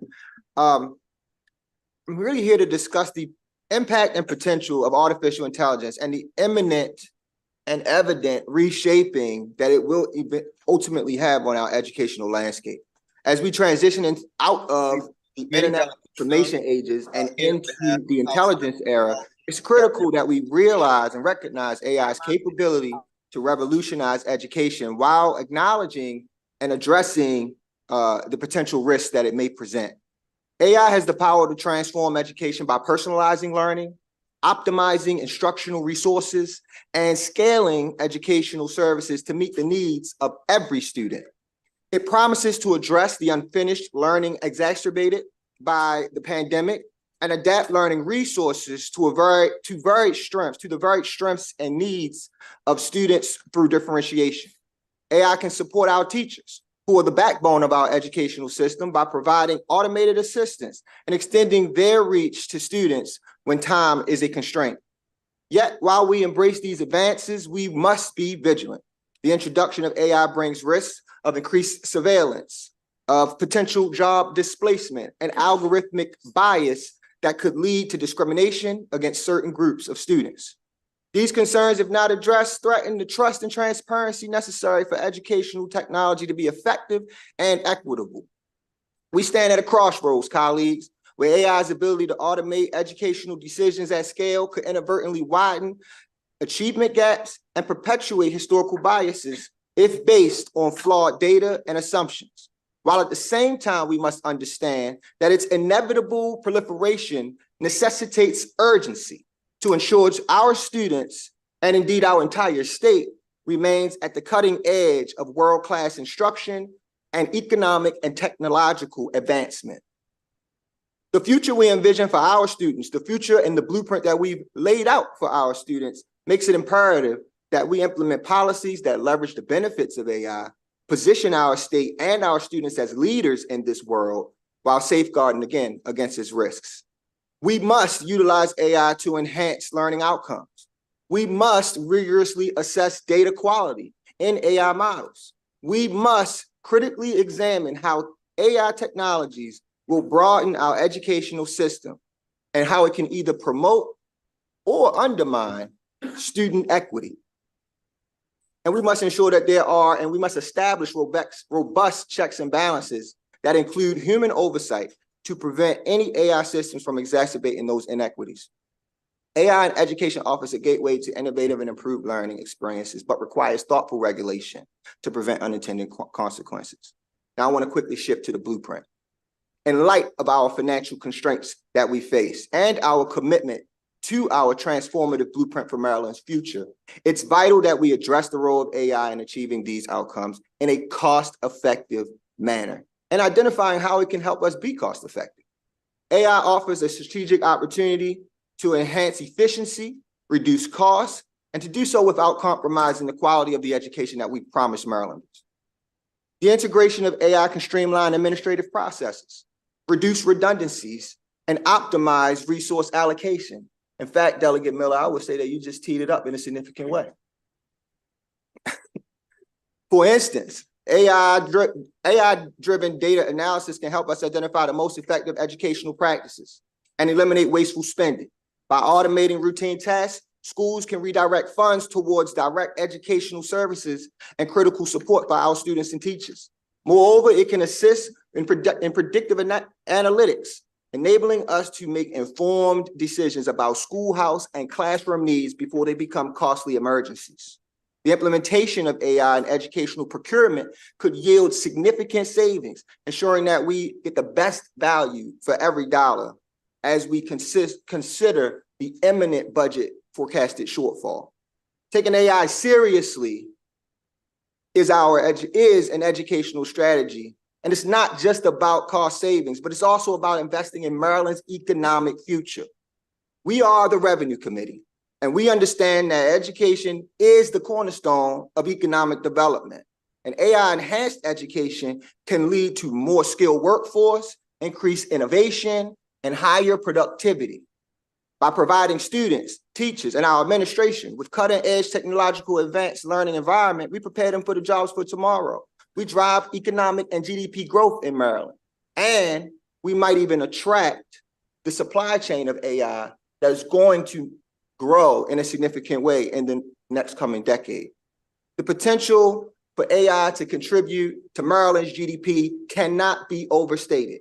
The potential for AI to contribute to Maryland's GDP cannot be overstated. PricewaterhouseCoopers recently had a study that they put out. Here's one piece that I want to pull out from it.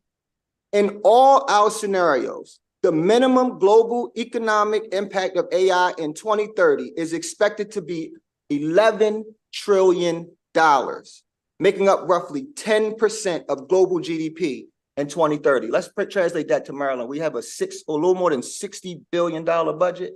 Let's just add another $7 billion to our budget in the next 5 years. I think that solves some of our problems.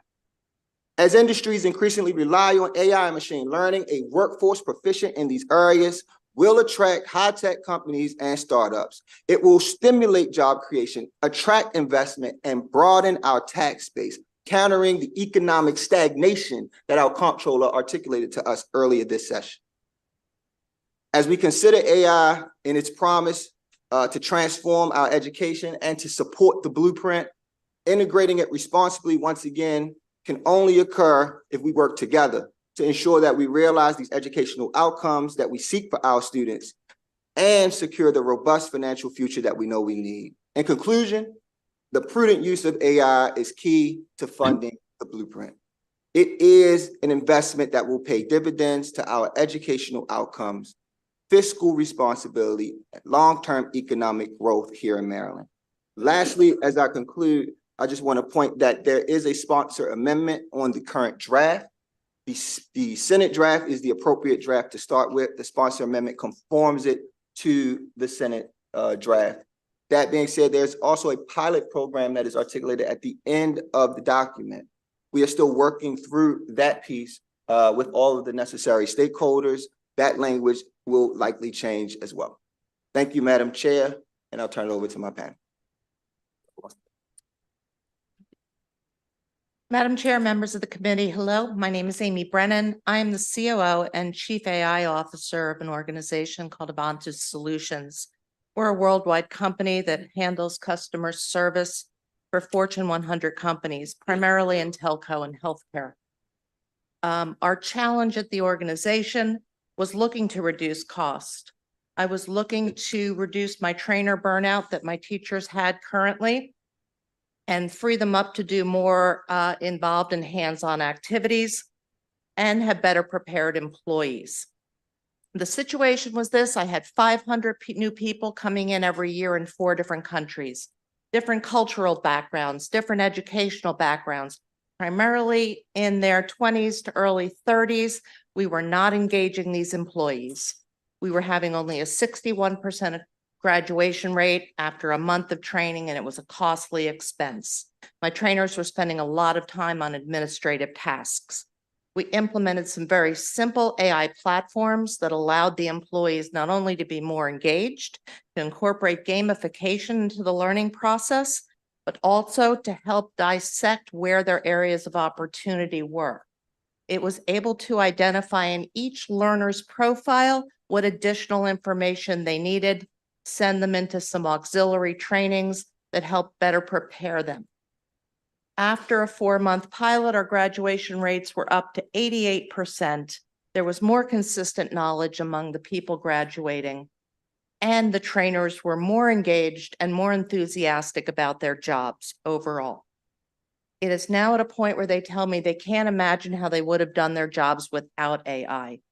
Allow me to also point out that they were intuitive platforms we used. They were not expensive, and they were easily implemented to be creative, develop videos, and develop different ways of approaching the adult learners. Thank you. Greetings to everybody here, Madam Chair and everybody here. I'm Kim Patterson, an Anne Arundel County Public Schools principal, also the founder of Ednovate, which is an AI solutions consulting firm. Second in the district out of 120 plus schools on the growth in the MSDE report card, and we were 39th in the state of Maryland last year on the MSDE report card. That's good news. It's even crazier if you know anything about education, because last year I was a first year principal and I was hired 4 weeks before the teachers reported to school, and I had 18 vacancies out of 30 classrooms. And so I had 18 vacancies and I hired 18 people who had degrees that had never been in front of kids. But that's where we were at. And they say that necessity is the mother of invention. I think it's also the mother of application. And so I had AI. That's kind of what helped me out last year. I was excited about it. I know that everybody's going to talk about the fun that kids have with it and everything, but I was mesmerized by the speed in which we could develop my teachers. I was mesmerized by the speed in which I could do data analysis and go back in the classroom to these teachers who had no idea what they were doing and say, hey, today, don't worry about it. I got you. Just do this today. All right, great. And then I go back to my computers. I punch more stuff and I come back the next day, do this. All right, great. And that's what got us that growth. And it was, in some ways, it was a little bit too easy. So easy that I was trying to get a lot of my friends to do it, but they were afraid to, because in education, if I'm not told to do something, we kind of fear it. So I had this thing that was working. I knew it worked for my kids, but my colleagues were afraid to use it. So I'm really hopeful that we can kind of change that narrative. So I was mesmerized by the speed, I said, but it was not just what it does for kids and what it does for workload decimation, but what it does for data analysis and being able to do all that.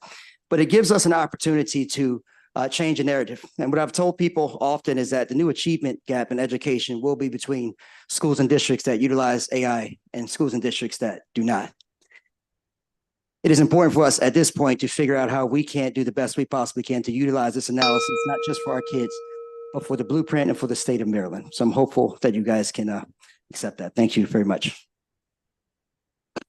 Where are you a principal? I'm sorry. Where are you a principal?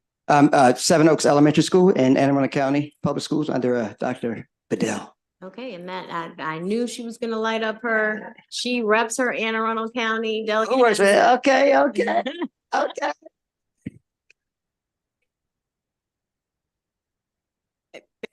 Chair, and thank you to our principal from Seven Oaks Elementary School. You mentioned how you were able to use AI to, it sounds like, train your teacher workforce and really garner some data from the classrooms to drive the directions. Absolutely. Can you give us any success stories from that? So one success story, for example, is so one of my teachers had no classroom management, right? She didn't know how to deal with kids. And so what we were able to do is I was able to do a spreadsheet and kind of look at all the kids and their behaviors, take some data on that. when kids were starting to act up and things like that. And I would put it in a spreadsheet, and then I would synthesize that with research. So there's lots of research you can synthesize. AI does it in seconds. Like we naturally can do it, but it takes like a semester of a grad class or something to figure it out. But by then the teachers quit. Right. So what I was able to do is next day say, hey, do this strategy I want you to do right here for this transition from this activity to this activity. Don't do that. Do this because AI did this thing. And the teachers were like, hey, let's go. Like the teachers were ready to go. They didn't know what they were doing. So whatever I told them, they thought was gospel. Right. And so they did it and it worked. So we were able to speed up their development and they were not stressed out. Like we had fun last year. It was too easy to do the job that we had last year because we had this tool that I felt we were, I don't want to say cheating with, but it was like, how come other people aren't doing this? And everybody was afraid. People were afraid, but some people were coming to me like Nicodemus by night, right? They were sneaking in my office at night saying, how do you do this? Can you show me this? Show me that, show me this. What I'm asking for is us to get permission to this, but that's one success story. Another one really quickly, I'll shut up. I'm just excited about AI. Another one of the things was one of my teachers could not connect with the class, talking about engagement.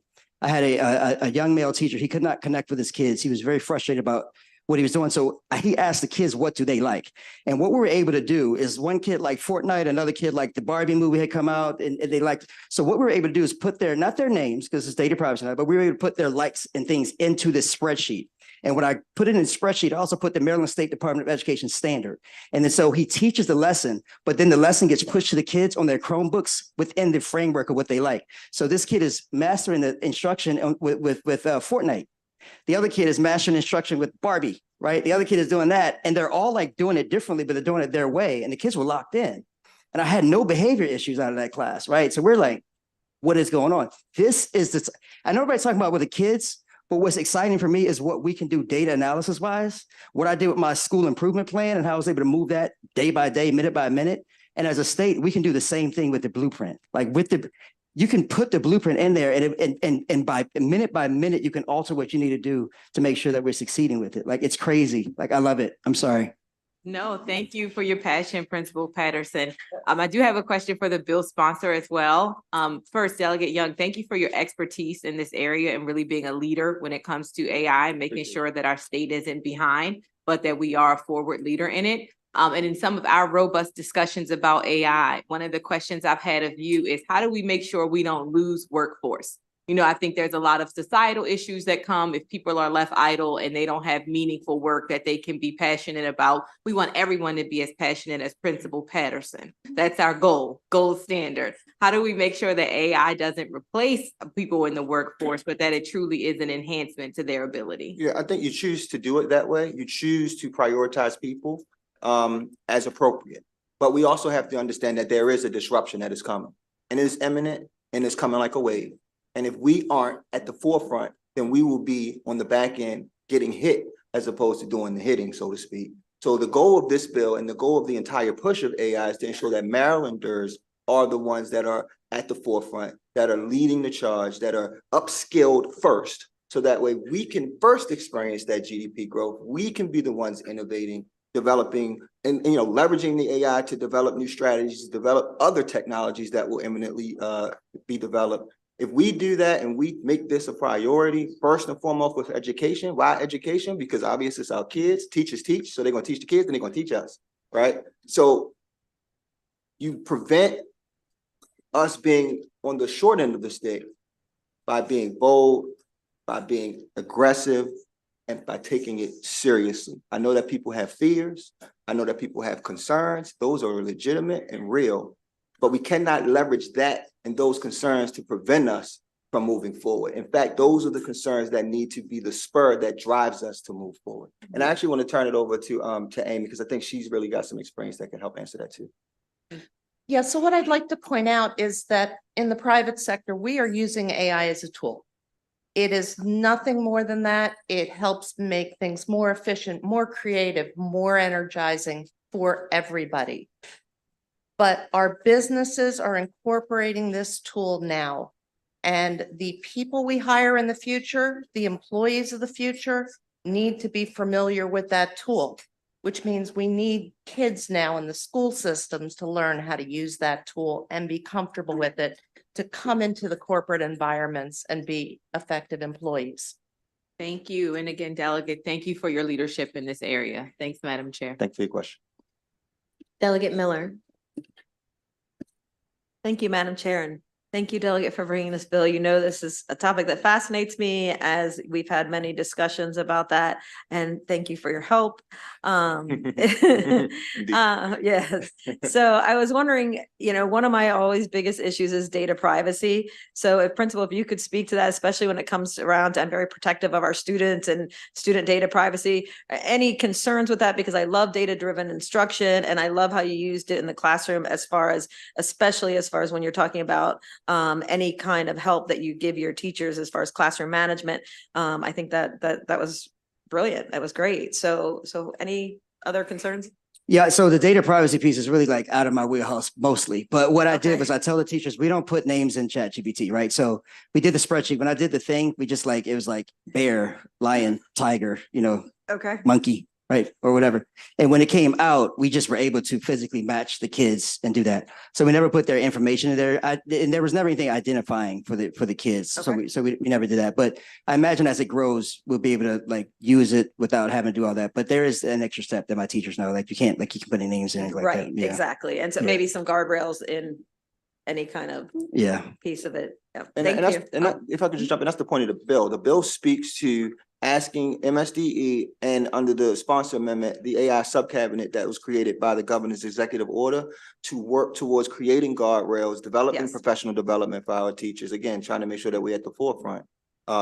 So the bill specifically is concerned about those challenges as well as making sure that we move with urgency. Thank you. Thank you for the bill. Okay, we have, thank you. You have someone favorable with amendments, John Willems.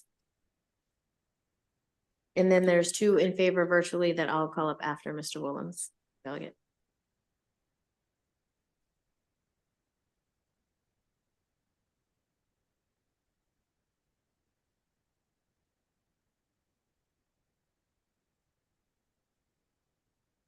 Madam Chair, members of the committee, John Willems, representing the Maryland Association of Boards of Education, testifying in support of House Bill 1297 with amendments. For those of you, if you can't tell, if you meet with Delegate Young on this topic, it's infectious and you become keenly interested in moving fairly rapidly in convening the best minds in the state, educational leaders and leaders from our Department of Information and Technology, and certainly local school systems, educators in developing guidance, technical assistance, and really this crosses a lot of sectors.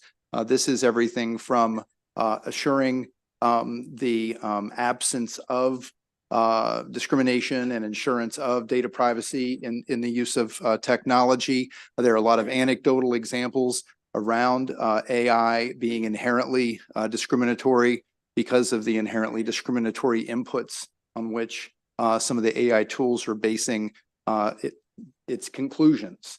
And so these are very concerning to us.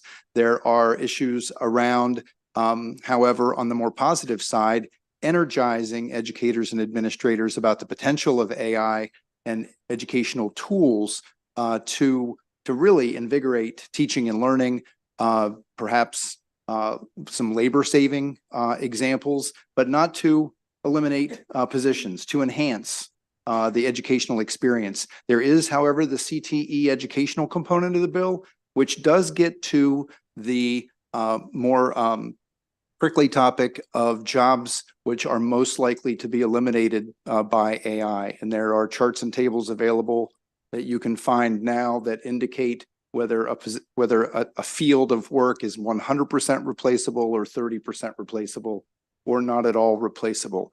And so that is information that students should have as they're choosing career pathways.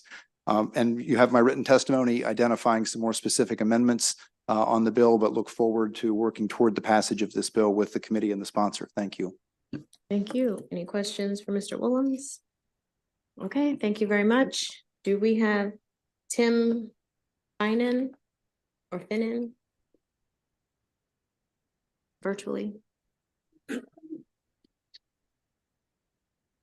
Okay. Whenever you're ready, sir. Yes, hi. My name's Tim Finan, and I'm a professor of computer science and electrical engineering at UMBC. I've had over 50 years of experience in teaching and applying AI to problems in information systems, cybersecurity, healthcare, and language understanding. This bill supports helping Maryland's educators understand how to use AI in K-12 schools. We believe this is critical in a time of rapid AI technological advances. The new generative AI systems like ChatGPT that have been developed using machine learning and statistics and are very beneficial when well done and used well. Their impact on society is likely to be on the scale of the impact of the web and search engines during the first 2 decades of this century. But there are potential problems, including social bias and misinformation introduced by their training data, false facts that are hallucinated by their statistical methods, and their potential use to create disinformation. So we need to make our next generation aware of both problems and benefits. And the first step in learning starts with our teachers. Both teachers and students need a basic understanding of the new AI systems, their inherent limitations, and how to use them effectively. We must support curriculum efforts and our teachers with appropriate professional development and guidance as they train the next generation. Maryland can lead in developing and adopting the best practices in this new frontier. I think that House Bill 1297 will help make this happen, and we appreciate its favorable consideration. Thank you. Ms. Waters, please, for 2 minutes. Greetings, Madam Chair and honorable members of the committee. My name is Gabriella Waters. I'm from Morgan State University's Center for Equitable AI and Machine Learning Systems. I am in strong support of HB 1297 to responsibly integrate artificial intelligence into our education system via the thoughtful pilot program and some of the other methods that were discussed previously. As we all know, education is not just a pathway to personal success, it's the foundation of our state's future. As we incorporate responsible AI into our schools, it represents a transformational step forward in preparing our students and teachers for the challenges and opportunities of the 21st century. There is a tremendous need for AI literacy in education on both the side of the educators and the students in our state. So by adopting this bill, Maryland can and must become a leader in responsible and innovative usage in AI in education. This bill calls for a collaboration between the State Department of Education and the Department of Information Technology to establish these guidelines for the use of AI. And this will ensure that this approach is both proactive and deliberate and focuses on maximizing benefits while minimizing risks. The pilot program that Delegate Young mentioned aims to identify the best uses of AI, reduce barriers to its responsible and ethical use, and promotes essential training. By supporting the AI subcabinet in this initiative, we lay the groundwork for a future where our students and teachers are not only users of AI, but also its creators and regulators. HB 1297 is an investment in Maryland's children and teachers, their education, and ultimately the prosperity of our state. Maryland needs a favorable report for this vital piece of legislation. Thank you. Committee, are there any questions for either? Okay, thank you both for being here. And that concludes the hearing on House Bill 1297, House Bill 945. Ladies and gentlemen, for your listening pleasure, Delegate Eric Ebersol. And you can bring up, I have Cheryl Boast, Lauren Lamb, John Willems, and then favorable with amendments, Kelly Meadows, Joshua Michael, and Charlamar Douglas. So you just want the favorables up first? Yep, everybody, come on up. Just come on There are up. going to be amendments, so thank And then you. we'll see, there was one virtual, we'll see if they're here. So many people I like up here. It's so nice. I can't I mean, I believe- like you guys too. Let's be clear. Thank you, Madam Chair, Madam Vice Chair, and I'm happy to testify on House Bill 945. I'm Eric Ebersol, and we are looking at finding ways of changing the certification procedures for teachers in public schools in the state of Maryland. There are a couple of reasons driving this. One is that we're having trouble finding teachers, and two is that we're having trouble finding teachers of color. Okay, and we know research shows that students learn better when the teacher in front of them has similarities to them, especially color is one of the issues. And to that end, we have tried to create pathways that reduce some of the barriers. And the one that I am most interested in this bill, although it's not the only one that exists, is teachers take 2 and possibly 3, finding things out, because it's been a long time since I certified, tests in order to be certified. They have to do a practicum and all that as well. But the first test, which is called the basic skills test or the basic literacy skills test, is the Praxis 1. That's how we know it. Praxis 1 is notorious for weeding out people of color, okay? And so we really feel like this is a test that we really need to give options. We don't have to throw it into the trash can, but we have to give people options who feel like that might not be their pathway to making it into the education system with us. And the other thing about the Praxis that is also a little infamous for is that it's not a great indicator of pedagogical skill, that just because you pass this test, you don't end up being a good teacher. It's not a great correlation between those two. This bill also creates some other pathways, and you're going to hear people talk about amendments to them. And I want to tell you encouragingly that we're going to have a big powwow tomorrow evening where we're going to get together and I'm going to tell them all what they have to do. No, where we're going to listen to lots of people weigh in. This bill would actually just create a choice of one of 4 ways for that first round. Some people feel like that might not dot all of our I's and cross all of our T's. And we're going to have some of these very groups that are represented here at the table to see if we can't come up with something that accomplishes some of the goals that I have laid out, and at the same time keeps our standards high, but also encourages people in the profession. It's a balance, and we're looking for it. And I think we'll find it in this bill if we do a good job. With that, I'm done. Hi, members of the committee. I'm Lauren Lamb. I'm here on behalf of the Maryland State Education Association, which represents 75,000 educators across Maryland. I want to start by explaining what this bill does not do. It does not lower standards for the teaching profession. It does not eliminate certification tests. What it does is create additional pathways for aspiring educators to demonstrate their skills. It aims to recognize that great teachers can have many strengths and may need many different contexts in which to prove them. In addition to the content-specific test, so for example, a biology test for a high school biology teacher, or an early childhood education test for a first grade teacher, and a reading instruction test, we want to give candidates 4 options for remaining qualifications. They could have a 3.0 college GPA. They could have a passing score on a basic skills test. They could complete a portfolio assessment like the EdTPA. Or, and this last option would be available to the state's more than 5,000 conditionally certified teachers, they could complete an intensive 3-year induction program with positive evaluations from their principal. And that's for folks who are already working in the classroom and doing so successfully. We know that certification tests can't fully capture a teacher's skill, creativity, or dedication. We also know that these tests can be expensive, time-consuming, and biased. But we can expand options, diversify the profession, and address our teacher shortage while maintaining high standards for aspiring educators.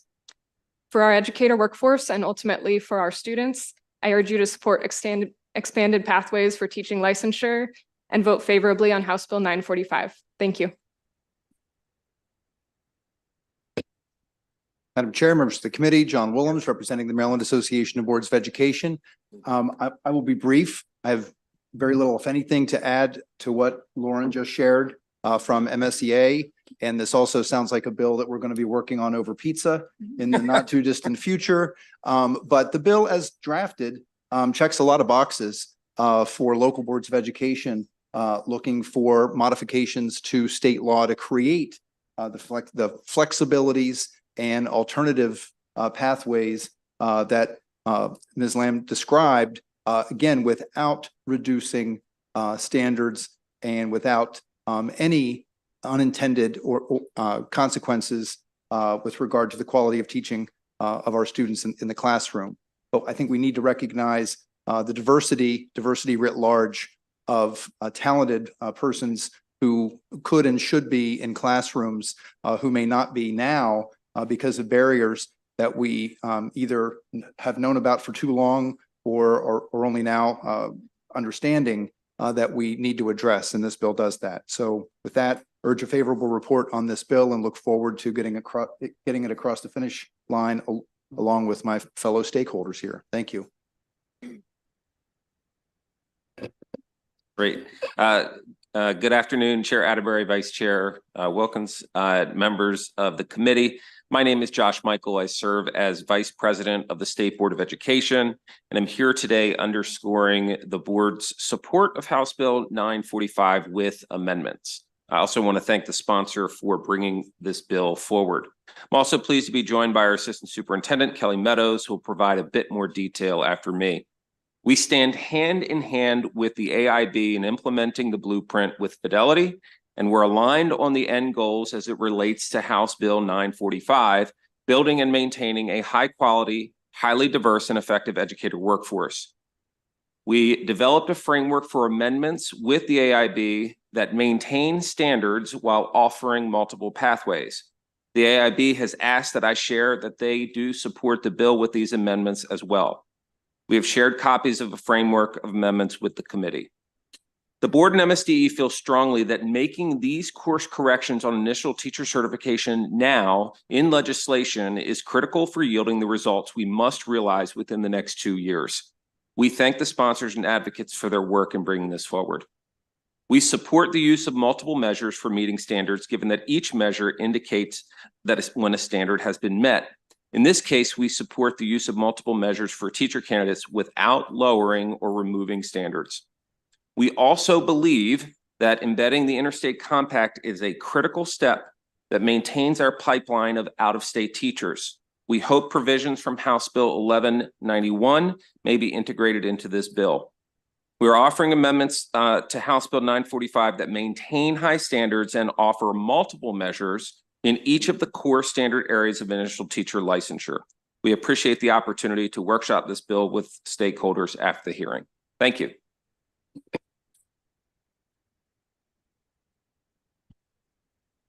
Good afternoon, Kelly Meadows, Assistant State Superintendent for the Division of Educator Certification and Program Approval at the Maryland State Department of Education, here today with Dr. Michael to lend support to House Bill 945 on behalf of the department. MSDE is dedicated to ensuring that Maryland students have access to a highly qualified and diverse teacher workforce. MSDE supports the use of multiple measures for teacher candidates to demonstrate the knowledge and skills required of a high-quality workforce without lowering or removing standards, and are therefore supportive of what we believe to be the fundamental intent of this bill. We believe multiple measures allow prospective teachers to play to their strengths in meeting standards. As introduced, MSDE has concerns with House Bill 945 merging the competencies associated with basic knowledge, reading, writing, and math, and pedagogy. Measures that demonstrate basic knowledge should not be conflated with measures that demonstrate teaching ability. Additionally, House Bill 945 amends the initial certification requirements to remove the need to demonstrate the skills required to provide evidence-based reading instruction. Ensuring that every teacher in Maryland is proficient in teaching reading using evidence-based instructional strategies aligned with the science of reading is a top priority of the department. MSDE has partnered with the AIB on proposed amendments to House Bill 945 and have developed a framework of these recommended changes for your consideration. We stand ready to work with the committee, the bill sponsors, the AIB, and stakeholders to discuss these amendments further. We respectfully request that you consider this information as you deliberate. Thank you. Testing. Okay. Greetings, Chair Atterbury, sorry. I know Vice Chair Wilkins has left, and committee members and bill sponsors. I am Charlamar Douglas. I am a teacher, and I am the chair of the Maryland Alliance for Racial Equity in Education, a coalition of education advocacy, civil rights, and community-based organizations committed to eliminating racial disparities in Maryland's education system. I'm pleased to submit a favorable testimony in support of House Bill 945 as introduced by Delegate Ebersol and co-sponsors. And I submitted a written testimony, so I'm going to let you all have a chance to read that. But in light of what I was hearing, Spirit has moved me to say I'm still in favor, but something I feel like needs to be said. So I'm going to say it. I think it bears noting that one of the arguments we continue to hear about changing the requirements is that we need a racially diverse teacher force. For decades, Black and Brown educators have been saying that the initial certification requirements are biased. There's a lot of racial bias there. And there's been little to no movement on that. But now that we have a teacher shortage, and thankfully, I guess the blueprint, we are being recruited and adjustments are being considered. And I also want to acknowledge that I keep hearing something that sort of makes me uncomfortable as a Black person, is that this reiteration of changing these standards is not a lowering of requirements. And that's something we often hear when people talk about letting us into a space, that adjustments doesn't mean lowering requirements. That's problematic. Black people are phenomenal teachers, always have been, and we've been pushed out, and we have a right to be there. And I'm in favor of these adjustments so that they are racially equitable. But I couldn't help but say that and hope that you'll read my testimony otherwise. Peace. Are there any questions? Yep, Delegate Patterson.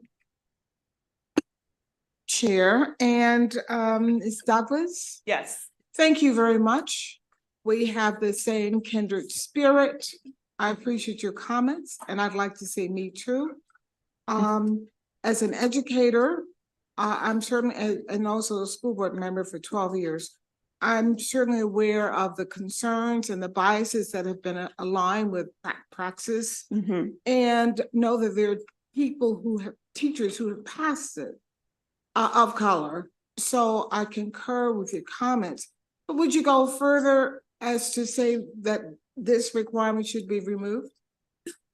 The praxis? No, yes. I don't think that it should be removed.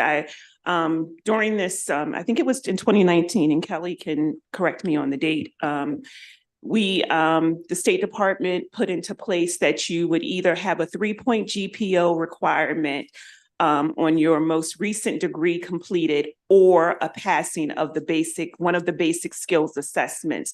So one of the things I think people don't know or push forward is the basic skills assessment. There's several tests. It's not just the praxis that you can offer up. And so I know that I have advised people that the ACT might be the better test for them to take. Or now that you have that 3.0 GPA requirement, that definitely has removed that barrier of having to pass that test. But I don't think it should be removed. I think there should be, as to what everybody else has said, multiple options there. Thank you for your comments.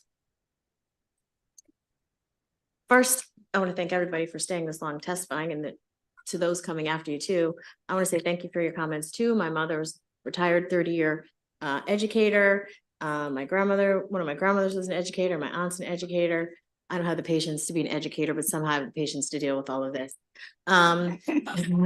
So I am not familiar. This session I'm becoming familiar with the whole practicum test. So I've recently, and anybody can answer this question, it's not, because when you say that, I think of just one test, but it's not. It's like multiple related on, you know, I'm making this up, but like a math one, English or reading one, it's multiple ones. So when you go to pay for the test, which is my understanding, the test is about $1,200. You go to pay that's what I was told. You go to pay for the test, but you're taking your specific topic that you want to teach, or you can take multiple ones. There's a basic test, the basic, which is like what we call core. And then once you practice 2, those are your content. And depending on what your area is, you may have, Kelly's the expert, but I'm just trying to give you the broad scope on that. Yeah, absolutely. I'm happy to jump in. So you think about it as 4 distinct assessments, or 4 different measures. The first being that basic skills battery. And that test is really designed to measure whether an individual is going to be successful in their educator preparation program. And so usually it's taken before the junior year. And then you have your subject assessment. So as was stated earlier, if you're a biology major, then you're going to take the biology subject assessment. I think that's around $155. I could be off there a little bit. The first one, probably around the same amount of money.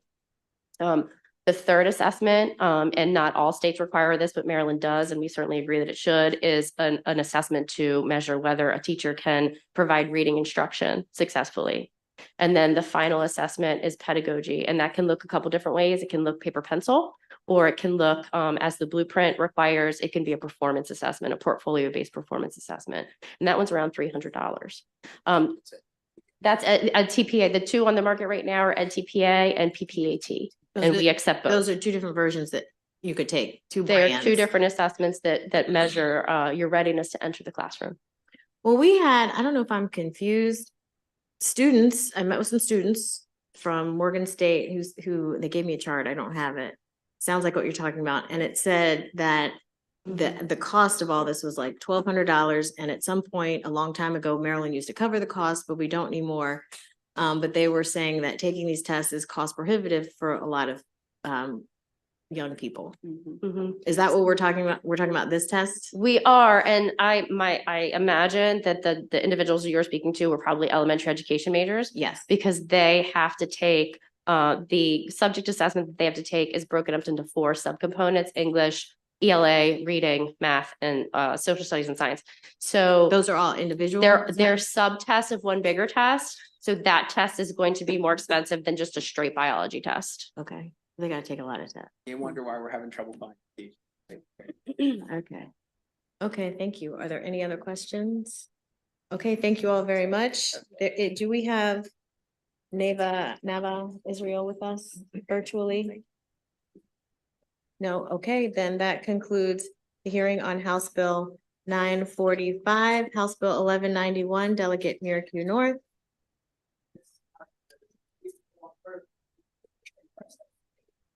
Yes, you have Kelly Meadows, Joshua Michael, Lauren Lamb. Oh, you literally have Miss Douglas. Did she? And it looks like we have about the same. And you had John I'm Williams. just part 2. I'm just part 2. All right. Good evening, Madam Chair, Madam Vice Chair, and my colleagues on the Ways and Means Committee. I'm Delegate Bernice American North, introducing House Bill 1191, the Interstate Teacher Mobility Compact, which is what was referred to earlier in the previous testimony. I'm going to cut to the chase because we've already explained the why. There is a teacher shortage. Teachers are not returning to schools or being burnt out. They need the support. And this bill actually allows Maryland to enter into the Interstate Compact with 11 other states. And with this particular compact, Maryland will submit licenses that they feel are eligible for the compact and meet a certain criteria. And I believe we have a virtual witness that will give more information about that. But the bill is based on model legislation that will allow Maryland to enter into interstate compact. And just to briefly go over what it will create the opportunity to have military folks, whether they're members, spouses, family members that have certain licenses from out of state, be eligible to teach in Maryland as long as it is what's called an encumbered eligible license or license to teach preschool to 12th grade in another state. Then Maryland's the one that determines the equivalent license in the state. Same for military folks and same for those that have encumbered license in the career and technical education space. So that's, I'm very quick with the bill because that's essentially it. We're just trying to bring Maryland into the fold with 11 other states that are currently in the compact. This, as I mentioned, not only supports the military, supports out-of-state teachers from the member compact states. It supports our school system, which is why we have the folks from the previous panel still here. They're all in support of this additional tool to bring teachers into Maryland, and also supports our economy, which is why the Department of Commerce also wrote a letter of support in this for this bill. And it supports our kids. Students care about how teachers make them feel, and not just what their certifications are. So it's really about expanding the quality of teachers that we have. But Maryland is not going to lose any quality of teachers by expanding this pool. So with that, I ask for your favorable support on House Bill 1191, and I will turn it to my left and go that way. Thank you for the opportunity. Again, Josh Michael, Vice President of the State Board of Education, here underscoring our support of House Bill 1191. Thank you, Delegate Mercure North, for your sponsorship. Pleased also to again be joined by Kelly Meadows, our Assistant Superintendent. Maryland has long been a net importer of teachers. We rely on teachers trained in programs outside of our state. This year, Maryland teacher prep programs will produce one in every 6 new teachers that we will hire next year. Where will the other 5 come from? When we can't fill a role with a certified teacher from Maryland, we first look out of state for certified teachers, and then we rely on conditionally certified teachers with little or no formal training. When the Kerwin Commission started, we had 900 conditionally certified teachers in the state, and that was only about 1.5% of the total workforce. Today, we have 5,304 conditionally certified teachers, and we are approaching 10% of the workforce. This group of educators represented upwards of 40, in some districts exceeding 50% of our new hires this past year. And this doesn't include the positions that are still vacant or filled by substitute teachers. Our labor market has changed, and we need all the help we can get to make teaching in Maryland a destination for educators across the nation. The choice our districts currently face in thousands of cases is leaving a classroom vacant or trying to hire a conditionally certified educator with little or no experience. You can help our districts with a better choice, hiring a certified teacher from out of state by streamlining the transfer process with this bill. As a net importer of teachers, the Interstate Compact is a critical lever to support our school systems in addressing continuing staffing challenges. If this legislation were to pass, Maryland would be the 11th state to join. A number of other states are considering legislation to join the compact, and it's critical that we're not left behind. Thank you. Good afternoon, Kelly Meadows, Maryland State Department of Education. Districts across the country are facing widespread teacher shortages, not just Maryland, but including Maryland. And while Maryland has historically been dependent on educators prepared out of state, usually around 50% of our teacher workforce comes from out of state. In 2022, we saw that percent rise to 63%. The Council of State Governments, in partnership with the Department of Defense and the National Association of State Directors of Teacher Education and Certification, developed this Interstate Teacher Mobility Compact. It's a little bit different than some of the other compacts that have been around for a while. Compact member states submit licenses that are eligible for the compact and meet a set of criteria outlined in the legislation. To be eligible, among other things, a license must require a bachelor's degree, a licensee must require a bachelor's degree and completion of a state-approved program for teacher licensure. The compact does not alter member states' ability to regulate the teacher profession or teacher licensure. However, member states do take on the responsibility of granting licenses to out-of-state teachers who hold an eligible license. Eligibility to participate in the compact requires enacting this model legislation developed by the Council for State Governments National Center for Interstate Compacts. House Bill 1191 paves the way for Maryland to enter the compact by codifying the model legislation and amending the laws that would prevent Maryland from participating in this compact. MSDE is not advocating for comprehensive changes to the core structure of the blueprint for Maryland's future. However, we believe there are opportunities in House Bill 1191 to open the teacher pipeline without lowering standards or sacrificing quality. Thank you. Chair Atterbury, members of the committee, me too, for the reasons you've heard outlined, MAPE supported Maryland joining the Interstate Compact last year when it was proposed as a component in the Governor's Teacher Shortage Reduction Act. And this year, the bill is in the correct form, including all of the text of the compact.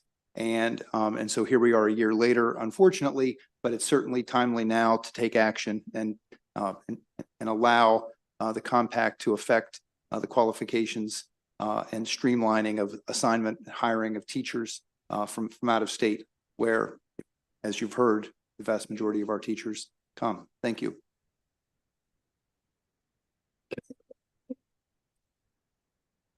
Madam Chair, Madam Vice Chair, members of the committee, I'm still Lauren Lamb of the Maryland State Education Association, representing 75,000 educators across the state. We're strong supporters of the Interstate Teacher Mobility Compact. Right now, it includes 11 states, such as Pennsylvania, Colorado, and 8 other states are actively considering joining it, including Washington State, New Jersey, California, and our neighbor in Virginia.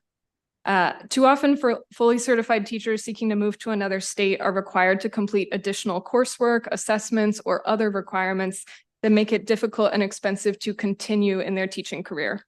Moving states is stressful enough and happens for a myriad of personal and professional reasons. As we face this severe teacher shortage, we ought to remove barriers to continuing in the education profession for experienced teachers who are relocating. Maryland recruits well over half our teachers from out of state, as you've heard, so joining the compact would help us streamline an existing dynamic. This compact was developed with the input of a range of public education stakeholders, including our parent union, the National Education Association, and the National Association for Boards of Education. And it includes thoughtful carve-outs, including safety protections to ensure that we're not compromising background checks, and carve-outs to accommodate military spouses. Joining the compact is an opportunity to make teaching more accessible for committed, certified educators who are considering a move to Maryland, and we urge you to support House Bill 1191. Thank you. I'm Charlamar Douglas. I'm a teacher. I am the chair of the Maryland Alliance for Racial Equity in Education, a coalition of education advocacy, civil rights, and community-based organizations committed to eliminating racial disparities in Maryland's education system. We are here for a favorable testimony in favor of House Bill 1191, Interstate Teacher Mobility Compact.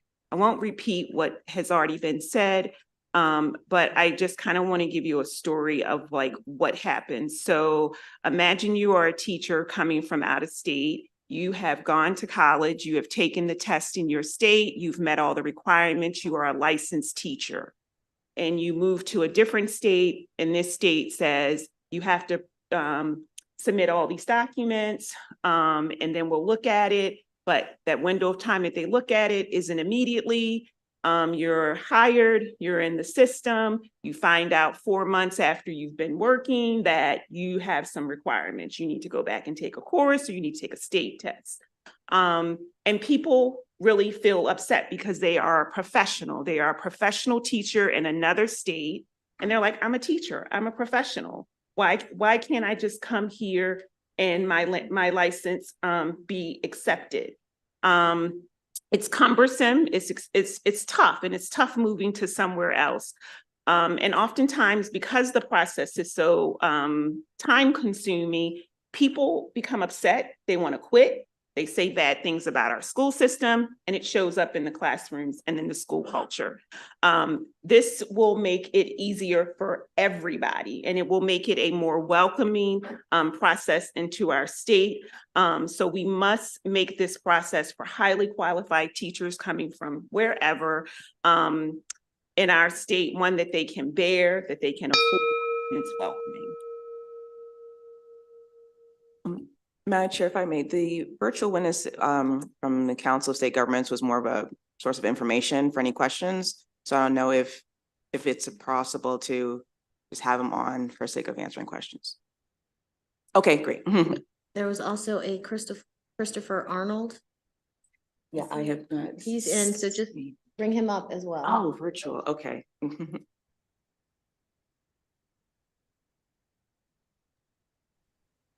Okay, Mr. Arnold, for 2 minutes, please. Thank you, Madam Chair. Christopher Arnold, United States Department of Defense, Mid-Atlantic Region Liaison at the Defense State Liaison Office. As you heard, the Department of Defense fully funded the development of this compact through our cooperative agreement with the Council of State Governments to facilitate the mobility of teachers across state lines and reduce barriers to licensure and employment for all eligible professionals desiring to teach in Maryland. The bill advances an important policy meant to support the economic security of Maryland's military families stationed around the country, while simultaneously providing qualified individuals to address the broader issue of the nationwide teacher shortage. Membership in the Teacher Compact is a factor considered in the military department's strategic basing scorecard, and I'll explain why. Frequent moves associated with military service disproportionately affect service members and their families who are affected by state-specific credentialing requirements. These can cause delays and gaps in employment. Given that Maryland is home to one of the highest populations of military spouses in the nation, over 15,000, and teaching is one of the most prevalent professions for military spouses, the compact will have a substantial positive impact, which not only benefits military spouses, but all eligible professionals who call Maryland home when seeking to teach in a compact member state, particularly our military-connected students. As always, as liaison to the Mid-Atlantic region, I stand ready to answer any questions you might have. Okay, thank you. Committee, are there any questions? Yes, Delegate Eversole.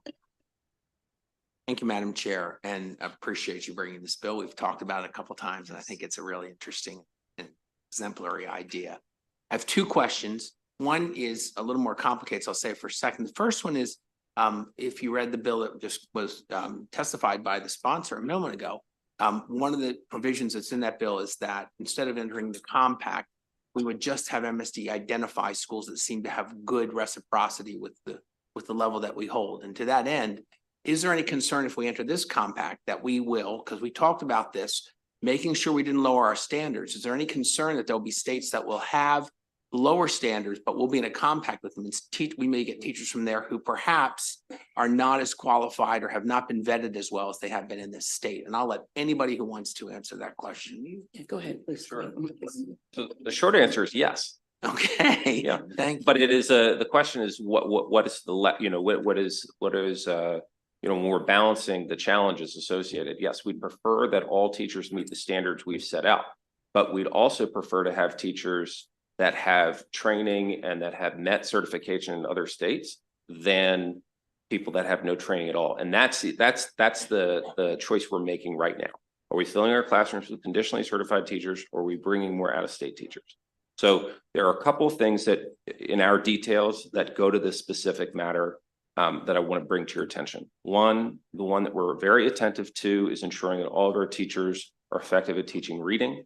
That is addressed in the recertification process for teachers that come from out of state. So that's the first.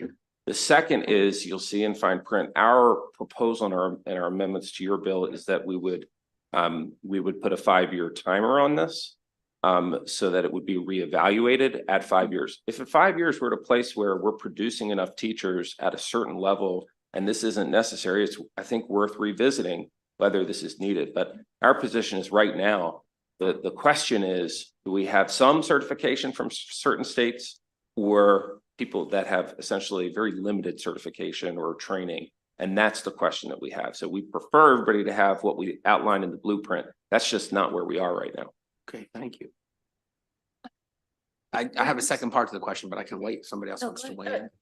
If I could just add, and this goes back to House Bill 945, is, in Maryland, we do require a 3-year induction program for all teachers. Now, currently in our regulations, that can be minimized to 1 year if you've got an individual who's coming in with experience, but there is an induction period that is required. And so going back to the language of 945, if we really start to look at induction as the place where we are making sure that our teachers are prepared to teach Maryland students, then we can more comfortably have something like an interstate compact. So we could ask for that under the compact, that we have an induction that maybe other states don't have if we agree to the compact, or are we not allowed to ask for that if it's not part of what other states are It's doing? separate from licensure. We can do induction all day long.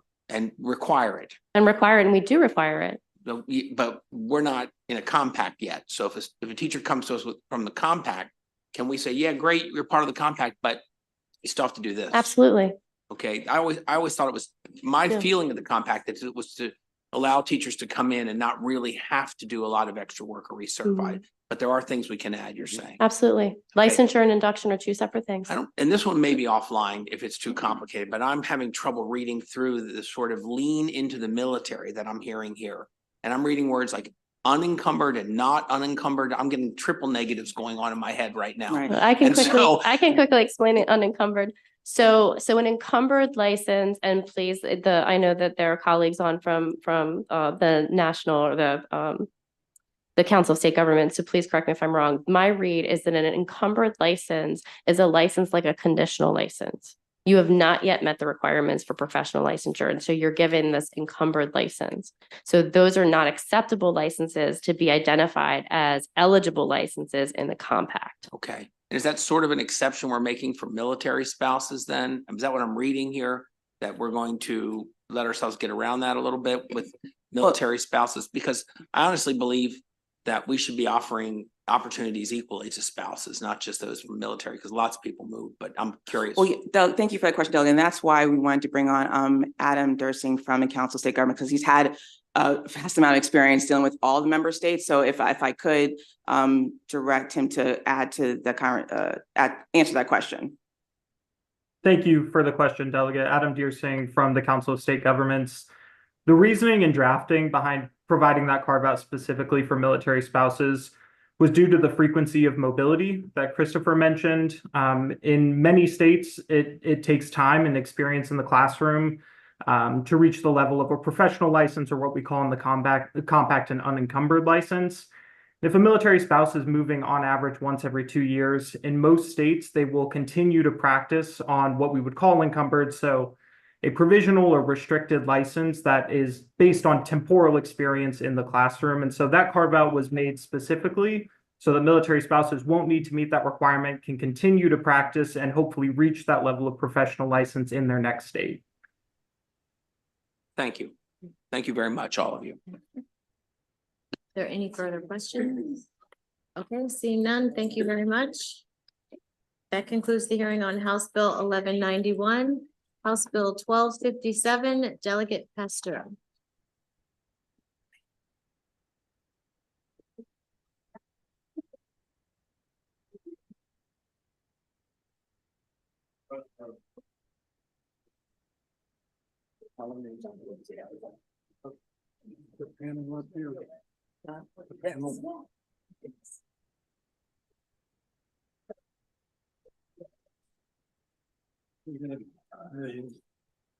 Oh, you have.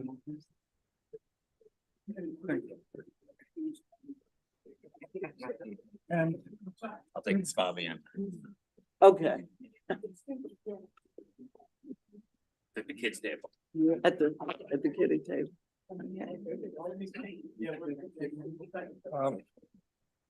You sit next to the delegate. This is the student. I need to grade their problems. Thank you. His mom is here too. Okay. Long day. Greetings, Chair Atterbury and Vice Chair Wilkins and members of Ways and Means Committee. I am Delegate Cheryl Pasteur, and I'm here in support of House Bill 1257, Public Schools Restorative Practices Schools Establishment. As a retired school teacher, administrator, and school board member, I have had close to a half a century in education. One of my favorite opportunities was sitting on the funding committee for Blueprint. This Ways and Means Committee is doing the hard work around supporting Blueprint, and you are to be applauded for what you're doing. When talking about education, I often use my variation of the theme line from the 1989 inspiring movie, Field of Dreams. But I say, if you build it, they will come. Now, I apply it to education because this is my reality. The school might be beautiful, the teachers well-trained and know their content well.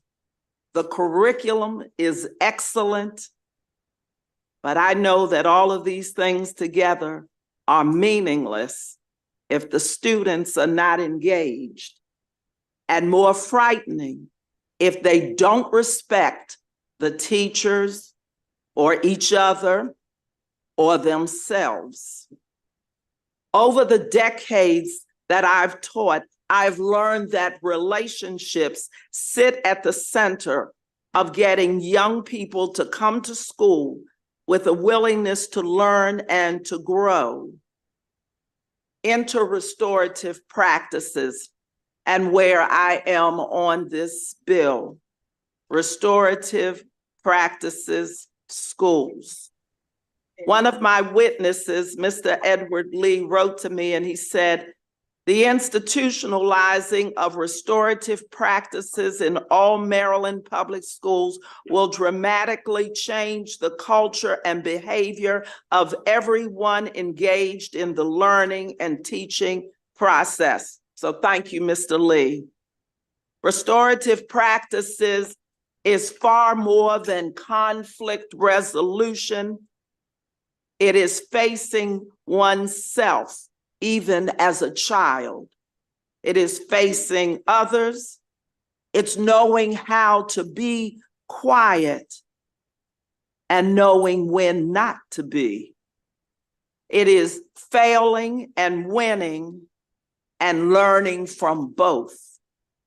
Restorative practices help adults not to set up children for failure. And it helps children know how to be more. It is understanding civility. You know it. These folks in their nifty t-shirts know it. The folks in the Office of Public Defender know it. And teachers and administrators and parents know it. This bill is about assuring and ensuring that blueprint for Maryland's future is truly about children, and that the children in our schools will succeed. But Mr. Endahl and Dr. Hornbeck, the two people who brought these ideas to me, and I want to thank you. When they brought them and we put this bill together, we really didn't process the magnitude of this bill. This bill is too large at a time when funds are so small. So, Madam Chair, having conversations with your Education Subcommittee Chair, Delegate Ebersol, I have broken it down into manageable chunks that will have little or no fiscal notes. And I want to thank Mr. Johnston, who over and over, talking to me through this, put it in a form where that can be done, where over several years, this bill can be broken down so that we can get the kind of movement we need to have for our children, because they have no more time. We don't have time to play with the lives of our children. So we need to get started now. And so I need to say that there have been a whole lot of voices and a whole lot of hands in this. And a lot of what's in this bill is already in current law, but much of it just has not been done. But we can do this. We can do this using our state programs, local programs, programs that are tied in one way or another to the blueprint. So I am going to continue to work on this amendment. And I know that MABE supports it, and we've talked about sort of doing something different from what they had in mind, or a blend, but we can do this. So I want to thank all of you who have been supportive in the conversation, all of you who are here. But it is time for us to move to the next phase, because we have a blueprint, but we can't live inside of a blueprint where we have no walls and ceilings. So bringing the children in so we can all say, we built it and they came, We have the opportunity through restorative practices to put some walls and ceilings on that blueprint. So I do have to say publicly that I have to thank my chief of staff because she worked at MSDE. She worked at MSDE and she was the executive director of equity there and was all over the state, knows the laws and knows the people. We've got to do this. There's no more time. We have to do this and make Blueprint work. It must succeed. So if we have time after folks have given their testimony, if you'd like to hear any of the pieces that are in my brain at this time of the evening, left in my brain, I'd like for you to hear how we can reduce this and how Mr. Johnston and I need to have more conversations. No, I love him. No, I love him. And we could do this. I am so full of him. I don't know how many times I said, oh, thank you, you're so good. And I never came out of my mouth and you just put it on this paper. No, I truly do love you. Okay, that's right. And I'm not ashamed to say it publicly. So with that, please, please, please give us an opportunity before the clock really runs out to fix this so we can make excellence happen for these children. Thank you. I'd like to start with a student, if you don't mind. Thank you, Madam Chair, and the members of the committee for your opportunity to testify in support of House Bill 1257. My name is Henry Sierra-Levin, and I am an 8th grade student at Hampstead Hill Academy. Since I started in the 3rd grade, Hampstead Hill has been my home, and I've experienced firsthand how great our school is. Our elementary and middle school are some of the best in Baltimore City. From the test scores to grade point averages, our school excels at making students the best they can be. But you can only be as great as you push yourself. And I think the greatest way our students can do that is through our restorative practices. As a 14-year-old going through my 3rd and final year of middle school, I now have time to reflect on my time at HHA. There have been lows and highs, but through it all, I've used what I've learned as a restorative practice leader to persevere. Conflict resolution and breathing techniques have really helped me to personally calm myself and focus on any task at hand. I'd only use these skills in school. At home, I tend to want to be left alone and relax after school, but of course, I have to help around the house and do chores. My mother is usually the one who tells me to do this, but I can't help but react with a deep exhale or by rolling my eyes. But recently, I've tried to use my restorative strategies to calm myself and to help my mom. Sometimes even she needs help cooling off from these interactions. I can help her by breathing with her or by having a conversation and using conflict resolution. My mother always said you can get more with honey than with vinegar. And I think that's exactly what we've learned with restorative practices. It's taught me to be kinder, more empathetic, and more focused. And those skills every student should have learned and mastered. That's why this bill is important. I thank you again, Madam Chair, and the members of the committee again for your time, for the opportunity to speak today.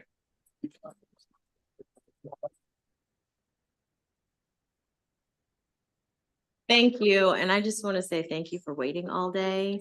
This is typically how it goes. If we have a lot of witnesses, we kind of put them last. But thank you so much for speaking here today and testifying. I was like, oh, I have a 6th grader and he needs some restorative practices. I get the eye rolls, I get the stomps, I get all of it. And then I'm sure he says to me, calm down, like relax. So I get it. So, but thank you so much for testifying today. So who would like to go next? Okay. I'm not gonna cry. Sorry. Thank you, Madam Chair and members of the committee for the opportunity to testify in support of House Bill 1257. My name is Eva Levin. I am the parent of an 8th grader at Hampstead Hill Academy. This has been our community for the last 6 years. I don't think I need to reiterate what has already been said about this school. Numbers don't lie, and this school has proven time and again with its students and its test scores why it has the reputation it does. Hempstead Hill Academy has been more than a school to my son and our family. It has been a community, a safe place and a home for him and for us. I say us because the methods and policies used at this school are things he brings home. Allow me to elaborate what I mean by this. Restorative practices have been a great deal of help with my son, Henry. Raising a teenage boy is not easy, or a boy for that matter. Tempers flare and moods change constantly at home. This may be an age thing, a hormonal thing, or simply a boy thing. But I have seen my son take a step back, take a deep breath, and calmly analyze the situation and not react in a way that will affect his relationship with me. I am by no means the perfect parent, and I also have been known to react to situations. From people being rude to us, to someone cutting me off, etc. At which point I've seen a child, my son, touch my arm and softly say, "Breathe. It's okay." As the kids say, "You're doing too much, Mom," which is probably the only time I would be okay with him saying this to me. It's hard to admit, but we're not always right. Even though I tell him all the time, "Your mom is always right." Restorative practices have provided my son the opportunity to be around younger kids that look up to him. He leads, I believe, a second grade class every morning in breathing exercises. This has imparted patience and leadership, but above all else, empathy in him. We have so little of that these days, qualities that are very much needed in a young man, but most importantly, a future man. I've always said this about the way I raise my son. I am not raising my son. I am raising someone's husband, someone's father, but most importantly, I am raising a member of society. I, for one, am glad that we have had these resources at school to help me in this journey, because as much as I sometimes feel like I've done it on my own, it really does take a village. Thank you for the opportunity to speak here today and for your time. Thank you, Madam Chair and committee.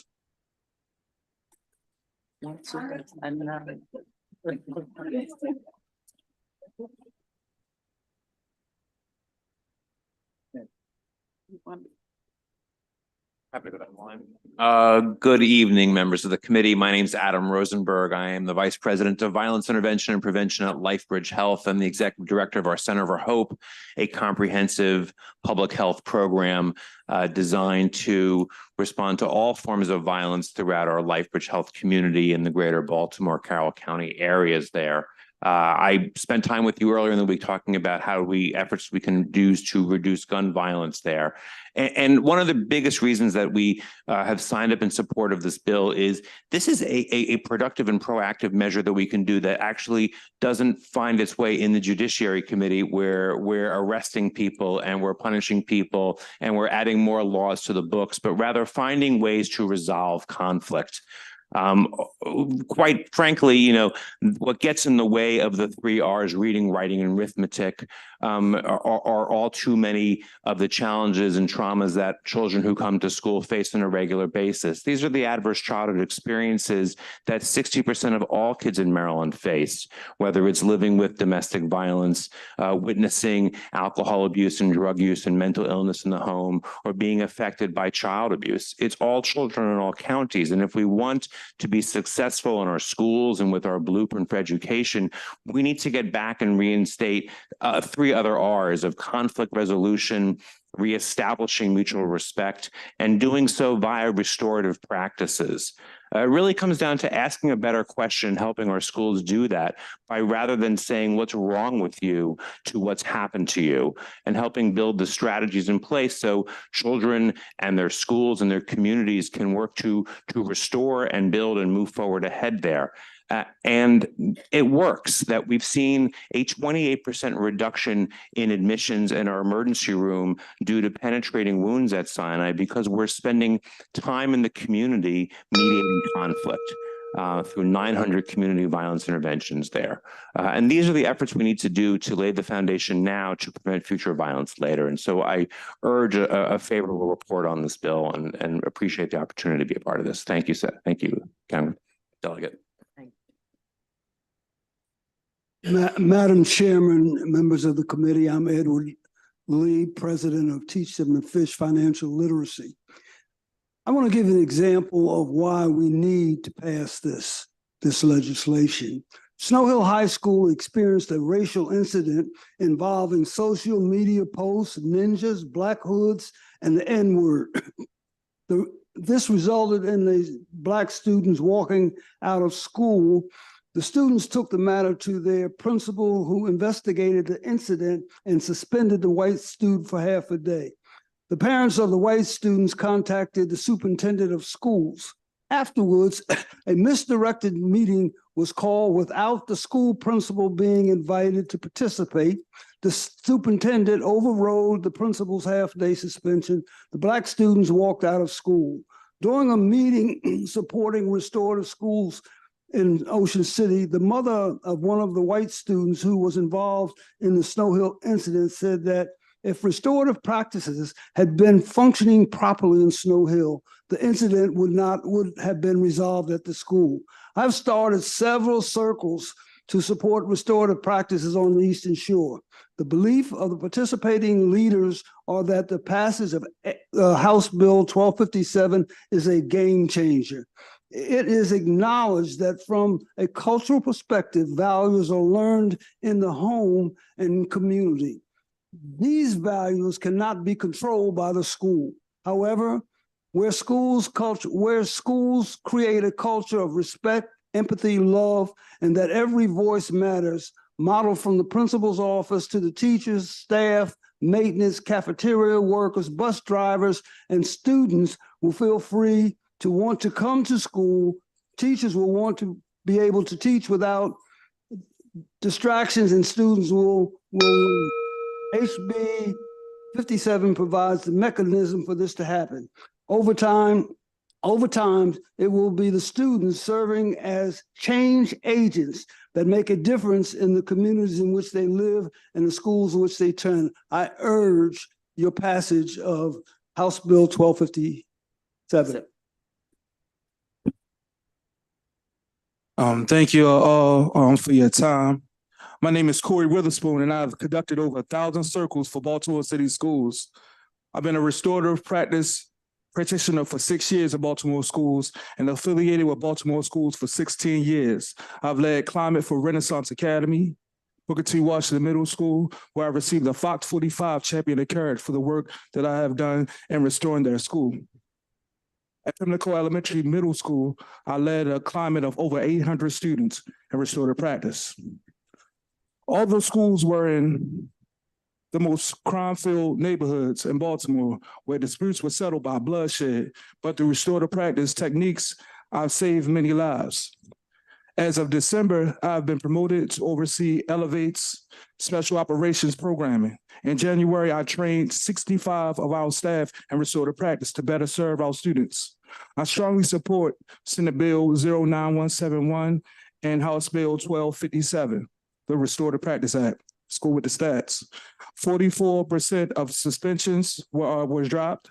72% of staff reported climate has improved. 69% of improved student respect for one another. 64% of school staff reported improved student respect for staff. This report was done by John Hopkins.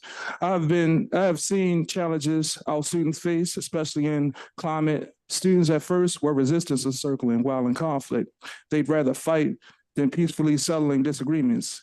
Teachers were resistant at first. Students expected not to be heard and suspended, while teachers wanted to suspend. Suspensions and expulsions were weaponized. Families wanted to fight families in the community that spill into the school. At first, families were resistant to having a restorative circle. With constant good daily rigor, students began to ask for circles to mediate. Teachers began to want a circle to gain clarity and understanding. Families began to want a circle because they wanted to be heard and supported. The once out of control schools are now structured to support the student. Restorative practice needs a constant proactive push in all schools. This honors all voices. Everyone voice matters. My ask is that all get trained by fellows that has done the restorative practice work at high levels. There is no cost into mitigating crime and conflict. Thank you.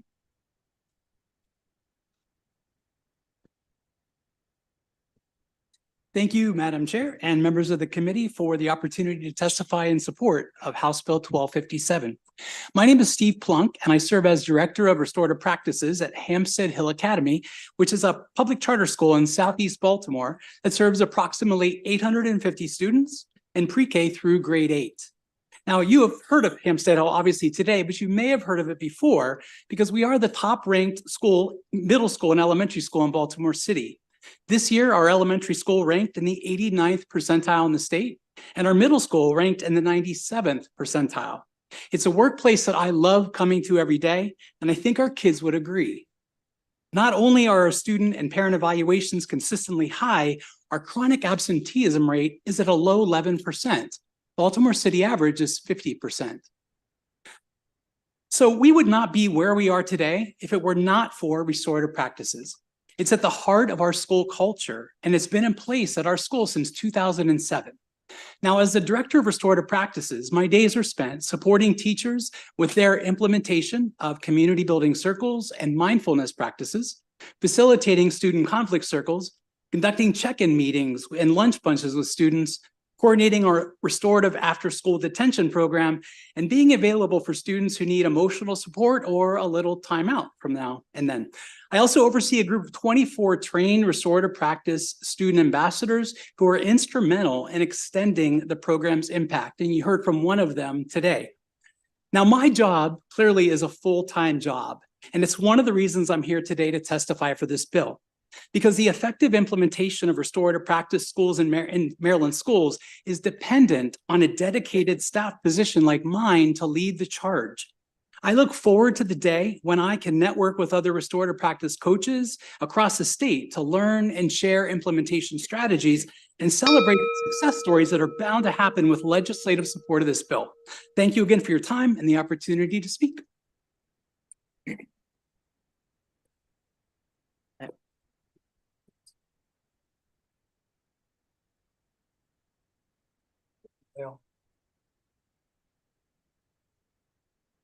Madam Chair, Madam Vice Chair, I'm Thornell Jones, President of World Class Grads, totally focused on the success of the blueprint. The bill before you is an effort to change the culture in our schools. The current and long-term culture that precedes the blueprint for Maryland is still one of differentiation that ignores the essential fact that if our children do not learn to work together, our society will continue to be fractured, not productive, and even exhibit uncivilized behavior in many of the ways that we continue to make laws to overcome every year. The restorative practice schools being proposed are not a remedy for particular bad behavior. They're a process to develop respect and admiration for the qualities each and every child and each and every adult bring to the process of schooling each and every day. This is so important because our society has been structured in such a way that there are whole communities, some black and white, where children do not feel they belong and see no reason to strive to excel.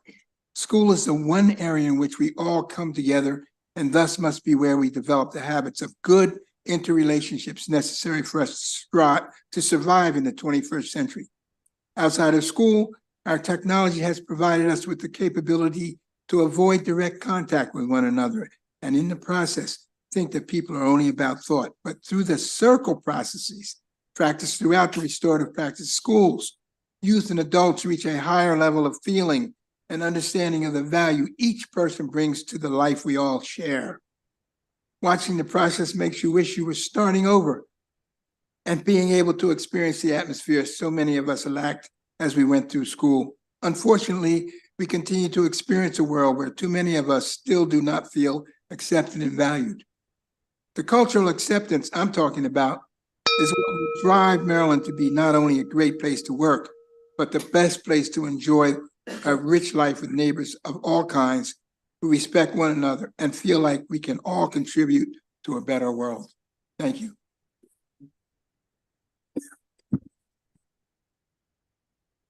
Good afternoon or evening, maybe, Madam Chair and esteemed members of the committee. My name is Rhonda Riquetta, and I am the proud principal of City Springs Elementary Middle School in Baltimore City. One of the things I am most proud of about City Springs and something that we are renowned for is our positive school culture. It is something that many visitors tell us they can feel as soon as they come into our building. It is not the feeling you got when you walked into our building 17 years ago, however, which was when I became principal of City Springs. I spent every day my first year as principal running down the hall, responding to a call for help because there was a fight or about to be a fight in a classroom. But that all changed after we implemented restorative practices 16 years ago. My first year as principal, we had 86 suspensions. This school year, as of this day, we have 7. I stand before you today as a witness to the transformative impact that restorative practices has had within our school. I am here to advocate for the expansion of these practices across Maryland, and I express my strong support of House Bill 1257 because I believe that every child in this state deserves to attend a safe, supportive school. Currently, school safety is a top priority for educators. Therefore, programs that can improve school safety, such as restorative practices, are not frills, but necessities. Legislation is needed because only legislation will ensure a consistent and comprehensive approach across the state so every school can benefit from the positive input that we have witnessed in our community. I urge the committee to consider the profound impact this can have on schools across Maryland. This legislation addresses the urgent need for safer and supportive schools. Our students deserve it, our teachers deserve it, our future requires it. I urge you to support House Bill 1257, the Restorative Schools Act. Thank you for your time and consideration. Logan, do you want?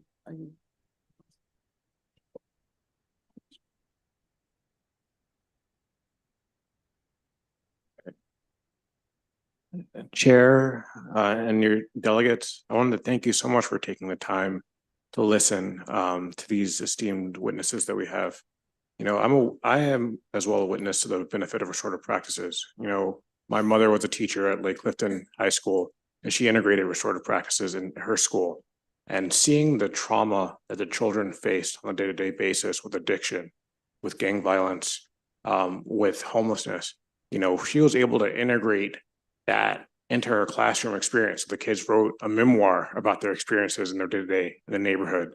And that coming forward, you know, it was clear that the solution to this isn't to suspend kids. You know, when kids are acting out, it's because we have pockets of poverty across the state of Maryland where every child has PTSD, where every child has witnessed a murder or an incidence of domestic violence, or an incidence of extreme financial hardship. And by having that understanding through restorative practices, we're able to have alternatives to suspension, alternatives to arrests, and rebuild the social fabric within the schools that children often don't have at home.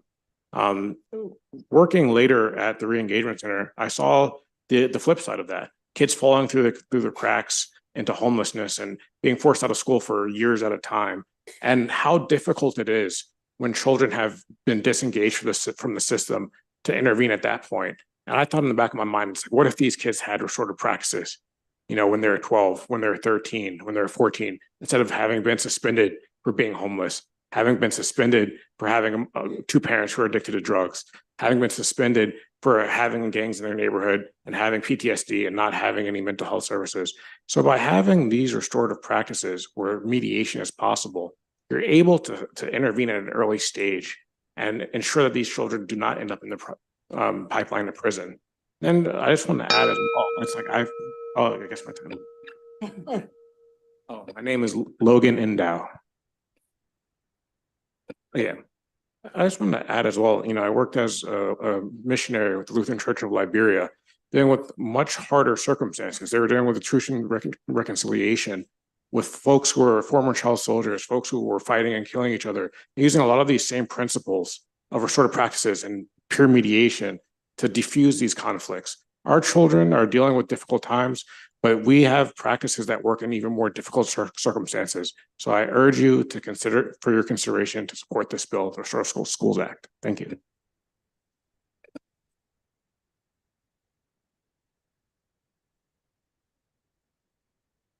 My name's David Hardbeck. I have come today to support Senate Bill 1257. I want to thank the chair, members of the committee for giving us this opportunity, and to thank Delegate Pasteur to have gone toward translating all of those years of restorative leadership and educator experience in Baltimore County into a vision for the whole state. I come with several hats.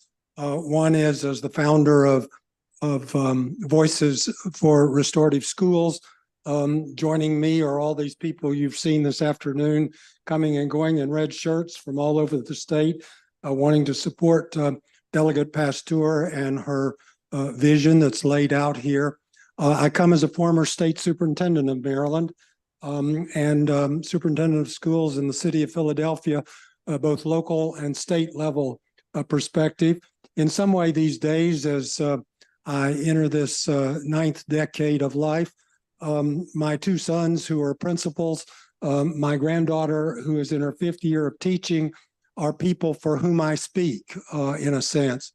And I'd like to raise up 5 factors that underline the difficult school culture that we face in this state. 56,000 kids last year were suspended in Maryland. 60% of those kids were Black. 27% of those kids had disabilities. We look at 197,000 kids last year who were chronically absent. That meant they weren't at school for 10% of the time that they were supposed to be. We've talked a lot today about teacher turnover. 14% of our new teachers don't make it to the 4th year, and almost half actually leave within 7. House Bill 1257 is a demonstrated, research-based, evidence-based response to all of this, and I urge your favorable report on that bill. Thank you so much. Thank you. Do we have Natasha Kalfani here? Okay, if you could come up. And then Delegate Pasteur, you have one person that's here virtually. We'll let these 2 folks testify and then we'll do questions. Thank you. Somebody, can you guys switch so she can get in front of a mic? Yes, thank you. Thank you. Good evening, Madam Chair, Madam Vice Chair, members of the committee. My name is Natasha Kalfany. I'm an attorney and acting assistant director of government relations from the Office of the Public Defender. And we are asking for a favorable report on HB 1257. There has been, and our office has engaged in a lot of conversation about youth and youth crime this session and what to do about it. And we believe that how schools engage students is an important part of that conversation. In a lively discussion on the House floor this morning, Chair Atterbury, you made a point that is pertinent to why restorative practice in school is needed. And you said something to the effect of, we have come to a point of criminalizing what is disciplinary behavior. And I would argue that we've been at that point for some time. As a former teacher, as a wife of a teacher and a sister of a teacher, I submit that many school leaders have 2 extreme approaches to disciplinary behavior. They either do nothing about it and place the burden on teachers to address behaviors, or they suspend or have SROs arrest children. Neither are helpful, and the latter disproportionately impacts Black students and children with disabilities. The Maryland Commission on School to Prison Pipeline and Restorative Practices, a body created by the General Assembly, documented the continued disparities in the use of exclusionary discipline or school push out in Maryland.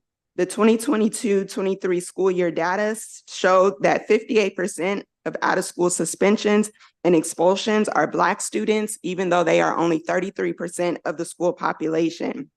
Students with disabilities represent 13% of the enrollment in Maryland public schools, but 26% of out-of-school suspensions.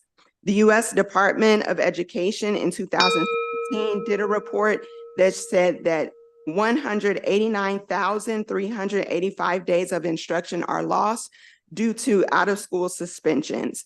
In a day and age where children spend most of their time in front of screens and social medias, we will argue that restorative practice is very much needed, and we're asking for a favorable report on HB 1257. Thank you. Thank you. And we have Rashida Brockington here with us virtually for 2 minutes, Ms. Brockington. Oh, there you go, when you're ready. Thank you. Greetings, Chair, Vice Chair, and members of the committee. My name is Rashida Harold Brockington. On passage of the Healing City Act, Healing City, Baltimore ensures that every public servant, as well as policy, supports the healing of community through a racially, socially, and economically just lens, but especially focused on restorative justice. I'm here today to urge a favorable report on House Bill 1257. A positive school environment is built on restorative principles, can be linked to improved academic outcomes. When students feel supported, respected, and emotionally secure, they're most likely to engage in learning, leading to increased academic success and a greater sense of achievement. Implementing restorative practices contributes to the development of responsible and socially conscious citizens. Students learn the impact of their actions on others, fostering a sense of accountability that extends beyond the school environment and into the broader community. If this bill's passed, it mandates the Maryland Department of Education to develop a comprehensive plan for the establishment of restorative practices in Maryland schools, addressing training, standards, intended outcomes, and data collection, as well as requiring annual reporting to the Maryland General Assembly. Restorative practices in schools offer a transformative approach to discipline and interpersonal relationships, providing numerous benefits for both society and the youth. By embracing these practices, we pave the way for a more compassionate and equitable educational environment that nurtures personal growth, accountability, and community building. For these reasons, we urge this committee to favorably support House Bill 1257. Thank you so much for your time. Thank you. We have questions. We'll start with Delegate Ebersol. Madam Chair. Thank all of you for bringing this before us. We all know that this is the way to deal with students. The bill that we were talking about testifying on this morning is about trying to arrest our way out of getting kids to behave and using that as a disciplinary measure, and it certainly doesn't work. I do have a question for the gentleman who is a restorative coach who's sitting in the second row there, but did testify. So perhaps you could just come up. It's a pretty easy question. My question is, I don't know, I want you to reveal your salary, but what's the approximate cost to have a restorative coach in the school? And are there any other administrators that need to be hired or people who work for you in the school that represent part of that cost? So it really depends on the school. So I'm a teacher level position, but other schools don't have teacher level restorative practice coaches. They may be instructional assistants. So it really depends on the school. Okay. So it could run, can you give me a sort of a range where how much it might cost, what the least it might cost would be and the most it might cost? Can I ask Dr. Riquetti to answer that? Absolutely. I just, because you were the guy, I'm happy to go a different direction. You do the budget. He does the work, I do the budget. Excellent. Then I have a follow-up for you. I have a follow-up then. Thank you. Yeah, I would say that it would probably range from the low end, probably 50,000 a year salary. The high end, if it's a teacher level position, depending on how many years the teacher has been working, it could be as high as 80,000. Is there any associated hiring of other staff to work with a restorative coach? In other words, administrative staff? I wouldn't say administrative staff, but depending on the size of the school, one restorative coach may not be enough. At my school, I have a team of 4 people. Okay, I have a director of restorative practices and then 3 other people who work with him. So it could run from $200,000 to $320,000 Yes. a year. Okay, and so yeah, well, I think so, Madam Chair. Okay. All right, so Baltimore City Public Schools has a wholeness department. And the wholeness department, if their trainers are trained in restorative practice, they can then go ahead and train the whole wholeness specialist in the school. Wholeness specialists then can go ahead and train the climate. So when we talk about costs, that cut the costs really to a marginal amount, because really all you're training is a trainer trained from IRP to go ahead and train the wholeness specialist. There are a number of requirements in the bill, and who's. Can I jump in on that? Yeah, actually, Delegate. thank you. And I had a question for you too. Oh, I wanted to okay. say, Well, while you're on mic, I want to say that I'm your office mate, and I've watched you work tirelessly on this legislation without you. I don't know how you have any bandwidth left, to be honest with you. So God bless you. Okay, thank you. Yes, thank you. But this is, okay, this is God's work. This is about the passion to do this for children. So know that even though it says that it should be a full-time person, remember that schools are staffed. And so it might not, as you just pointed out, it might not be the same person. So you are, the position is being absorbed based on the positions that are given to that school anyway. So it's not like we're adding on just to do this. So I'll use Baltimore County as an example because I know it well. I talk to the superintendent a lot. So in Baltimore County, up until last week, this person, that position existed, but because of the budget, she's going to have to cut some of them, but those are the ones who are in the secondary schools. And that's important. So I just want to throw this in right now about Baltimore City's program, because it was mainly elementary and middle schools. And visiting Hampstead Hills, one of the things that the principal indicated was that a number of the students come back. If they don't go to a citywide school, when they go to their community schools, they feel that shift, almost a cultural shift, if you will. And so as school systems are processing this, they need to process it in terms of vertical teaming from elementary to middle to high.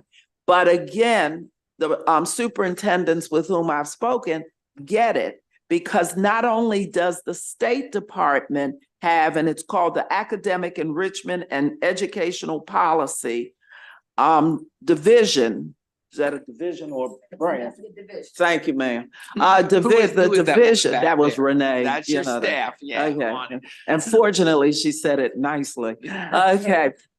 So they already have the division. All of this, again, when Alistair drafted this, it was real clear. Oh, excuse me, I didn't even ask for permission to call you Alistair. Mr. Johnston. When he put it together, if you look at that bill, you see that he is very clear about strata. So the State Department already has everything, division, branches, to do this without bells and whistles and the extras. School systems, because Renee and I went through the school systems to see if they had the local departments. They don't all call them the same, but the school systems have what they need for us to get started. So it's not like we are trying to now pay for something that is over the moon or people over the moon. So what was my question? It really wasn't for you, but. Oh, yeah, that one wasn't for me. Right. No, what? And you kind of answered it, but it sounds like the school might need to staff the position at the school, or if they don't, that they're going to have to move somebody out of some other position in the building, or shift teachers, or, change class sizes or something along those lines. In other words, there's going to be an impact, it strikes me. And where does the money come, if there is extra money involved? She's not listening to me. Okay, If there is extra money involved, from where does that come? All schools in Baltimore City or surrounding counties has great staff. Great staff need to be trained. All right. So every school has a climate team. Hear me. Every school has to be a climate team. If that climate team is trained in restorative practice, you do not have to hire anybody else. You're just making them better by training them. What the bill says though, says that you have to have a restorative coach assigned. Yeah, That's what- you that's what- do, that's what you do. But again, the restorative coach needs to be, as he just said, just needs to be trained. It could be a myriad. And let me just say this, that we have in Blueprint, and my superintendent says this all of the time as she laments this piece. So we now in Baltimore County have a number of folks who have that higher certification, national teacher certification. But not all schools are processing, nor did they process just how they were going to use those folks, and we can't have them out of the classroom, full time. So some of those people, and this is what Dr. Rogers is doing, because they should also be teaching, whether they have the national certification or not. She will use some of them to do what we're discussing here, because that is still mentoring, because they have to teach. So they demonstrate their time in the classroom, how to do this. And I just want to throw out that any of you that know Baltimore County, I retired from Randallstown High School, and it was like, ooh. And we did have gangs, but we did without calling it this. We did all of this. Now we had help. I got help from Hopkins, but we did restorative practices there with the gangs, and they made the decision, this will be our safe place. And this is how we're going to do this. So I used one of my assistant principals, because I had 4, and 3 of us were like the Earp brothers. So we took the 4th one who served in that position, and it worked well. So there are ways to juggle it. That's an excellent question. How do you pay for it? But the schools and the systems have the people in place. They're just not doing it because no one's been training them. Thank you. Okay, next we have Delegate Henson. Thank you, Madam Chair, and thank you to the bill sponsor for bringing the bill. My question is for Mr. Jones from World Class Graduates. I know I'm familiar with your work, and I know that you place a high priority on academic excellence and giving our students diverse experiences so that they're prepared for the emerging job and labor market, and to be thought leaders, frankly, to create the next jobs. How do you feel like this aligns with your principles of wanting to make sure that classroom education is a priority? And I'm asking that because I know there's only a certain amount of hours in a school day. So how do we make sure that the goal of incorporating these practices can still happen alongside world class, in your terminology, education? It's an excellent question. I think what you'd find if you go to a restorative practice school is that there's a lot less time spent in getting students settled down to get ready for learning, and that you'll find that all students, including the little ones, are experiencing restorative practices in the very beginning of school. It's a really wonderful thing to see because there's no disruption. And even when they have a big event, I saw the Attorney General go speak to one of the schools, and the kids sat around in a circle, and they stood up and asked questions. And I mean, it was so orderly, you couldn't believe it. That's why this is important. Thank you, Mr. Jones. And my last question is for the young man from Hampstead Hill. Are there any instances that you could share with us where you've seen restorative practices work in your school with your classmates or anything with yourself, if you're comfortable sharing? I think, well, we're in middle school, so there's gonna be a conflict every day. But I've seen it a lot with like,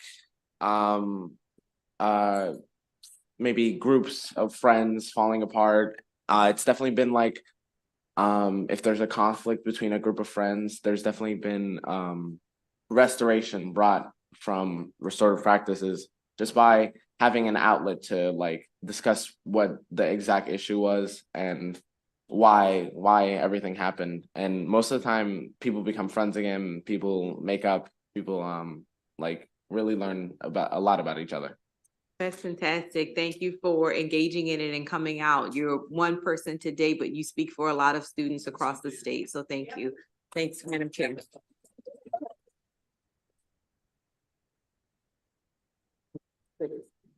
Delegate Roberts. Hello. I have several questions. I'm just gonna assume this is what you call a holistic approach, right? And my questions are, I just want to say how overwhelmed I am, because as someone who has been lived and taught do as I say, not as I do, even my mom was an educator for 30 years, to somehow the way that I grew up does not match what the kids seem to need today. And I'll say that because I recently, someone gave me some advice, and I recently instituted this in my household with my daughter, is that if we can take a moment where we can have a truth moment. You can say whatever it is on your mind, as long as you're respectful. And that goes for me too. You can, and then after you say it, you can walk away. We don't have to talk about it if you don't want to talk about it or what have you. And we've been practicing that. And as you were going through this hearing, I'm getting a text message from her sending me links to some clothes. Can we buy this together and match? Right. And so I feel like this works, but as someone who is,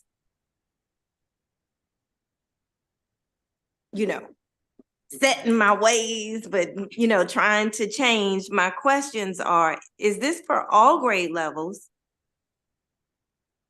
And I think I heard you say that it's for all grade levels, but are you, and I also saw in the fiscal note where you saying it take about 10 years to institute it for all schools across Maryland. I don't see why we can't do it like all of them right now, right? But if it has to be in phases, are you saying primary and middle first and then secondary second, or how does the phase work? I really need to go back to Mr. Johnston and the way he wrote it. If you look at the bill, it's almost chunked itself. Okay, that big bill. So first we need to have that comprehensive plan. Right. Because right now everybody is loosey-goosey and whatever. So we would like to take for this first year with the MSDE and other stakeholders, et cetera, and have them do that comprehensive plan. Mm-hmm. So everybody's not doing this, that, and the other wherever they want to do it. So they already, as I said, they have that. And then they'll start training. And Dr. Hornbeck wanted 50 schools at a particular time, like I think 2026 or whatever that date was.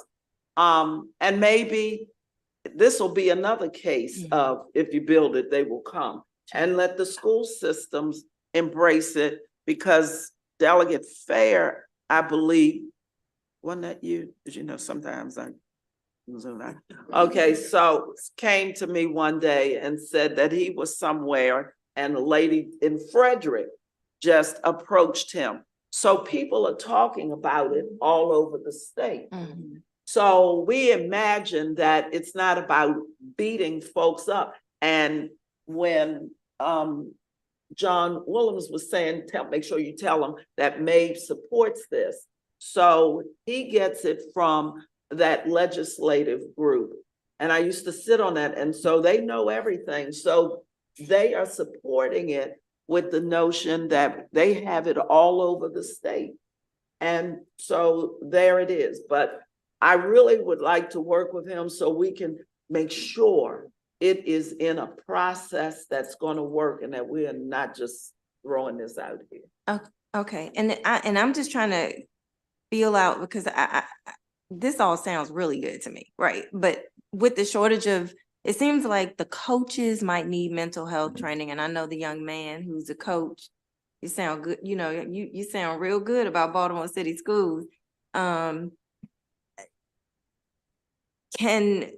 a way to address the type of training that it seems like there's some mental health components to this type of training?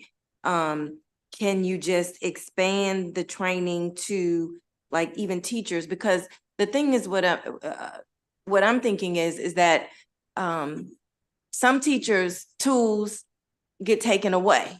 We you know, lots of tools get taken away and we're not replacing them with anything. And it seems like and it's unfortunately the teachers seem to me, from my perspective, they now need more than just a teacher's degree. Now they got to get crisis intervention training and that kind of thing. But if you train all staff on some level, can that happen? Yeah. And then my other question is, I'm sorry. So you are right on target. The teachers have to be trained. So something that I say to my staff all the time is that restorative is not something we do, it's something we are. And and everybody in the building has to be restorative, not just the restorative coach.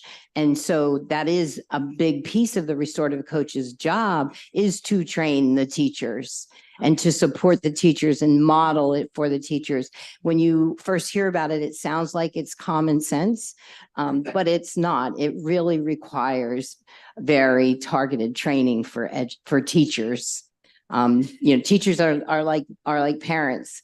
When somebody's pushing their buttons, they might revert back to whatever it is, how they were raised. And we want them to not do that, to always be restorative, no matter what the situation is. And that takes training and practice. And that really is a big purpose of the restorative coach in the school, to train everybody. And I guess my last question is, I saw in the fiscal note where you got information resources from several different school systems, including Prince George's County. What did you find from Prince George's County, if anything at all? Well, again, the person, I won't say the name again, who was my director. So he's a smart person. So we just have to clean up a few of the kinks here. But he looked at, actually, he's the one that mentioned the consortium. And so knowing that, and thank you, Delegate Ebersol, it's an overarching kind of thing, but if you look at the sheet, you'll see that every county has agencies that are part of that $111 million.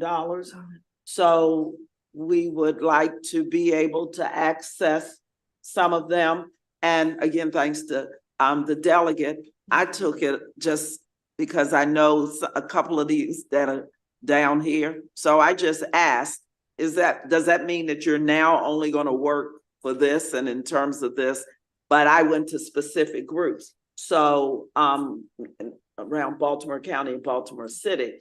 So no, it's not just exclusive with this. Oh, no. In addition to which, Lorick, and I'm going to just use her first name because I'm sure I'd mess up the last name.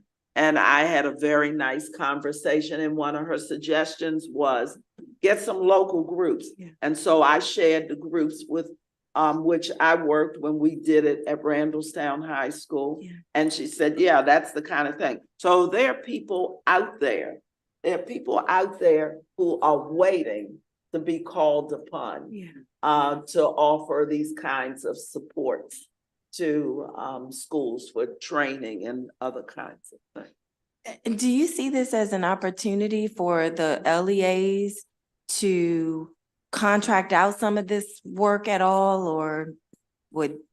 They'll be able, Yeah. it'll be real, and somebody said earlier, in another panel, you know, educators, like the sort of status, this wasn't the exact word, in our boxes. Right. Well, having been one for 9,422 years, I tend to disagree with that, all right? Now, I think that sometimes just to hold on to your job, it looks like you stay in your little box.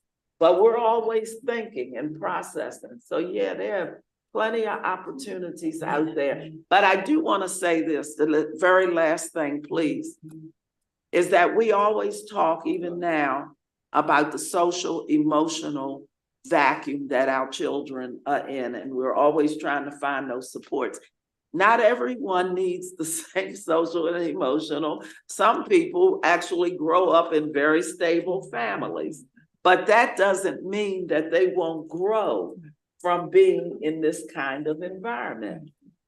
Because people are people at the end of the day, and we have those ups and downs and those moments. So it's about making school invaluable to our children. And Well, I just want to, Delegate I Roberts, just want we to have some- thank you. We've got folks with some other questions. Okay. The hour is late. It's 7 o'clock. Yes. Delegate Young and then Delegate Long. Thank you, Madam Chair, and thank you to the sponsor. I know your co-sponsor is my district mate. And when I think about the two of you and your friendship and the careers that you both had, one word stands out, and that's children.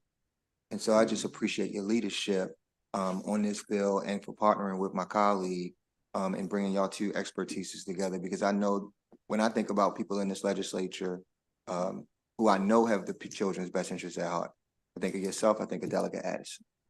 I also want to just welcome those from the schools in Baltimore City and Logan as well, especially considering, you know, the conversation we had this morning. It's fitting that we have two schools from the 46th district here today. Now I want to talk about violence, real violence.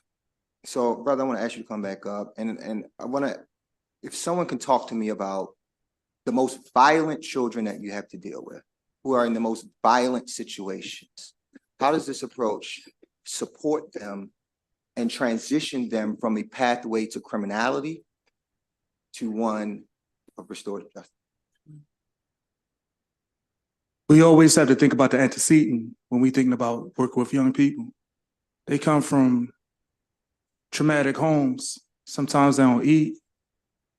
Sometimes, you know, their father might have left. Sometimes they got beaten before they go to school, right? So when they come into school and they around and they see a friend who was a friend, like making fun of them, they can't like compartmentalize friend at the same. They so angry, they so upset. So with that, you know, you have to have intense circles. All right. And that's what restorative circles does. And you bring the two young people together. You got to do it over time. You just can't just go and put them together. You got to go ahead and separate them first. And when we say restorative practices, I want you all to know that it's consequences as well, right? But how you administer the consequences is restorative as well. All right. So first you go ahead, you get the young people together and you know, we work on the antecedent. We work on how that incident impacted the other person.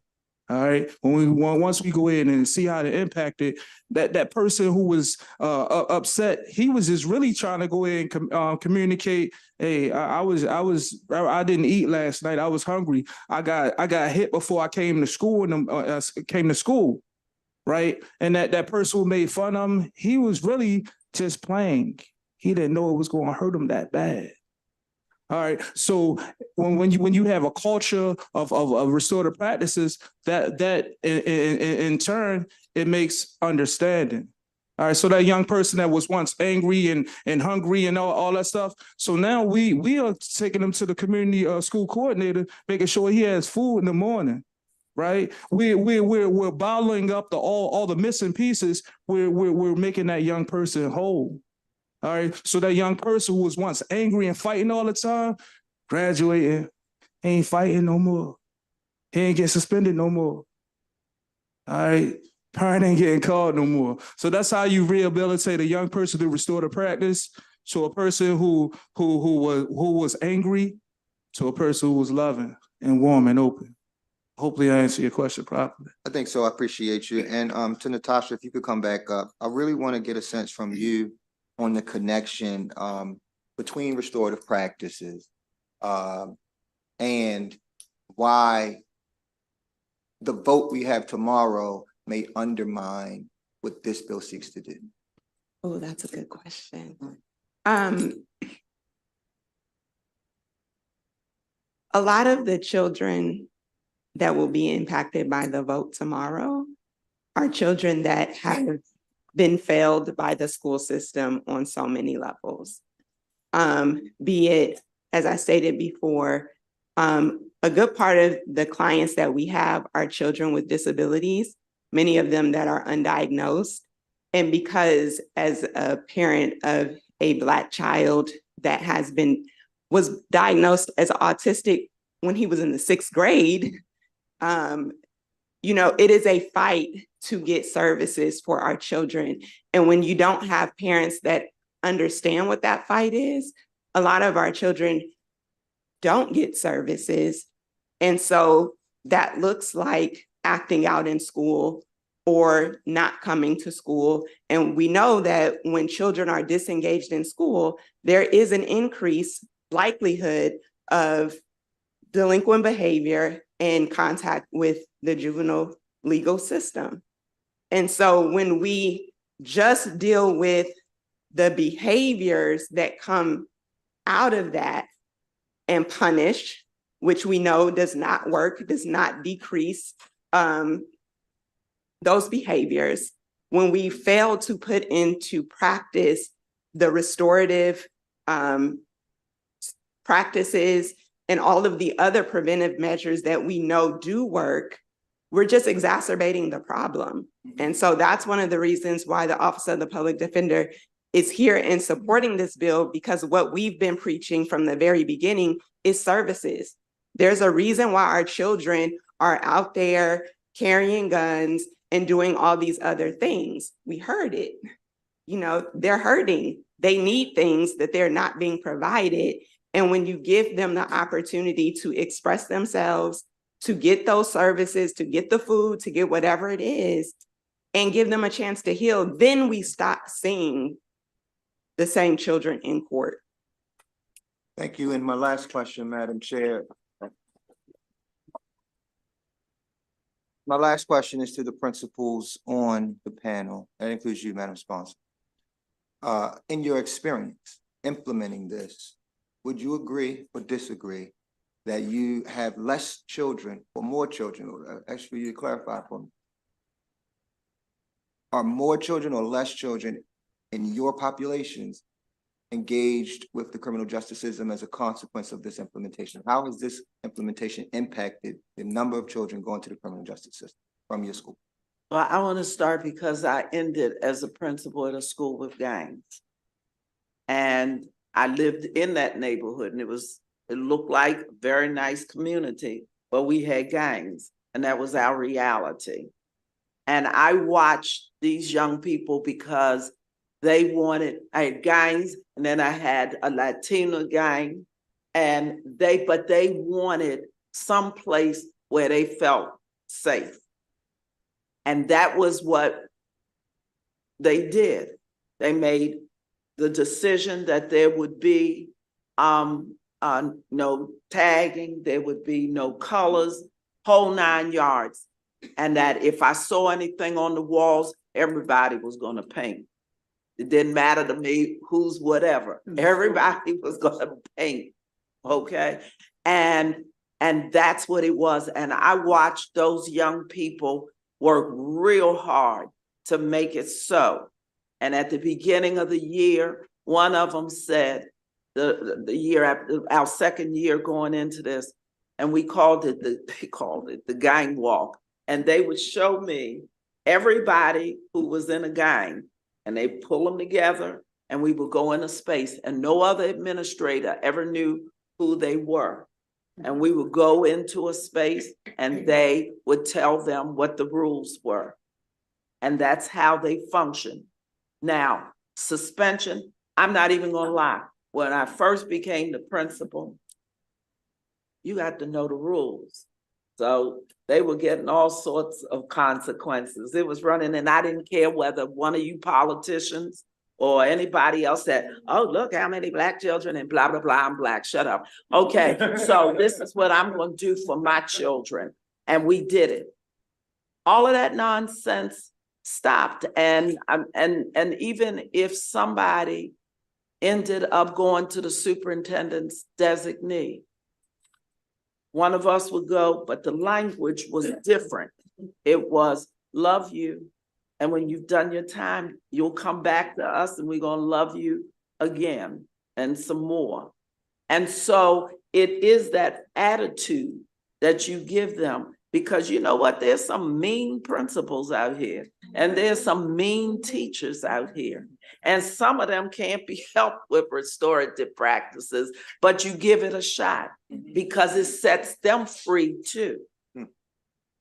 It sets them free. It was the most wonderful thing I ever saw, to be able to be an administrator in a place that everyone had written off. And I told someone today, may he rest in peace, Dr. Hairston. And Dr. Hairston used to come to Randallstown High School at least once a week and sit and walk around and sit in classes. And I said, why do you come here so much? And he said, because I know I can come here and I will hear education and it will be quiet and I can walk through and I feel safe. I said, so why don't you tell other people that? So people stop trashing us. Well, he never answered for it, but it was real easy to do that. But it does work because no one really wakes up in the morning and says, you know what, I just really want to be a loser. I just really want to be a Richard Norton. Delegate, I feel Okay. like you could I'm talk done. forever. Okay, Yes. so you got that? Okay, If I could just get it from the other principal. short answers, please. Okay, I will try. So restorative practices is really about building relationships. I know that if we can build a positive relationship with a student, they will do anything. They will do anything for me if I have a positive relationship with them. And we have children who have come to our school because they've gotten put out of their other school with ankle bracelets on, and they're very encourageable when they first come to us. But I know, just give us a little bit of time with them and we are going to watch them transform right before our eyes, because we work deliberately to establish a positive relationship with them and let them know that we care. And really, they just want to be loved. And if they feel loved and cared about, they will change.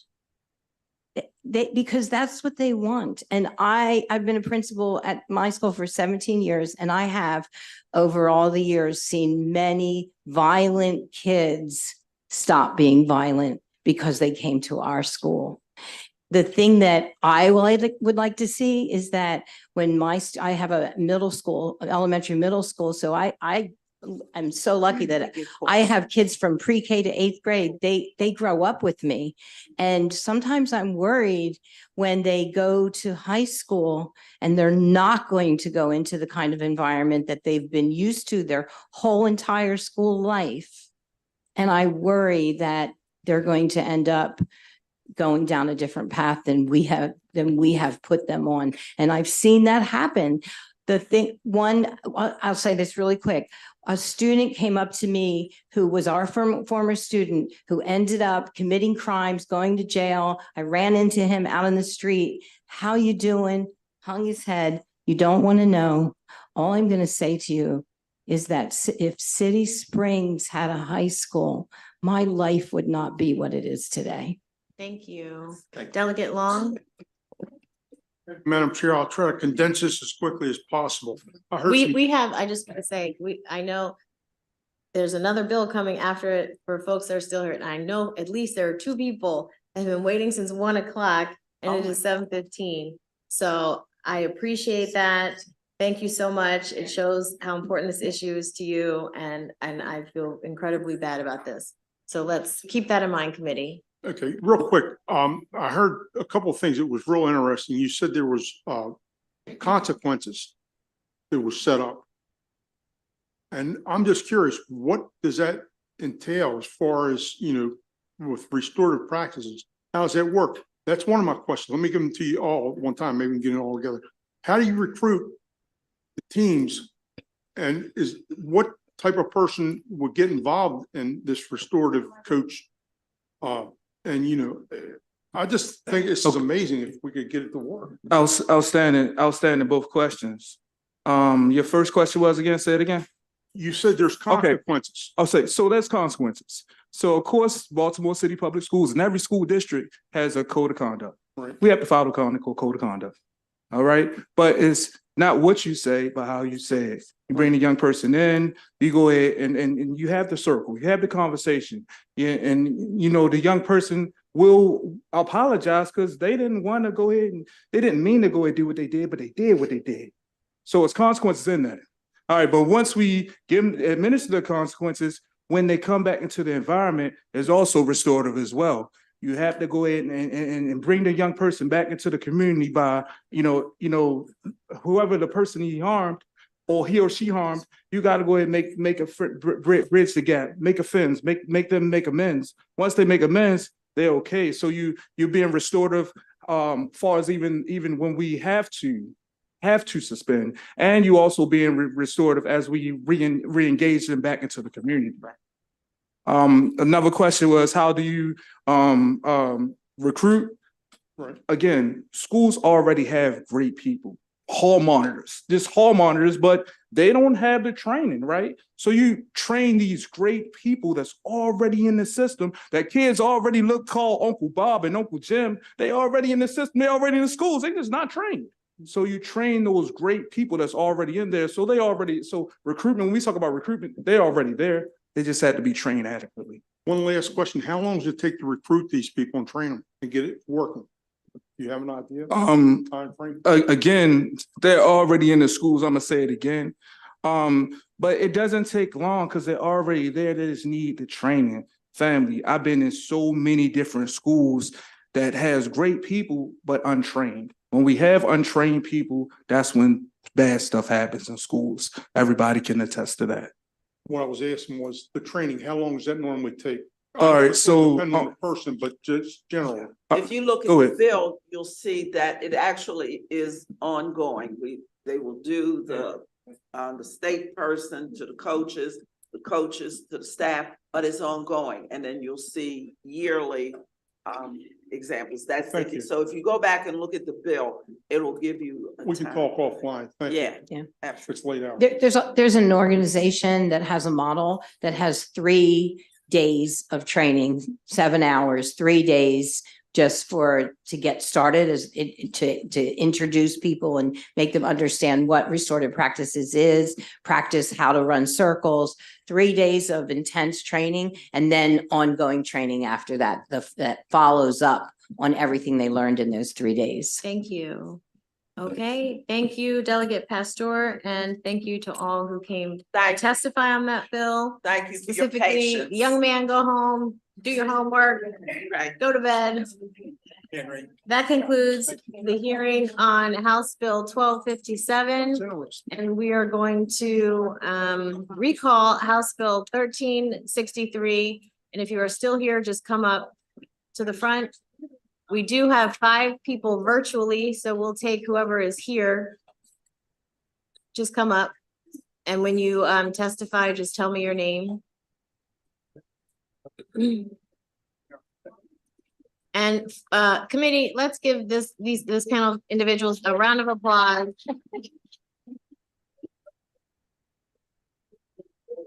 Thank you so much for staying. And not everyone stayed, because there was a significant amount of people that signed up for the bill.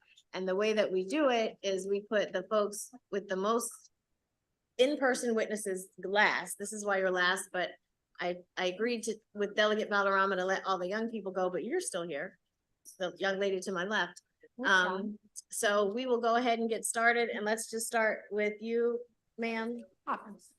Good evening. My name is Carol Colbeck. I am Delegate Valderrama's Chief of Staff and was involved in getting those folks out today, and it was the most organic. I agreed with Delegate Valderrama to let all the young. I'm here because I am a past president of a group called Families with Children from China. In 1998, my husband and I adopted our daughter from the People's Republic of China. And even before we met her, we decided that we were going to have a family that was not just based in our Caucasian culture, but that we were going to try and raise a strong and proud Asian woman, which I'm proud to say we actually have achieved.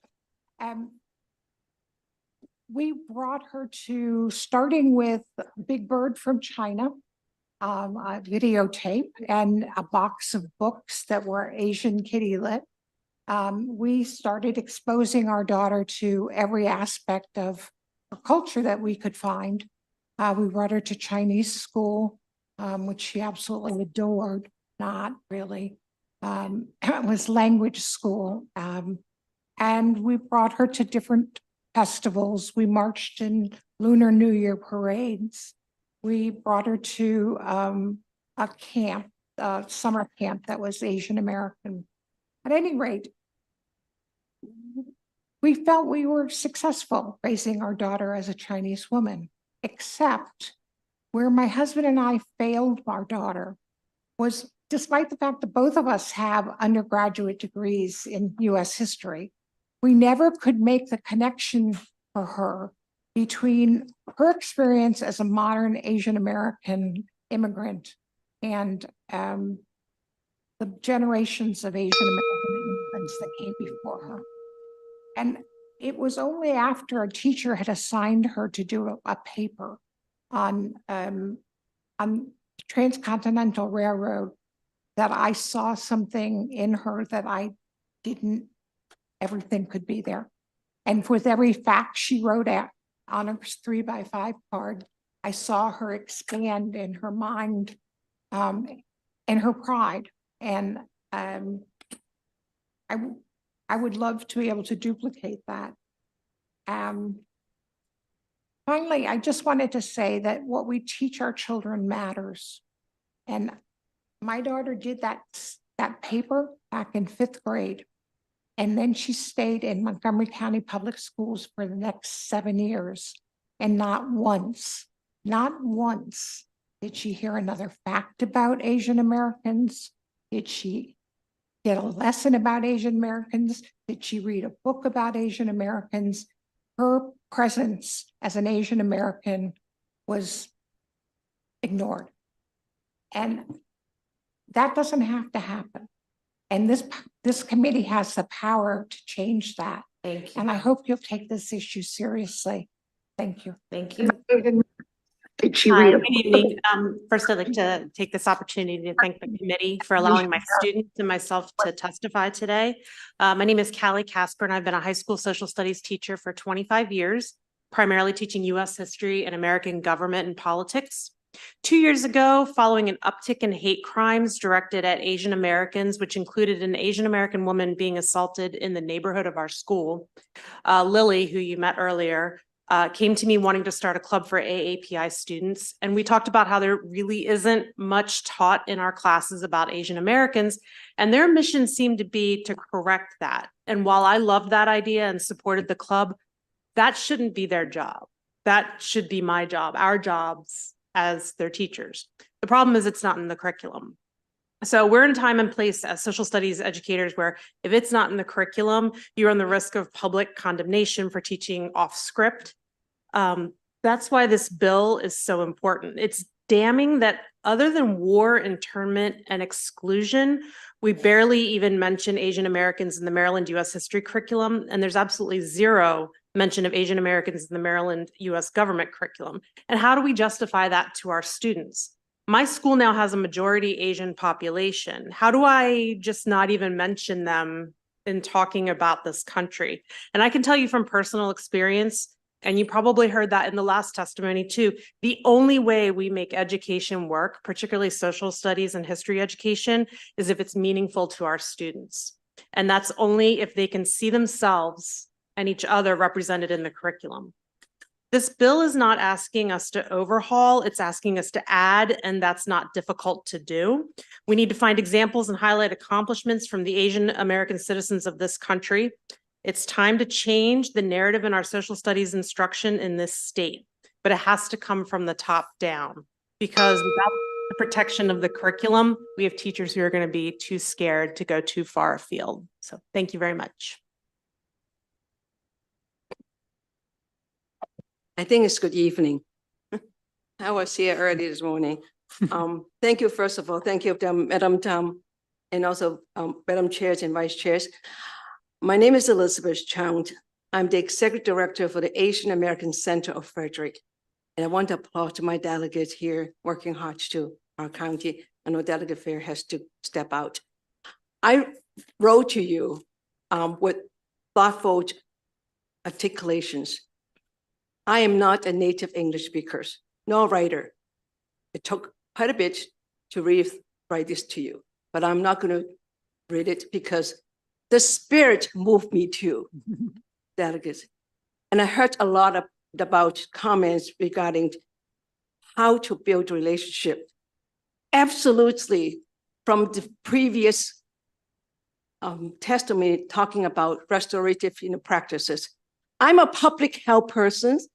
In this write-up, you see that I chaired also the Community Health Resource Commission, proud. So this is a public health issue to me too. Why is that? It's relationship. If we know about each other better, then we will not have stereotyped. We will not have, anti this, anti that. We heard about that this morning too, Madam Chair. So for me, it is very important to have preventive measures, the time clocking out. Impact, you asked the question, what is the impact to the communities? Having this curriculum also creates impact, a better understanding, cultivate the relationship with the students, among themselves, so that we won't have to deal with hate crimes. I won't be called by Orientals as an N-word to me. So if the students can understand that, they will not repeat that to those whom they think is funny. Thank you, Delegate Fair, for stepping back in. I really appreciate your support. So please consider this. It's not hard to do. It's the right thing to do. Why is it so hard to teach, to have that, to learn from each other's about each other's? Do the right things right. And as the child said this morning, why coming back for the third time? Do it now. I urge you, looking at this and House Bill 50 as well, as equity issues. For those of us who came to this land when it didn't even belong to us, we praise that. We really appreciate that. Freedom is not free. One thing I want to allow me to say that the children did not hear from me. My family came 1800. My great-grandfather was one of those 5 people that they're fighting, as an airman to bear arms. This is my country, but I'm proud being Asian American. So thank you so much for taking this time. Consider this as the right thing to do it right. It doesn't cost that much. Thank you. Yes, good evening, Madam Chair, and members of the House Ways and Means Committee. Excuse me, members of the Ways and Means Committee. My name is Dr. William Reed. I'm a lifelong Frederick County resident. I'm a leader with the Progressive Maryland, chair with Frederick County Progressives, and a representative of the Asian American Center of Frederick, the ACLU Maryland, the Nigerians in Frederick, and Resources for Immigrant Support and Empowerment of Western Maryland. Thank you for this opportunity to testify in support of House Bill 1363, Education, Public Schools, Asian American History Curriculum Requirement. In general, this proposed legislation requires each county board of education to develop a curriculum content instruction standards on Asian American history in our schools K through 12 curriculum, and the implementation of these standards beginning in 2025-26 school year. Furthermore, we urge that the House Bill 1363 sponsors and the sponsor of HB 50, the Commission on History, Culture, and Civics and Education, to develop a unified legislation. It's not just HB 50. It's a lot of these types of curriculum requirements. They should all come together, in our opinion, including the contribution of Asian Americans and other racial and ethnic marginalized groups in our K through 12 history curriculum is at the heart of what diversity, equity, and inclusion should be about in Maryland public schools. Frederick, Maryland high schools have had increased incidents of violence targeted at marginalized groups. These incidences are likely the consequence of unfamiliarity with cultural diversity, racism, or xenophobia. Expanding high school history curriculum to teach students about the contributions made by minorities to the growth and prosperity of the United States could help stem violence targeting marginalized groups in our public schools. I'm a retired scientist from the National Institutes of Health and have worked in the fields of secondary and post-secondary education for over 30 years. My experience has made me aware of the need of DEI in both public, primary, and secondary education regarding the teaching of the complete and accurate historical contributions of all groups that contribute to the formation of the United States of America. We appreciate your favorable support of HB 1363. Good evening, Madam Chair Atterbury, Vice Chair Wilkins, and honorable members of the committee. My name is Cleo Burton, and I support House Bill 1363. As a Chinese American adoptee, I bring a unique lived experience to the inclusion of AAPI curriculum into Maryland K through 12 classrooms. I believe that this bill is a crucial step towards fostering inclusivity, understanding, and appreciation for the diverse experiences of Asian Americans in our society and history. Moreover, as a Chinese American adoptee, this bill holds personal significance for me. It validates my own heritage and identity while also providing a platform for other Asian American adoptees to explore and connect with their cultural roots. Education is not just about academic achievement. It's about fostering empathy, understanding, and respect for one another's stories and experiences. By incorporating Asian American history into the curriculum, we equip our future generations with the knowledge and empathy necessary to build a more inclusive and equitable society. Growing up as a Chinese American adoptee, I faced a unique journey of identity exploration. While my cultural heritage is Chinese, my upbringing in America presented me with a blend of cultures and perspectives. However, throughout my education, I often found a significant gap in the representation of Asian American history and contributions in our curriculum. By mandating the inclusion of Asian American history in Maryland's curriculum, House Bill 1363 not only acknowledges the rich tapestry of Asian American experiences, but also validates the presence and significance of Asian Americans in shaping our nation's history. This legislation ensures that students, regardless of their background, have the opportunity to learn about the struggles, triumphs, and contributions of Asian Americans throughout history.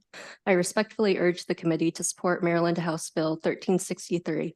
And let us seize this opportunity to celebrate the diversity of our nation and ensure that the stories and contributions of Asian Americans are recognized and honored in our classrooms. Thank you for considering my testimony.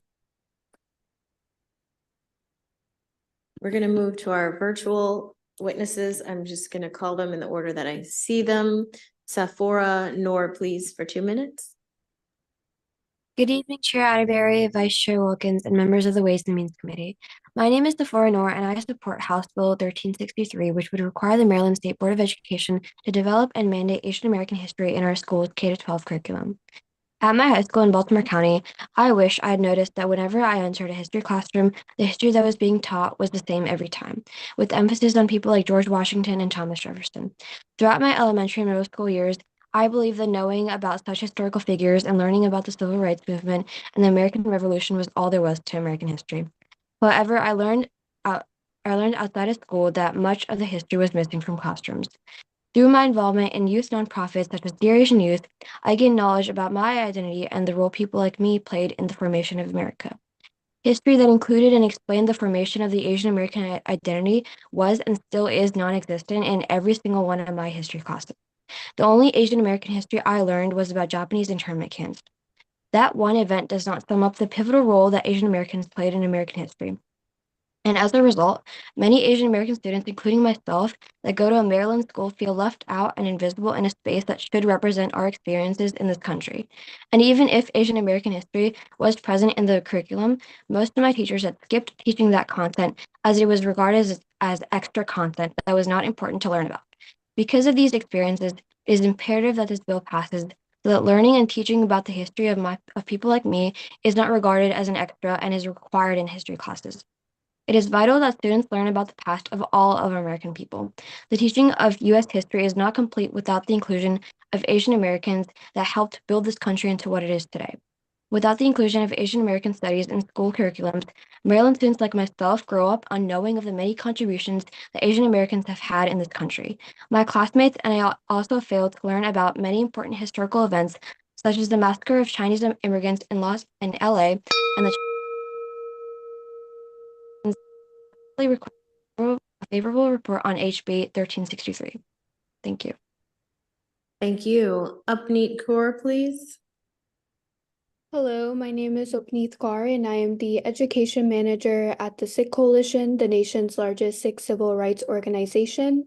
Today, I am here to speak in support of House Bill 163. Over the past 20 years, our organization has been dedicated to defending and expanding Sikh civil rights in the United States. A key part of this work includes advocacy for more inclusive laws, as well as a push for increased awareness and understanding of Sikhs through proactive education and community development efforts. Sikhs have contributed to U.S. history for over 125 years, and there is a sizable and vibrant community in Maryland. Despite this long history, very little is generally known about the Sikh community and our experiences in America, due in part to the lack of inclusion in most states' social studies classrooms. In our work with Sikh students who experience bullying, we have learned that ignorance breeds animosity, and that one of the best ways to keep our youth safe is to educate their teachers and classmates about the Sikh experience in an accurate and constitutionally appropriate way. This moment is a critical opportunity to include the untold history of Sikh American communities. Unless changes are made to start representing groups like ours, classroom instruction will not be culturally relevant or inclusive of students across the state, and students will not be prepared to live and thrive in a diverse nation. Thus, we urge the Maryland legislature to pass this bill because an inclusive curriculum is the essential first step to seeing our community stories reflected in classrooms and the means to help Asian American children feel safe and seen, and for their fellow classmates to have a more complete education. Thank you for your time and consideration. Thank you. Ella Wan, please. Madam Chair Atterbury, Madam Vice Chair Wilkins, and the members of the Ways and Means Committee. I would like to start by thanking you all for your attention to this matter after a long day of testimony. My name is Ella Wan, and I support House Bill 1363, which would require the Maryland State Board of Education to develop and mandate Asian American history in our schools' K-12 curriculum.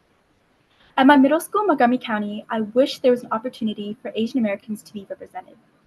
As an Asian American myself, I've personally experienced an incredible sense of misrepresentation within our educational curriculum. Many aspects of Asian American history involve struggles against discrimination, racism, and injustice. Ignoring these negative perspectives is such a huge part of our history leaves me and many others feeling excluded and undervalued.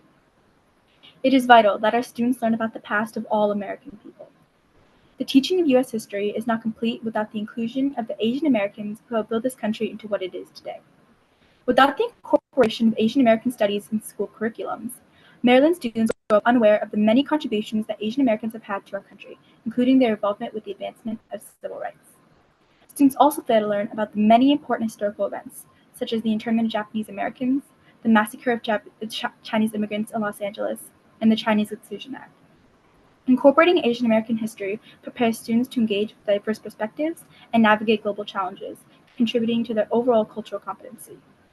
For other states, Illinois, New Jersey, Connecticut, and Rhode Island have already mandated Asian American studies for K-12 schools. I believe it is our time to do so as well. I respectfully request a favorable report on House Bill 1363. Thank you.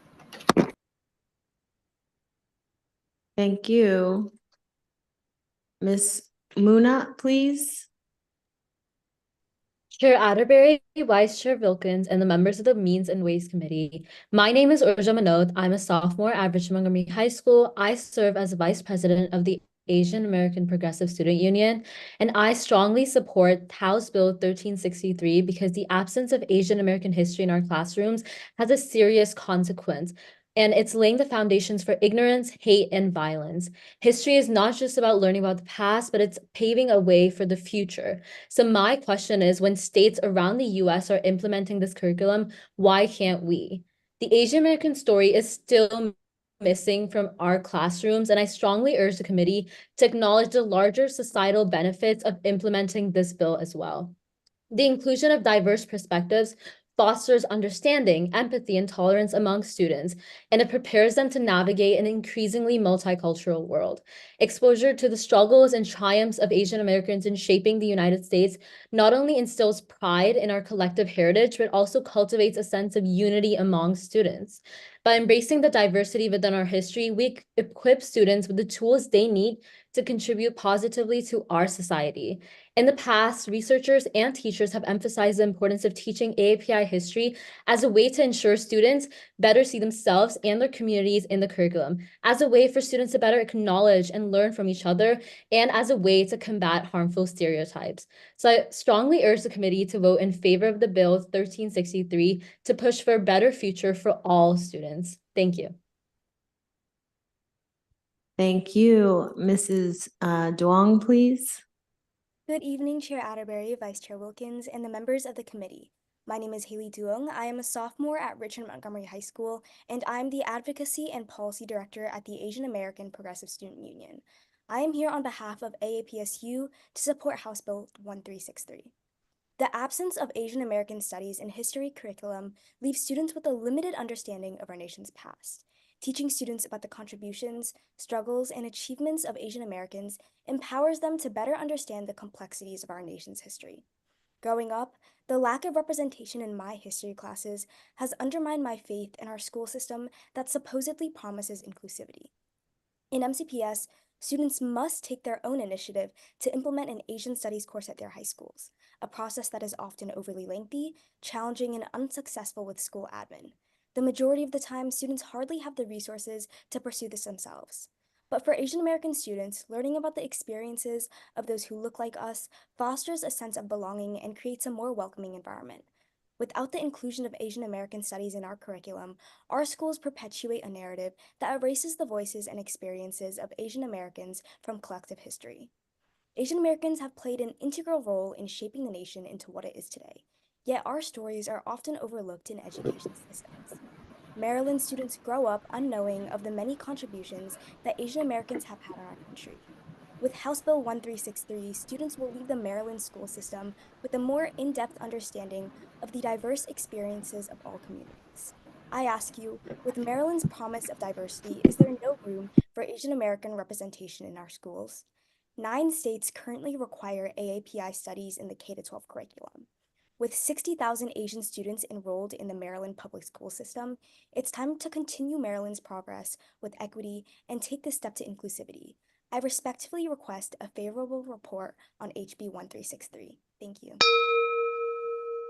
Thank you. Ms. Wan, oh, I called on you. Ms. So. Yes, I would like to start by thanking my allies who are there in person. And thank you so much for the super long day and for your very touching testimony. Madam Chair Atterbury, Vice Chair Wilkins, and distinguished members of the committee, my name's Yvonne So. I'm the mom of Jasper and Miles, the Montgomery County Middle School and Elementary School students who testified earlier. I too am a product of the American public education system. And let me tell you, 40 years later, I feel like it's deja vu all over again as my boys literally learned the same curriculum I did, void of any celebration or mention of their identity as Asian Americans. So let me tell you, HB 1363, this is not a heavy lift. Okay, we don't need to overhaul the curriculum. We don't even need to write curriculum. In many instances, it's all out there. In English class, we can take a look at the reading syllabus and make sure the stories or the authors that represent diverse Asian American populations. Miles recently did a unit on notable Americans in history. Let's add some AAPI names to that mix because none were provided for him. I can tell you as a mom who spends a lot of time in the volunteering in the classrooms, the curriculum lesson plans, they're all out there. But I'm just one mom and I need you to help me advance this. I need you as a committee to show me that all the impassioned testimony that we've seen today, student after student, witness after witness that's been delivered, all these stories of feeling invisible and left out of our American education system has made an impact on you. House Bill 1363, this is our commitment as a state to create this educational framework where our children feel seen, valued, and accepted in American society. The stakes are just too high. We cannot stall any longer. Thank you. And Adrian. My name is Adrian Poon, and I served as president of OCADC in the prior 3 years.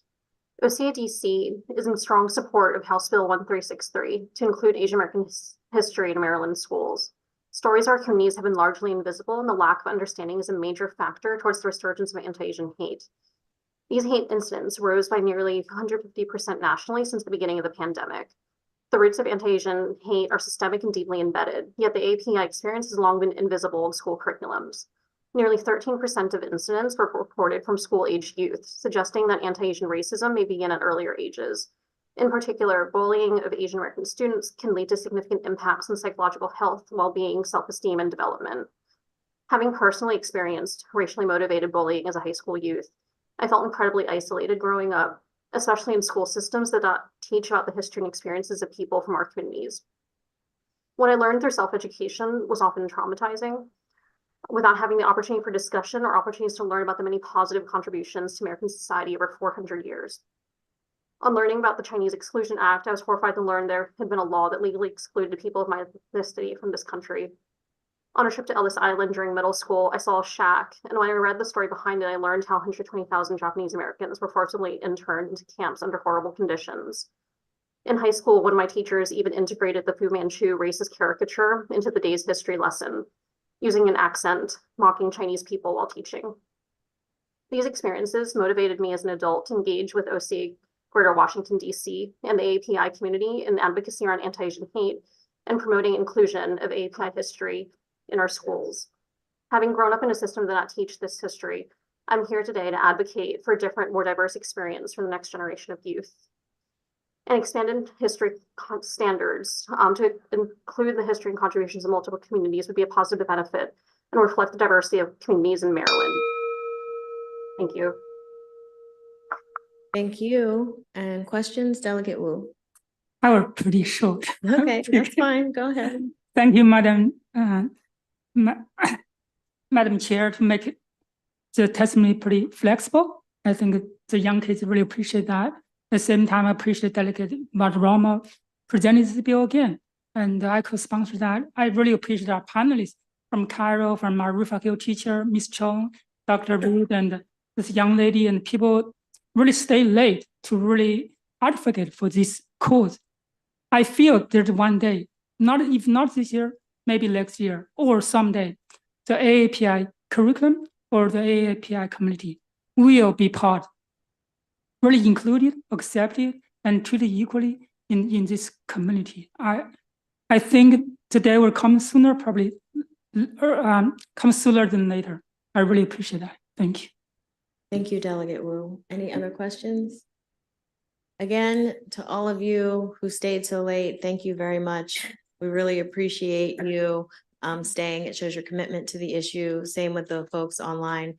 And with that, that concludes the hearing on House Bill 1363 and concludes and ends the bill hearings for the Ways and Means Committee and Judiciary. Y'all are showing off that we're still here and y'all are out.